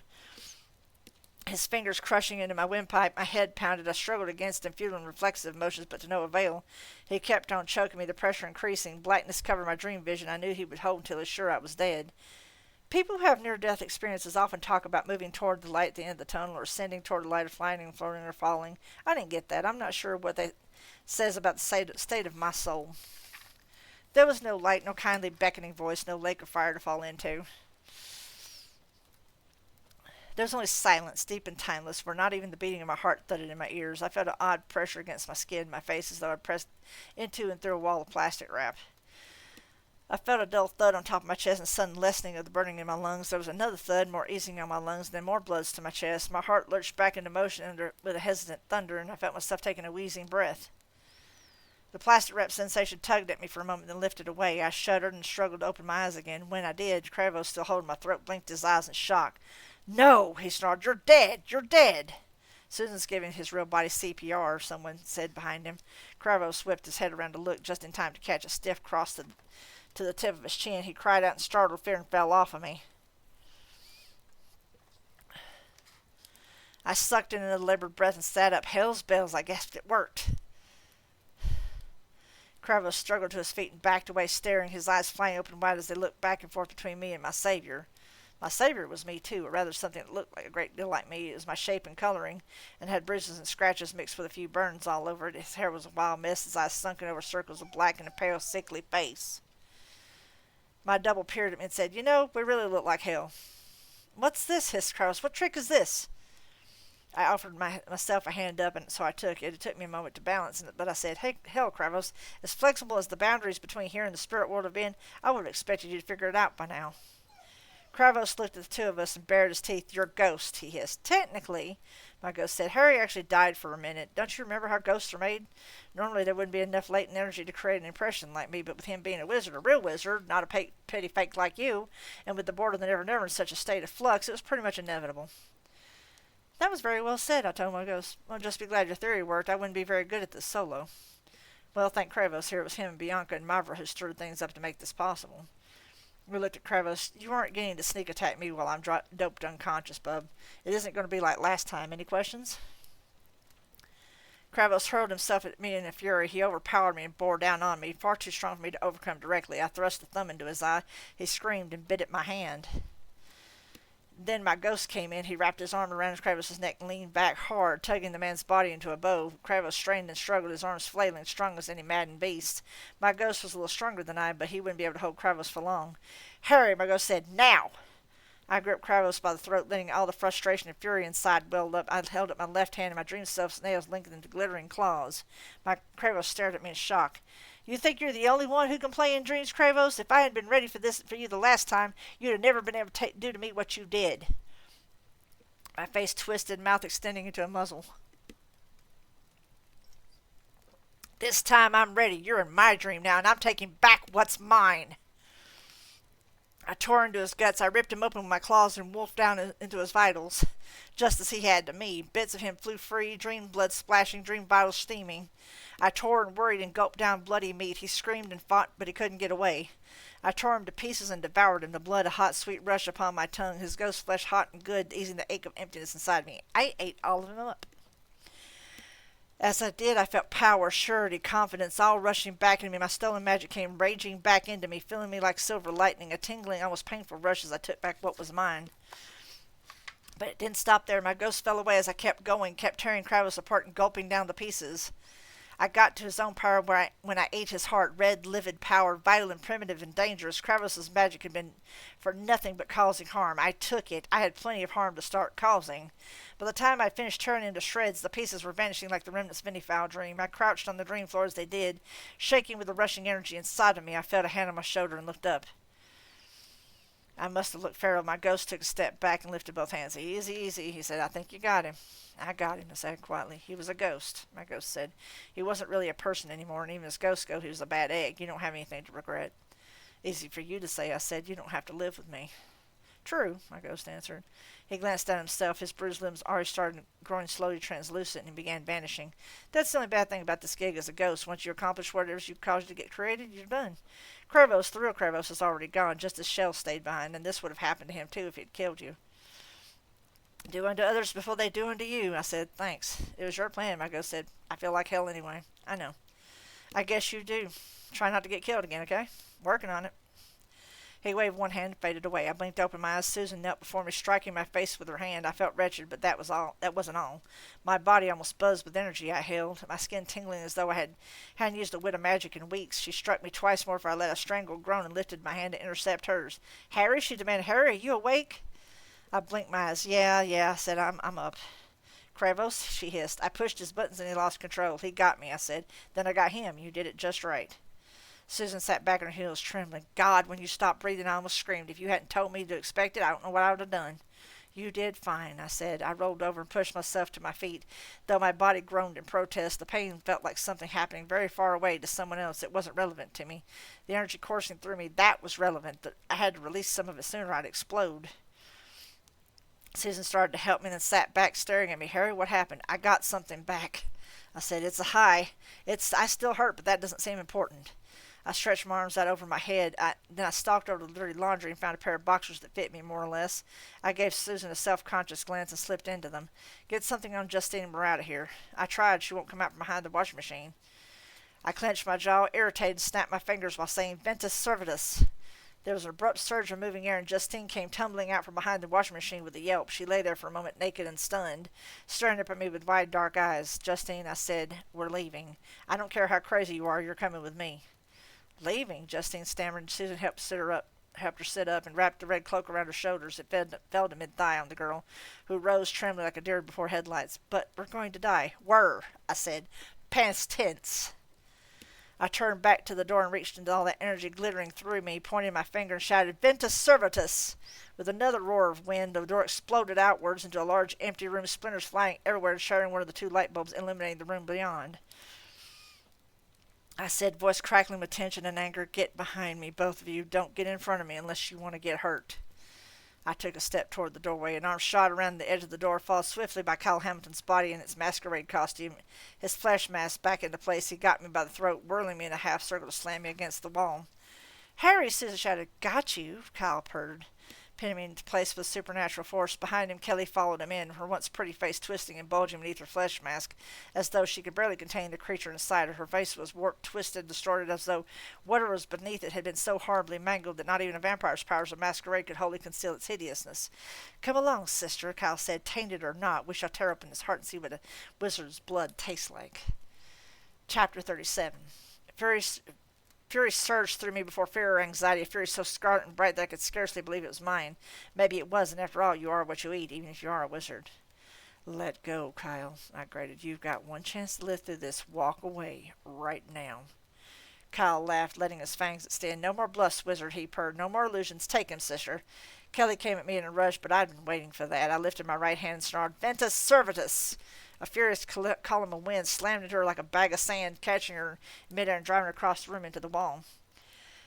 Kyle screamed in fury, drawing his hand back off my throat and then driving it at me. I dodged the first blow by jerking my head to one side and heard his hand crunch into the stone. The dodge cost me my balance as I teetered. He lashed out again, aiming for my neck.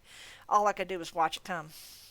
And then Susan came between us. I didn't see her move toward us, but I saw her catch the blow in both of her hands. She spun, twisting her hips and body and shoulders. Letting out a furious scream, she threw Kyle across the room in the air the whole way in no noticeable trajectory. He slammed into his sister, driving them both into the wall once more. I heard Kelly scream incoherent and bestial. The black slime-covered bat thing beneath the pleasant flesh mask tore its way out, shredding the damply flapping skin with its talons and started raking at Kyle. He struggled against her, shouting something that became lost in his creature's form scream as he tore his way free. The two of them started clawing at one another in a frenzy of fangs, tongues, and talons lashing. I snarled and rolled my wrist, flipping my hand toward them in a gesture wholly unfamiliar to me. The words spilled from my lips in thundering syllables. Sathrak no Kalam! That scarlet, furious power that I'd stolen from Kravos flashed over me, following the gesture of my right hand, lashing out in a blaze of scarlet light that spun around the maddened vampires. The scarlet blaze whirled about them, winding too swiftly to be seen. A ribbon of flame that cocooned them both burned brighter and hotter and spell enfolding them in fire. They screamed as they died, sounded like metal sheets tearing, and somehow also like terrified children. Heat thrummed back against us, almost singeing the exposed hairs on my legs and my chest. Greasy black smoke started to spread over the floor, and it stank.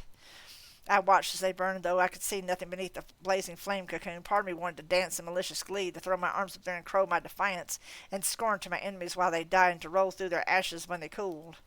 More of me grew sickened. I stared at the spell I'd wrought and couldn't believe it had come from me, whether or not I'd taken the power, maybe some of the primal knowledge of the spell, from Kravos' devoured spirit. The magic had come from me. I had killed them as swiftly and as efficiently as with little forethought as one gives to crushing an ant.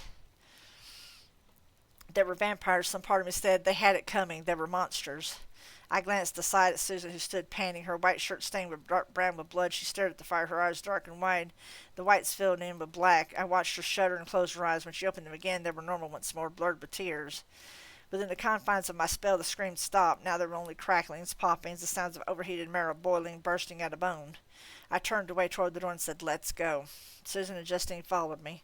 I led them through the basement. It was large, unfurnished, and damp. The room outside the washroom had a large drain in the center of the floor. There were corpses there, children from the masquerade.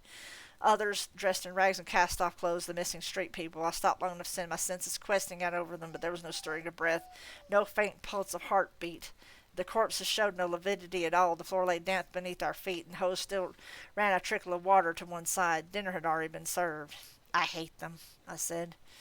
My voice rang out too loud in that room. "I hate them, Susan." She said nothing in answer. "I'm not going to let them keep this up. I've tried to stay out of their way before. I can't. Not now. Not after what I've seen." "You can't fight them," Justine whispered. "They're too strong. There are too many of them." I held up a hand and Justine fell silent. I tilted my head to one side and heard a faint thrumming. At the very edges of my magical perception, I stalked across the room around the bodies to an alcove in the wall. Cheap shelving had been installed in the alcove, and on the shelf sat my shield bracelet, my blasting rod, and Bob's skull still in its fishnet sack. Even as I approached the skull, his eyes flared to life. "Harry!" Bob said. "Stars and skies, you're all right." He hesitated for a second, then said, "And looking grim, even dressed in boxers with yellow duckies on them." I glanced down and did my best to picture a vampire wearing boxers with yellow duckies, or a wizard wearing yellow duckies, for that matter, Bob, I said. Bob whistled. "Wow, your aura sure is different. You look a lot like—" "Shut up, Bob," I said, my voice very quiet. He did. I put on my bracelet and took up my rod. I scanned around, found my staff wedged into a corner, and took it out as well. Bob asked, "What is all my stuff doing here?" "Oh," Bob said, well, Bianca got the idea somewhere that your stuff might explode if anyone messed around with it." I heard the wryness in my voice, although I didn't feel it. "She did she?" "I can't imagine how." "I'm doubling your pay." I took Bob's skull and handed it back to Justine. "Carry this. Don't drop it." Bob whistled. "Hey, cutie, that's a real nice red cloak you got there. Would you let me see the lining?" I swatted the skull on my way past, drawing an outraged "Ow!" from Bob. "Stop goofing around. We're still inside Bianca's, and we still have to get out," I frowned. I glanced at Justine, then swiftly left and right. "Where's Susan?" "River, I'm going to take you out in just a little bit, baby, okay? Just be patient with me, please. I'm sorry that he came right about the time you had to go potty. And I have to stay in here for at least, I had to stay in here for at least a certain amount of time for that to dissipate, because I can't let you go out there without that." Justine blinked. She was right here behind. She turned, staring. Water drips. Silence reigned. Justine started trembling like a leaf. "Here," she whispered. "They're here. We can't see them." "What's this wee stuff, Kimosabe?" Bob muttered. The skull spun about in his fishnet sack. I don't see any veils, Harry. I swept my eyes left and right, gripping my blasting rod. Did you see her leave, or did anyone take her? Bob coughed. Well, truth be told, I was looking at Justine's luscious little... I get to the point, Bob. Sorry. I shook my head, irritated. They snuck in under a veil, maybe, grabbed Susan and went. Why the hell did they stick around? Just put a knife in my back? Why didn't they take Justine, too? Good questions, Bob said. I'll tell you why. Because they weren't here. They couldn't have just carried Susan off that easy. Not now. Why not? Bob asked. Trust me, it should be a handful. They couldn't do it without making a fuss, which we'd notice. Assuming you're right, Bob said, why would she just walk away? Justine glanced back at me and licked her lips. Bianca could make her. I've seen her do it. She made Susan walk into the laundry room on her own. I grunted. Looks like Bianca's been hitting the books, Bob. Vampire wizard, Bob said. Black magic. Could be very tough. So can I. Justine, stay behind me. Keep your eyes open. Yes, sir, she said, her voice quiet. I strode past her toward the stairs. Some of the energy I felt before faded away. My pain and weakness grew closer to me, more noticeable. I did everything I could to shove it back into the back of my mind. A swift little thrill of panic gabbled in my throat and tried to make me start screaming. I shoved that away, too. I just walked to the bottom of the stairs and looked up them. The doors at the top were elegant wood standing open. A soft breeze and the smell of night air flowed downstairs. Late night, faint traces of dusty dawn. I glanced back to Justine, but she all but flinched away from me. Stay down here, I told her. Bob, some things are going to start flying. Give her whatever help you can. All right, Harry, Bob said. You know that door's been open for you. They're going to be waiting for you to walk up there. Yep, I said. I'm not getting any stronger. Might as well do it now. You could wait until dawn, and then they'd... I cut him off short. Then they'd force their way down here and to escape the sunlight, and it'd still be a fight. I glanced at Justine and said, I'll get you out if I can. She chanced a swift glance at my face and backed down. Thank you, Mr. Dresden, for trying. Sure, kid. I flexed my left hand, feeling the cool sliver of the shield bracelet there. I gripped my staff tight and then rolled the blasting rod through my fingers, feeling the runes carved into the wood, formulae of power, fire, force. I put one foot on the stairs. My bare foot made little sound, but the board creaked beneath my weight. I squared my shoulders and went up the next stair and the next. Resolute, I guess, terrified, certainly seething with power, with simmering anger ready to boil over again. I tried to clear my mind to hang on to the anger and to dismiss the fear. I had limited success, but I made it up the stairs. At the top, Bianca stood at one end of the great hall through the open doors. She wore the white gown I'd seen her in before, soft fabric draping and stretching in alluring curves, creating shadows upon her with an artist's conviction. Susan knelt beside her, shaking, her head bowed. Bianca kept one hand on her hair. Spread out around and behind Bianca were a dozen vampires, skinny limbs, flabby black bodies, drooling fangs, the flaps of skin between arm and flank, and thighs stretched out here and there like half-functional wings. Some of the vampires had climbed up the walls and perched there like gangly black spiders. All of them, even Susan, had huge dark eyes. All of them stood looking at me. In front of Bianca knelt a half-dozen men in plain suits that bulged in odd places. They held guns in their hands. Great big guns, some kind of assault weapons, I thought. Their eyes looked a little vague, like they had only been allowed to see some of what was in the room, just as well. I looked back and leaned on my staff, and I laughed. It came out a wheezing cackle that echoed round the great hall and caused the vampires to stir restlessly. Bianca let her lips curve into a slow smile. And what do you find so amusing, my pet? I smiled back. There was nothing friendly in it. All of this. For a guy with 2 sticks and a pair of yellow ducky boxer shorts. You must think I'm a real dangerous man. As a matter of fact, I do, Bianca said. Were I you, I would consider it flattery. Would you? I asked. Bianca let her smile widen. Oh, yes, gentlemen, she said to the man in guns. Fire. Chapter 38. I lifted my left hand before me, pouring energy into the shield bracelet, and shouted, Rifletum! The guns roared with fire and thunder. Sparks showered off the barrier less than 6 inches away from my hand. The bracelet grew warm as the security man poured a hail of gunfire at me. It stopped just short, and bullets shot wide, chewing through the expensive woodwork and bouncing wildly around the room. One of the vampires let out a yell and dropped from the wall to splat on the ground like a fat bug. One of the security man's guns suddenly jumped and twisted, and he cried out in pain, reeling back, blood streaming from his hands and ruins of his face. Technology doesn't tend to work too well around magic, including the feeding mechanisms of automatic weapons. 2 of the guns jammed before dumping their full clips, and the others fell silent, spent. I still stood, one hand extended. Bullets lay all over the floor in front of me, misshapen slugs of lead. The security man stared and stumbled away from me, behind Bianca and the vampires, and just out the door. I don't blame them. If all I had was a gun and it had just been that useless, I would run too. I took a step forward, scattering bullets with my bare feet. Get out of the way, I said. Let us out. No one else has to get hurt. Kyle, Bianca said, stroking Susan's hair. Kelly, she was quite mad in any case. Not all of them make the transition well. Her gaze traveled down to Susan. The smile I wore sharpened. Last chance, Bianca. Let us out peacefully and you walk away alive. And if I say no? She asked very mild. I snarled, my temper snapping. I lifted the blasting rod, whirled it around my head as I drew in my wheel and snarled, Fuego! Power exploded from the rod. Circular coruscations followed a solid scarlet column of energy that lanced forward toward the vampire's head. Bianca kept smiling. She lifted her hand, mumbled some gibberish, and I saw cold darkness gather before her concave disk that made my energy lance and absorb it, scattered in smaller bolts of fire darting here and there, splashing on the floor in small blazing puddles. I just stared at her for a moment. I knew she had known some tricks, maybe a veil or two, or a glamour or two, maybe how to whip up a fascination, but that kind of straightforward deflection wasn't something just anyone could do. Some of the people on the White Council couldn't have stopped that shot without help.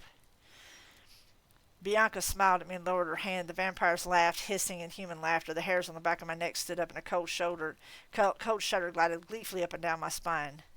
Well, Mr. Dresden, she purred, it would appear that Mavra was an able instructor, and my lessons well learned. We seem to be in something of a standoff, but there's one more piece I'd like to put on the board.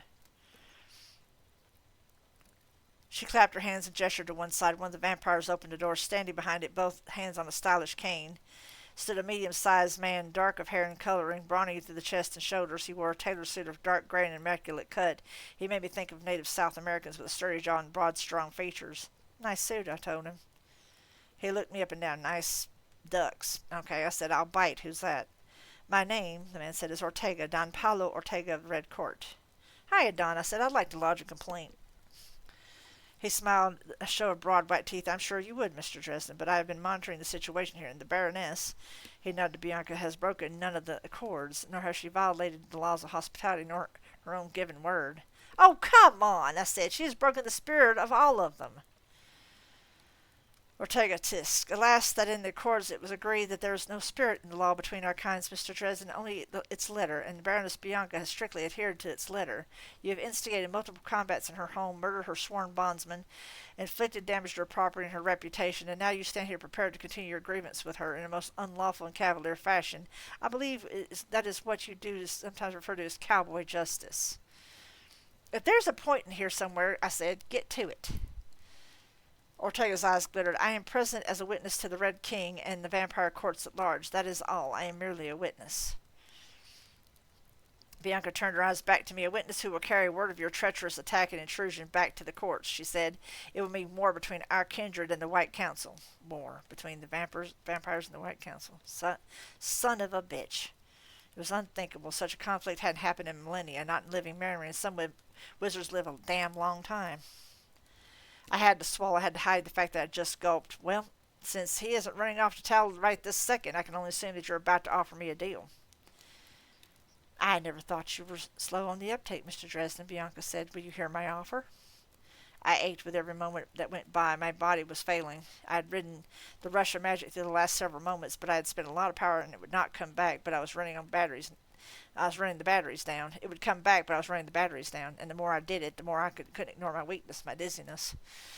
Legally speaking, the vampires had me over a barrel. I needed a plan. I needed a plan in the worst way. I needed time. Sure, I said. I'll hear you out. Bianca curled her fingers through Susan's hair. First, you shall be forgiven your excess of bad taste for the last few days, but for the 2 deaths, none of it is unworkable, and those 2 would have died shortly in any case. I will forgive you, Mr. Dresden. That's so kind. It gets better. You may take your equipment, your skull, and your white bastard's horror with you when you leave, unharmed and free of future malice. All accounts will be called even. I let the dry show in my tone. How could I possibly say no? She smiled. You killed someone very dear to me, Mr. Dresden. Not directly true, but your actions mandated her death. For that, too, I will forgive you. I narrowed my eyes. Bianca ran her hands over Susan's hair. This one will stay with me. You stole away someone dear to me, Mr. Dresden, and I'm going to take away someone dear to you. After all that, all will be equal. She gave Ortega a very small smile and glanced at me and asked, well, what do you say? If you prefer to remain with her, I'm sure a place can be made for you here, after suitable assurances of your loyalty, of course. I remained silent for a moment, stunned. Well, wizard, she snapped harsher, how do you answer? Accept my bargain, my compromise, or it is war, and you will become its first casualty. I looked at Susan. She stared blankly, her mouth partially open, caught in a trance of some kind. I could probably snap her out of it, provided a bunch of vampires didn't tear me limb from limb while I tried. I looked up at Bianca and Ortega, at the hissing vampire cronies. They were drooling on the polished floor. I heard all over, and I felt so very damn tired. I love her, I said. I didn't say it very loud. What? Bianca stared at me. What did you say? I said I love her. She is already half mine, so I still love her. She isn't even fully human any longer, Dresden. It won't be long till she's a sister to me. Maybe, maybe not, I said. Get your hands off my girlfriend. Bianca's eyes widened. Now, what now? I don't know and don't care. New York number. I'm just letting it run. Anyway. Bianca's eyes widened. You are mad, she said. You would flirt with chaos, destruction, with war for the sake of this one wounded soul? I smote my staff on the floor, reaching deep for power, deeper than I ever reached before. Outside in the gathering morning, the air crackled with thunder. Bianca, even Ortega, looked abruptly uncertain, looking up and around before focusing me on again. For the sake of one soul, for one loved one, for one life, I called power into my blasting run. Its tip glowed incandescent white. The way I see it, there's nothing else worth fighting a war for. Bianca's face distorted with fury. She lost it. She split apart her skin like some gruesome caterpillar, her black beast clawing its way out of her flesh mask, jaws gaping, black eyes burning with feral fury. Kill him, she said. Kill him, kill him, kill him! The vampires came for me across the floor, along the walls, scuttling like roaches or spiders, too fast for easy belief. Bianca gathered shadow into her hands and hurled it at me. I fell back at pace, caught Bianca's strike with my staff, and parried it into one of her flunkies. The darkness enfolded the vampire, and it screamed from within. When the fog around it vanished, nothing remained but dust. I responded with another gout of fire from the rod, sweeping it like a scythe through the oncoming vampires, setting them aflame. They writhed and screamed. Spittle sliced toward me, but from above me to one side I barely ducked away in time. The vampire, clinging to the ceiling, followed its venom down, but it met the end of my staff in its belly, and the other end solidly planted against the floor. The vampire rebounded with a burping sound and landed hard on the floor. I lifted the staff and smote down the thing's head to the sound of more thunder outside. Power lashed down through the staff and crushed the vampire's skull like an egg. Dust rained down from the ceiling, and the vampire's claws scratched frantic staccato on the floor as it died. I had done well for the moment. The vampires nearest me were falling back, teeth bared, but more were coming from behind them. Bianca hurled another strike at me, and though I interposed both staff and shield, the deathly cold of it numbed my fingers. I was running out of strength, panting, my weariness and weakness struggling to claim me. I fought off the dizziness enough to send another flash of fire into the oncoming vampire, but it skittered aside, and all it did was plow a blazing fur into the floorboards. They fell back for a moment, separated from me by an expanse of flame, and I struggled to catch my breath. They were coming. The vampires were coming for me. My brain kept chattering at me, frantic, panic. They are coming. Justine and Susan, I might as well be dead, dead like all the others, dead like all their victims. I leaned against the wall of the stairs, panting, fighting to hold on to some clarity. Dead victims, the victims below, the dead. I dropped the blasting rod. I fell to my knees. With my staff, I scratched a circle around me in the dust. It was enough. The circle closed with a thrum of power. Magic ran rampant in that house. The sea of supernatural energy stirred to froth. I had no guide for this kind of spell. I had no focus, nothing to target, but that wasn't the kind of magic I was working with. I shoved my senses down into the earth like reaching fingers. I blanked out the burning home, my enemies, Bianca's howling. I shut away the fire, the smoke, the pain, the nausea. I focused and reached beneath me, and I found them. I found the dead, the victims, the ones who had been taken. Not just a few piled below, but like so much trash to be discarded. I found others, dozens of others, scores, hundreds, bones hidden away, never marked, never remembered. Restless shades trapped in the earth, too weak to act, to take vengeance, to seek peace. Maybe on another night or another place I couldn't have done it, but the way had been prepared for me by Bianca and her people. They thought to weaken the border between life and death, to use the dead as a weapon against me, but that blade could cut both ways. I found those spirits, reached out and touched them one by one. Memoriam, I whispered. Memoratum memoratus. Energy rushed through me. I shoved it out as fast as it would go, and I gave it to them, to the lost ones, the seduced, the betrayed, the homeless, the helpless. All the people the vampires had preyed on through the years, all the dead I could reach, I reached out into the turmoil Bianca and her allies had created, and I gave those wandering shades power. The house began to shake. From below, in the basement, there came a rumbling sound. It began to moan. It rose to a wail, and then it became a screaming mob, a roar of sound that shattered the senses, that made my heart and belly shiver with the sheer force of it. The dead came. They erupted through the floor, and they took forms of smoke and flame and cinder. I saw them as I swayed. I weakened, finished by the effort of the spell. I saw their faces. I saw newsboys from the roaring 20s and greaser street punks from the 50s. I saw delirious people and homeless transients and lost children rise up deadly in their fury. The ghosts reached out with flaming hands to burn and sear. They shoved their smoky bodies into noses and throats. They howled their names and their names of their murderers, the names of their loved ones, and their vengeance shook that grand old house like a thunderstorm, like an earthquake. The ceiling began to fall in. I saw vampires being dragged into the flames, down into the basement as burning sections of the floor gave way. Some tried to flee, but the spirits of the dead knew no more pity than they had rest. They hammered at the vampires, raked at them, ghostly hands and bodies made nearly tangible by the power I had channeled into them. Vampires died, ghosts swarmed and screamed everywhere, terrible and beautiful, heartbreaking and ridiculous as humanity itself. The sound banished any thought of speech, hammered upon my skin like physical blows. I was more terrified than I ever been in my life. I struggled to my feet and beckoned down the stairs. Justine stumbled up them. Bob's eyelights blazing bright orange as a beacon in the smoke. I grabbed her wrist and tried to make my way around the trembling house, the gaping hole in the floor that led down to an inferno. I saw a spirit leap for Bianca with blazing hands reached out, and she smote it from the air with a blast of frozen black air. She seized Susan by the wrist and started dragging her toward the front door. More spirits hurtled toward the eldest of the murderers of this house, fire and smoke and splinter, even one that had forged a body for itself out of the spent bullets laying upon the floor. She fought them off, talon and magic. She thrust her way through them and toward the front door. Susan began to wake up, to look around her expression terrified. "Susan!" I shouted. "Susan!" She began to struggle against Bianca, who was turning toward Susan. She fought to drag my girlfriend closer to the front door, but one of the ghosts clawed at the vampire's legs, setting it aflame. Bianca screamed, berserk, out of control. She lifted one hand high, her claws glittering dark, and swept it down at Susan's throat. I sent my spell hurtling out along with Susan's name, the last strength of my body and mind. I saw her rise, Rachel's ghost. She appeared simple and translucent and pretty, and put herself between Bianca's claws and Susan's throat. Blood gouted from the ghost, scarlet and horrible. Susan tumbled limply to one side. Bianca started screaming, high enough to shatter glasses. The bloody ghost simply pressed against her, wrapping her arms around the monstrous black form. My spell followed on the heels of Rachel's ghost and took Bianca full in the face. A near solid column of wind, which seized her, hurled her up, and smashed her down into the floor. The overstrained boards gave way beneath her with a creak and a roar, and flame washed up toward me in a wave of reeking black smoke. I felt my balance spin and struggled to make it to the exit, but fell to the ground. Spirits flooded after Bianca, fire and smokes following the vampire sorceress down the hole. The house itself screamed, a sound of tortured wound and twisted beam, and began to fall. I couldn't get my balance. I felt small, strong hands under one of my arms. Then I felt Susan beneath the other, powerful and terrified. She lifted me to my feet. Justine stayed by my other side, and together we stumbled out of the old house.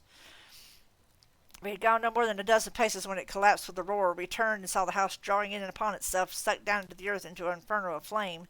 The fire department later called it some kind of inverted backblast, but I know what I saw. I saw the ghost of the dead had left behind.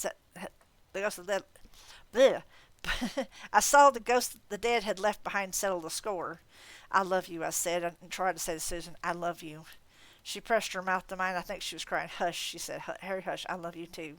It was done. There was no more reason to hold on. And this is the final chapter, guys. I know it's taken me almost 4.5 hours, but I got this. And no, there will not be any more gameplay tonight. Between the Bugman interrupting and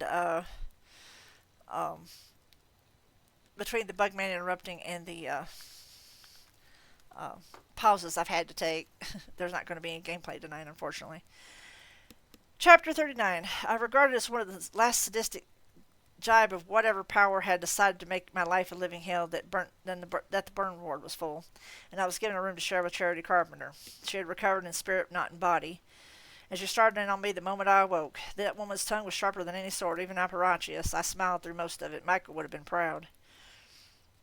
The baby, I learned, had taken to an abrupt turn for the better in the hours before the dawn, the morning Bianca's house had burned. I thought that maybe Kravos had taken a bite of the little guy and had gotten it back for him. Michael thought God had simply decreed the morning to be a day of good things. Whatever. The results what counted. "We've decided," Michael said, stretching a strong arm around Charity, "to name him Harry." Charity glowered at me but remained silent. Harry? I asked. Harry Carpenter? Michael, whatever did that poor kid do to you? But it made me feel good, and they kept the name. Charity got out of the hospital 3 days before me. Or Father Forthill remained with me for the rest of my stay. No one ever said anything, but Michael had the sword with him, and Forthill kept a crucifix handy just in case I had some nasty visitors. One night when I couldn't sleep, I mentioned to Michael that I was worried about the repercussions of my workings, the harmful magic I had dished out. I worried that it was going to come back to haunt me. I'm not a philosopher, Harry, but here's something for you to think about at least. What goes around comes around, and sometimes you get what's coming around. He paused for a moment, frowning faintly, pursing his lips. And sometimes you are what's coming around. You see what I mean?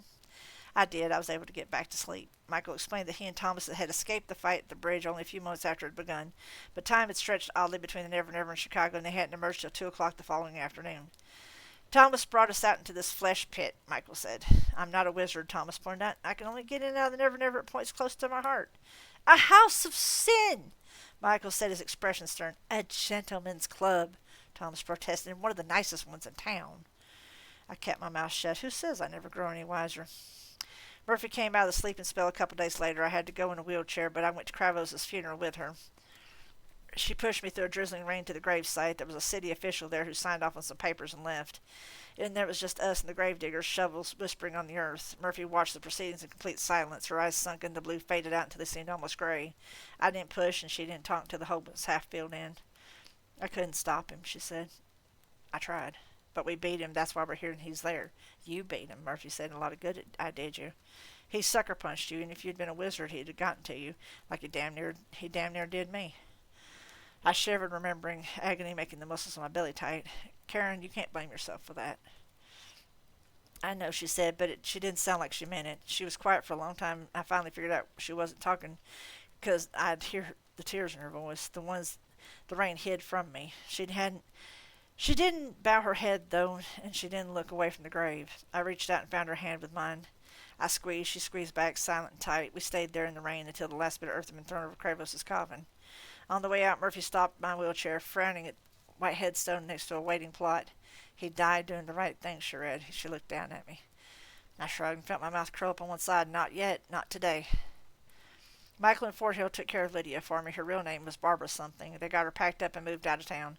Apparently the church has some kind of equivalent to the witness protection program for getting people out of the reach of supernatural baddies. Forthill told me how the girl had fled the church because she had been terrified that she would fall asleep and gone out to find some uppers. The vampires had grabbed her while she was out, which was when I'd found him in that old building. She sent me a note that read simply, I'm sorry, thank you for everything. When I got out of the hospital, Thomas sent me a thank you letter for saving Justine. He sent on a little note card attached to a bow, which was all Justine was wearing. I'll let you guess where the bow was. I took the note, but not the girl. There was just too much of an ick factor in sharing girls with a sex vampire. Justine was pretty enough and sweet enough when she wasn't walking like the razor's edge of an organic emotional instability, but I couldn't really hold that against her. Plenty of people have taken some kind of medication to keep stable. Lithium, supermodel, sex vampires, whatever works, I guess. I had woman problems of my own. Susan sent me flowers and called me every day in the hospital, but she didn't ever talk to me for long. And she didn't come to visit. When I got out, I went to her apartment. She didn't live there anymore. I tried to call her at work, but never managed to catch her. Finally, I had to resort to magic. I used some hair of hers left on a brush at my apartment and tracked her down on a beach along Lake Michigan, or on one of the last warm days of the year. I found her laying in the sun wearing a white bikini that left maximum surface area bared to it. I sat down next to her and her manner changed subtly, a quiet tension that I didn't miss, though I couldn't see her eyes for the sunglasses she wore. The sun helps, she said. Sometimes it almost goes away for a while.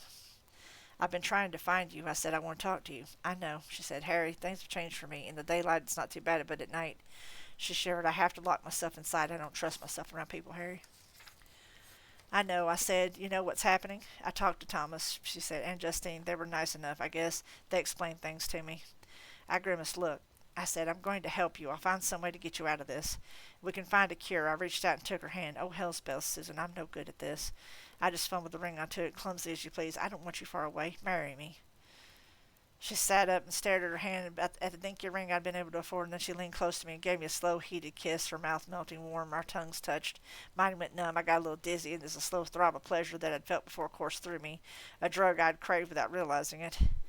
She drew away from me slowly, her face expressionless behind the sunglasses. She said, I can't. You already made You already made me ache for you, Harry. I couldn't control myself with you. I couldn't sort out the hungers. She pressed the ring into my hand, stood up, gathering her towel and purse with her. Don't come to me again. I'll call you. And she left.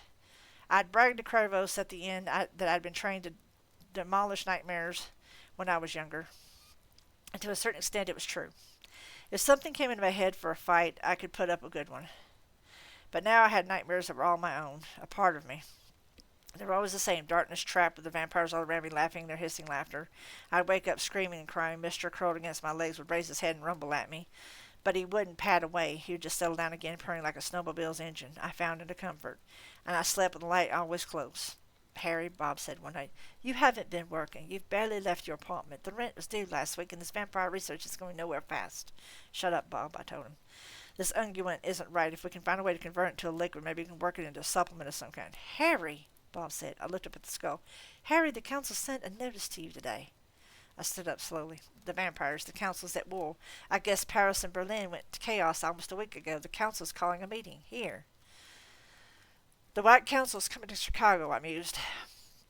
Yes, they're going to want to know what the hell happened. I shrugged. I sent them my report. I only did what was right. I said, or as close to as I could manage. I couldn't let them have her, Bob. I couldn't. The skull sighed. I don't know if that will hold up with them, Harry. It has to, I said. There was a knock at my door. I climbed up from the lab. Murphy and Michael had shown up at my door with a care package, soup and charcoal and kerosene for me. As the weather got colder, groceries, fruit, Michael had rather pointedly included a razor. How are you doing, Dresden? Murphy asked me, her blue eyes serious. I stared at her for a moment, then at Michael. I could be worse, I said. Come in. Friends, they make it easier. So the vampires are out to get me, and every other wizard on the block. The little wizardlings of the city, the have-nots of magic, are making it a point to not to go outside after dark. I don't order pizza for delivery anymore. Not if the first guy almost got me with a bomb. The council's going to be furious at me, but what else is new? Susan doesn't call, doesn't visit, but I got a card from her on my birthday, Halloween. She only wrote 3 words. I'll let you guess which 3. And that, my friends and neighbors, is the end of Grave Peril. After almost 4.5 hours. So technically, it should have been a whole second section. So, oh well. Yay! Hey, bunny. Yeah, it took a while.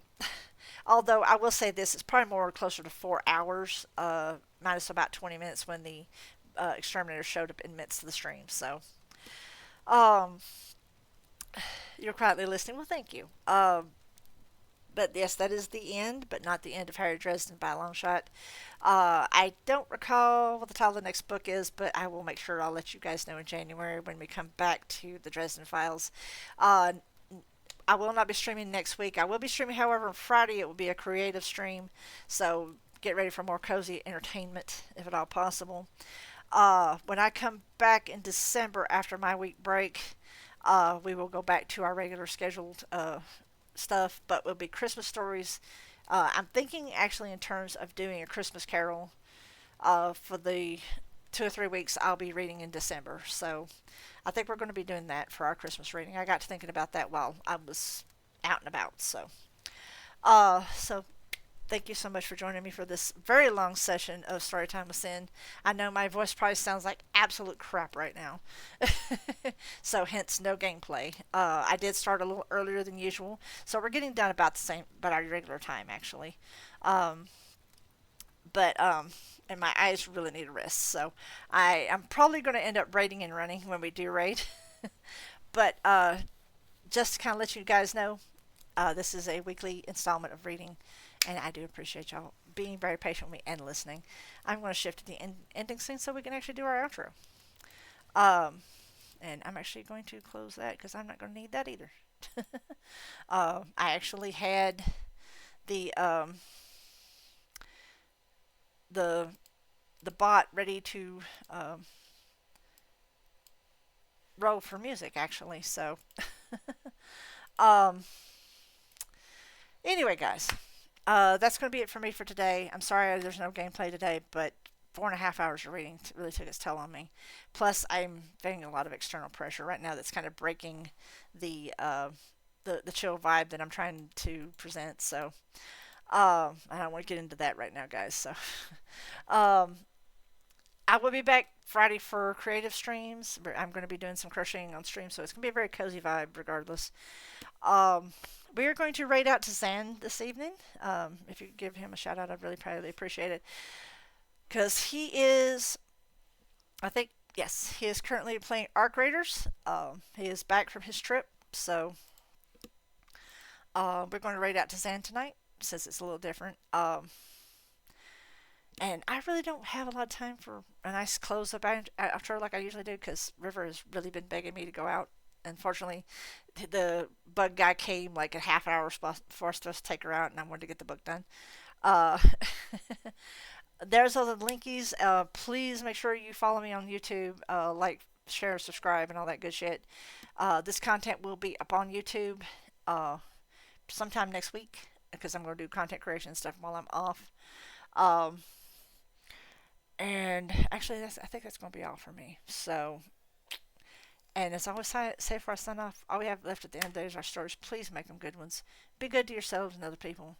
And this Thanksgiving holiday, make sure you remember what you're actually thankful for.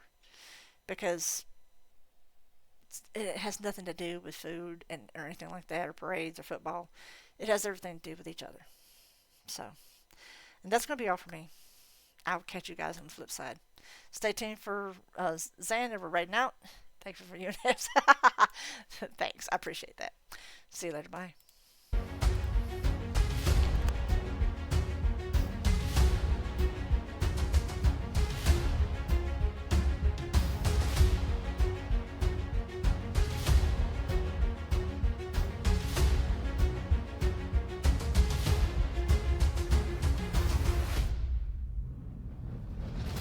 Let 'em say we're crazy. I don't care about that. Put your hand in my hand, baby. Don't ever look back. Let the world around us just fall apart. Baby, we can make it if we're heart to heart. We are the Thunderbolts! And we can build this dream together. Standing strong forever. Nothing's gonna stop us now. And if this world runs out of lovers, we'll still have each other. Let 'em say we're crazy. What do they know? Put your arms around me, baby. Don't ever let go. All right, we need to figure out where we're going to extract that. Logan, you pick it because you're better at that. Santara, thank you for the raid. What's up, friends?